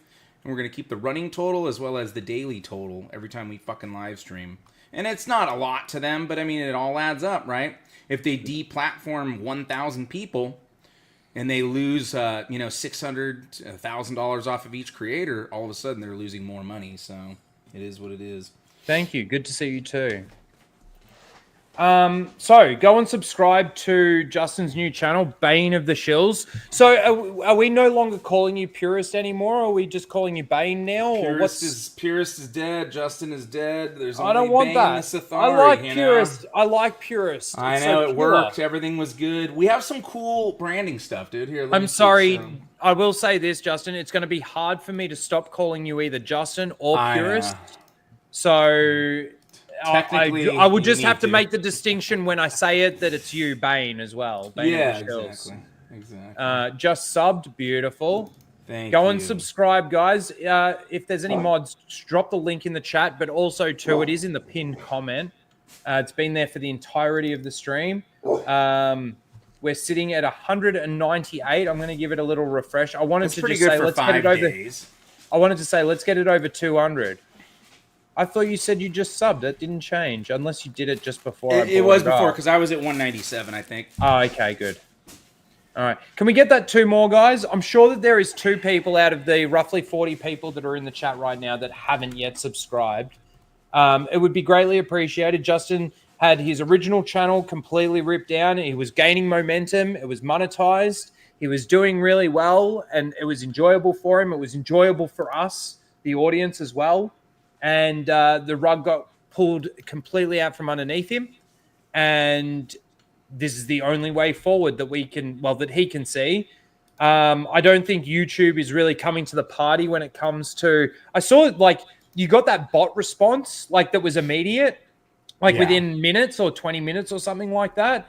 And it's like, all right, yeah, no worries. You're going to have your bot responses, but can we now have an actual human look at it? And it doesn't seem like you've got any response back from anything moving forward from then, really, is it? No. Yeah, and you could tell that was a bot response too. Like, and then they're like, "Oh yeah, we just checked it." They checked it in 25 minutes at 1 in the fucking morning. You know, it's like, come on. There we go. 200. Well done, chat. Thank you.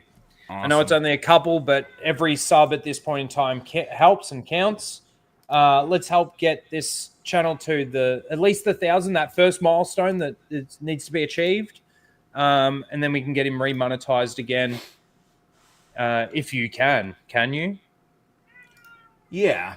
Well, no, I can't, but yeah, the Bane can. Yeah, Bane can, but yeah, the other one can't.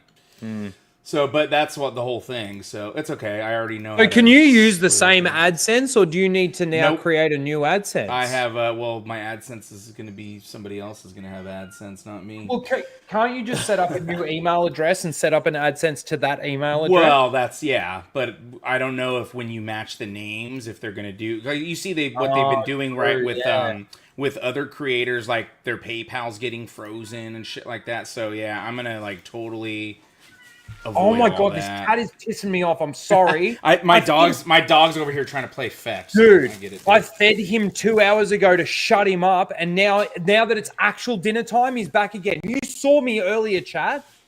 Fuck this cat. Seriously. Fuck you, Eric. Shut up. Oh, yeah, it's here. Anyway, I'm going to share your screen. Continue talking. I'm just going to fucking feed him again so he does shut up. For sure. And we got to the 202, so thank you again, chat. Well done. Let's keep it going. Share it out on your social media. Let's get this channel moving. Let me add to stage. Why isn't that working? Do I have to remove that? I have to remove it before it just lets me fit. Oh my! You StreamYard, fix your fucking shit, seriously. Right. Oh my god! I have to stop sharing that so that I can reshare what I was sharing. It won't let me just click add to. It says before presenting a screen, remove other media screen from the stage, which you used to just be able to click and it replaced it. Well, yeah, you know, they had it to where you couldn't shift and order your clips and everything. And then they're like, hey, now you can do this. So they took it away and then they added it back like they're giving you a fucking feature. Stupid. They're like, oh, look at this. So Mighty Marvel Masterpieces, that's like Stan Lee, right? He would always use the same letter multiple times when he's starting like a story. I'm just going to go feed this fucking cat to shut him up. I'm listening, but you won't hear me. So on September 11th, so normally we're going to stream on Mondays. That's what we do. I would sometimes do like Mondays stream, and then I'd also stream like on a Thursday or a Saturday and have guests on for either Marvel or Star Wars. So I'm down to like streaming once a week pretty much right now. My editing on my videos is kind of behind and all that, but now, you know, I got a fresh start, I guess. So next Monday is going to be our regular stream, which is called, hopefully it'll still show it when I click over the tab. Yeah, Sith Happens. That's going to be the name of our stream. You see all the screaming SJWs crying. You see one of my things, I'm not for the Star Wars theories made in China, price jacked up frickin' lightsabers. So you see Bane here has a made in USA lightsaber. And then we have the Marvel comics as well as the Star Wars expanded books. So, yeah, that's going to be our regular stream on Mondays, usually 9 p.m. Central Standard Time. And then our next Marvel stream, or will be our first Mighty Marvel Masterpieces. We're going to have Liquid Blake on. We're covering part 3 of the Uncanny X-Force Rick Remender run from 2010. So that'll be on Thursday the 11th. So, yeah, check that out. And then we just got done streaming tonight Agents of Chaos, Hero's Trial, which is the first of the duology by James Luceno. It's the 4th book of the New Jedi Order. So we are going to start Jedi Eclipse. I try to mix my panelists around. A lot of times it's a lot of the same people because we're all reading the NJO together. Some of us for the first time, others are rereading it. So tonight it was OG Star Wars Scran, and John Gets Gaming. I believe we're going to have John back or Scran back, and I believe OG Star Wars is going to come back for the next one too, and then Matt Wilkins will probably be rejoining us because Matt Wilkins was on for Dark Tide Ruin, I believe. Yeah, which was the second, and I believe I have one of the streams archived with Matt Wilkins on. That was the one that Theory dropped by, waited for 2 hours, and then debated Purist for about 2 hours. Yeah. That one I still have. Do you have Theories stream? I have the China Sabers video, which I'm going to be dropping. I have the debate, and then I have the stream where he came on and debated. Oh, thank God for that. I was going to say, if you lost that. I have the very first one that I made on him, which was he hired ghostwriters, and it's okay that Anakin's gay. I have that one. And then I have... Good night, OG. Bye. Thank you for coming by. I appreciate you. I have both Star Wars Normies, which is very good because those fucking took a lot of work to make. So I have both Star Wars Normie episodes. And then I only have one Darth Plagiarism, but those are actually very easy because I already have the saved pictures of the Wikipedia he read off of. So I just play his video. I put the Wikipedia on and I zoom up on the paragraph that he's reading. So that's kind of fucking easy. The hard part was finding well, it wasn't even that hard, but finding the plagiarized fucking videos. But So, yeah, but like I said, yeah, so Sith happens. We got the screaming SJWs, the Made in America Good name. lightsaber, you know. Yeah, I pulled it, right? Because we were thinking Sith happens, talking Sith, Sithology, and then there was one other one. But yeah, Sith happens was winning both the Discord poll and the... They could have just called it YouTube Sithari. Yeah. Sith happens, though. I mean, Sith happens. It's a good name. Sith definitely happened. You know? I mean, that's for damn sure. Yeah. So we made sure to use generic SJWs. That way nobody gets bullied. You know, that kind of stuff. So, I'm curious. Did you watch the Mr. Plinkett video? I've seen bits and pieces of it. I've never liked Red Letter Media. How much of it? How much of it did you see here? How long? I think I saw like the last 15 minutes or so. I was recording some stuff that's going to be on United Spacers Alliance tomorrow for spacing. But I still can't get over the fact that they basically sort of expose themselves in the one video. Like, they're criticizing people for they're criticizing people for their criticism, but then they basically go on to say we're criticizing this for basically the same sort of elements, the same sort of reasoning. It's like, what? So what's your fucking problem? Right. Anyway, is that holy shitful in the comments? Somebody got gifted a sub last month. I would dispute it if the channel got nuked, because they're not gonna cough it up. So I would fucking dispute it. What are you talking about? Somebody said they got a gifted sub and then the channel got nuked. So yeah, I would say they got a gifted membership. I would fucking dispute it with YouTube. Be like, I want my money back because you motherfuckers. I wonder what that. I actually do wonder what that means for ongoing subscriptions. They better not fucking keep debiting people's accounts.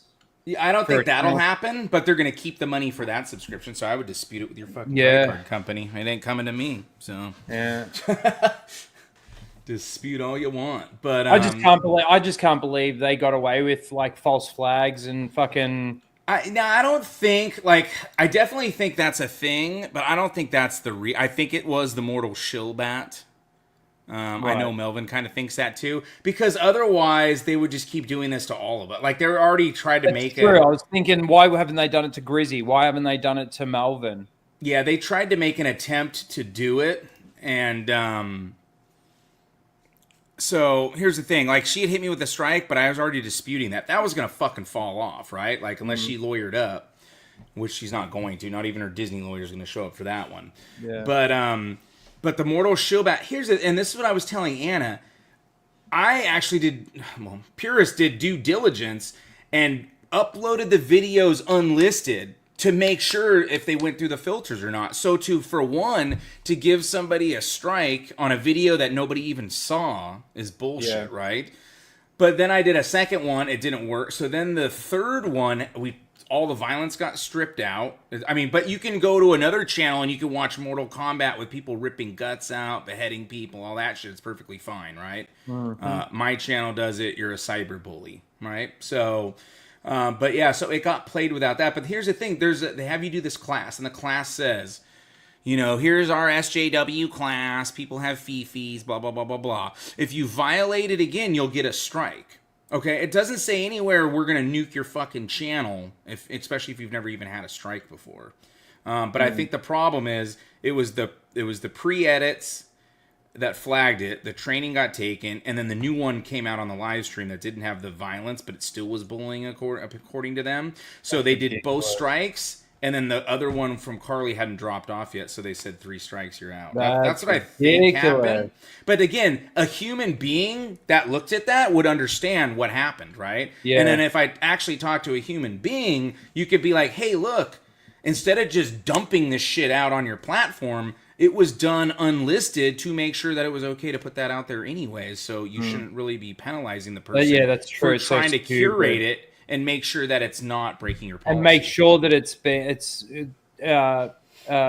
what am I trying to say? Like, playing to the rules. Like, the terms of service of YouTube and stuff like that. It's, Yeah, because a lot of it's very gray, right? Like, in a nutshell, Purist channel got nuked for stupid fucking reasons, lost a lot of content, and he's had to redo a new channel, which is called Bane of the Sith. And if you're not subscribed, please subscribe. Yeah, exactly. So that's what I think it is. I also don't think Carly King should be credited and think she has all this power to fucking. I mean, we know she's a Disney shill, and you know, God knows how she met up with Dave Filoni, but you know, that's one thing. But I don't think they're able to just. I mean, people can't. The Ryan reposted live on FNT. Yeah. I think Yellow Flash reposted. I think Camelot reposted. Like a lot of pretty big like YouTubers, right? I think it was up to like, I don't know, tens of thousands of views. Yeah. I mean, if they're not gonna fucking listen or respond to that, like I don't know. I don't know how they're gonna listen to Carly King, right? The thing that annoys me about this is that if you were at the same size channel as, let's say, a Camelot or a Ryan or any of those other people that retweeted it, you'd probably have your channel back by now. Yeah, I'd probably have like I can't say that. I can't say that with any sort of 100% certainty, but I certainly think that like some correction would have been made. At least a human would have looked over it. Whereas it seems like not even that's happening for you. So it annoys the shit out of me that that's what's happening. Well, the thing is, so other people would look at it, like people that aren't YouTubers would be like, oh, well, Carly's got a big channel, though. And like this guy's channel wasn't like, Carly King had 4 people watch that premiere of that Boyega. It was an hour fucking long. Yeah. I've done comic reads on comic books that I've only gotten 30 views on, and I had more fucking premiere chats going on in the actual premiere. Carly King doesn't move the needle, right? Well, she's not really. To me, that's bought subscribers. It's kind of the same as Jake. She doesn't have any engagement. She doesn't live stream. She doesn't do anything. Like, what does she fucking do? Like, look at her channel. I think she has like 140 videos and like 30 live streams. Like, she's not making them any money. That's why I'm keeping track to fucking shame YouTube how much money we're gonna make. Now, I mean, I don't make money like fucking an FNT stream or something like that, right? But we're consistently we're making the platform money, right? And they were getting their fucking cut. So a lot more than any of these shill channels do, right?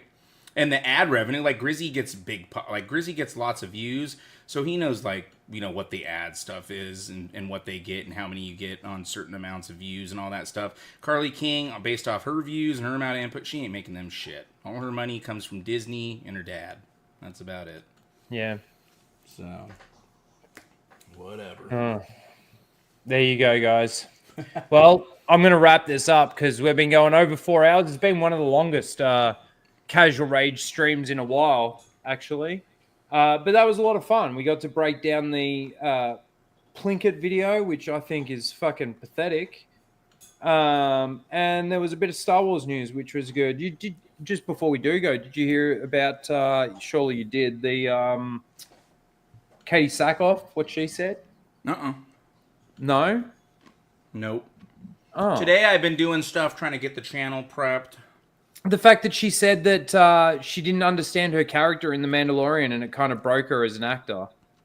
No, I didn't hear that one. Oh, dude, let me show you this really quick. Was that like a Roka and a fucking I only heard about this because obviously Ryan covered it. But where is it? Here.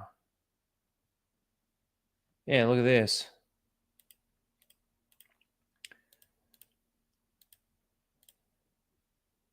Star Wars actor Katie Sackhoff has said her experience on The Mandalorian has left her largely unable to work after struggles understanding her character impacted her confidence. Wow. Because her character, there is no character to her character in The Mandalorian. That's pretty weak. I liked like her Starbuck was pretty cool, you know. I liked her in Oculus, some other movies she's done. Well, this is the thing that I was saying earlier. That's kind of weak-minded, though. Oh, I can't act because my character sucks so much ass from Disney. No, but I can kind of understand it, right? Because I mean, wasn't she in something like Battlestar Galactica or one of those? Yeah, she was Starbuck in Battlestar. So in like she's been in a sci-fi series before where you've got to basically suspend your disbelief and make things up in your head that have to be real. And she never had a problem with that character or portraying that character, or it didn't make her lose any confidence, whereas this character has. Why? Why is that? Oh, maybe it's because maybe her entire experience on working on this project has been a nightmare, not only because she can't understand it, but because they don't even know how to explain it to her. Yeah, I don't know. It just kind of sounds like victim SJW shit to me. Like that'd be like me being like, I didn't think of it from that point of view, and I understand that point of view, but I see it differently in the fact that I think that Katie Sackhoff is a great actor. Like I think that she's one of the better female actresses out there. Well, here's the thing. Like, so I've seen her in. Jon Favreau, you could like him or not like him, but he is like an actor's director, right? So he is like very for his actors and shit like that. He's the one that got Robert Downey Jr.'s fucking job back. Mm-hmm. He worked with Gina, even though Gina's not, you know, like a top tier actress, right? Yeah. And so I don't know. I kind of find that because she would have been working with Favreau on that shit, so I don't know what. So she was so like uncut. Now, don't get me wrong. Obviously, the script sucks. The fucking show sucked. I don't know. It just sounds like weak shit. I don't know. That'd be like, oh, well, that Purist channel got taken down. I have no confidence as a YouTuber anymore. Like, I don't know. Like, who the fuck cares? Like, I don't know. Get over it and go get your next job. I don't know. That's just the way I look at it. I see that point of view. I still see a little bit of like, I can understand that in a sense. Like, if you're trying to, what's the purpose of my character being here, and they can't even tell you what the purpose of your character. Just do what we tell you. Yeah, well, that's her fault for getting hired by Disney Star Wars in the first place, you know? Don't get me wrong, I agree with you there, too. Just playing devil's advocate. I mean, at the end of the day, fuck them, right? I mean, I'll rip on Disney before anybody, but it's like, whatever. Yeah. Your dumbass took the script, fucking get over it, go get a new job and shit. Like, you just got to do what you got to do. I've seen Katie do other work. She's done great in it. Just, you basically unplug from the Disney Matrix, never work for them for any projects again, and then just go back to doing real movies and real shows that you like. Yeah. Anyway, that is where we're going to wrap it up. Thank you, everyone. Thanks for coming on. Let's get Bane of the Shills. We're going to start calling him Bane from now on. Yes. He's the bane of the internet's existence. Yeah. And get him to that 1,000 subscribers. Let's get him newly monetized, and let's get that momentum going again. Thanks to everyone in the chat for hanging out. All the people coming back and watching the replay. I appreciate you guys. Everyone, please do smash the like button, subscribe, and share it out, because I'm sure people might want to see the reactions to this video. I know there's been enough interest in the video. So yeah, awesome. Thank you again, and we'll see you all next week for another great show. Any last words? No, I mean, check out the spacing tomorrow, USA. I think it's going to be at 9:30 Central Time. And I think Grizzy will be on at 8. So they'll kind of overlap a little bit. But, man, we've been needing the spacing. I have a lot of Tim's back, everyone. And he's got new structures. We're doing a game show that I guess I'm going to be involved in tomorrow. There's a disc wrap coming out. Lots of fun over there. So definitely go check it out. Awesome. Go check that out. Thanks everyone again. We will see you next week. Because we didn't do Seal of the Week, I'll just give you this on the way out. Bye everybody.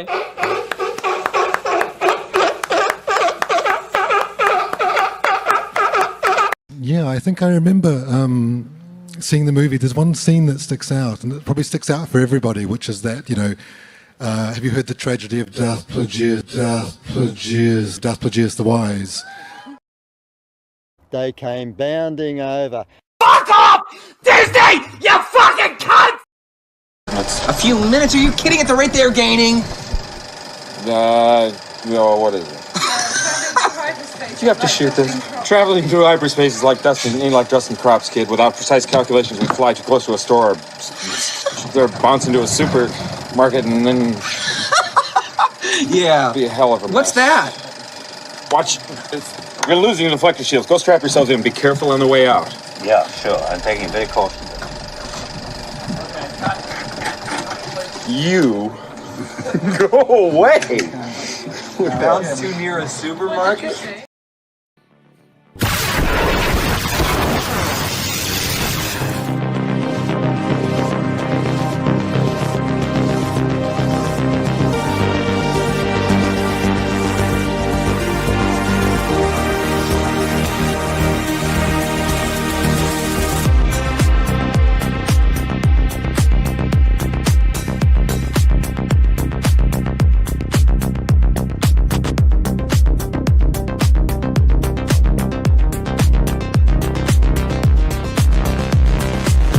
correct. Mr. Plinkett wins this week's Deal of the Week. Congratulations.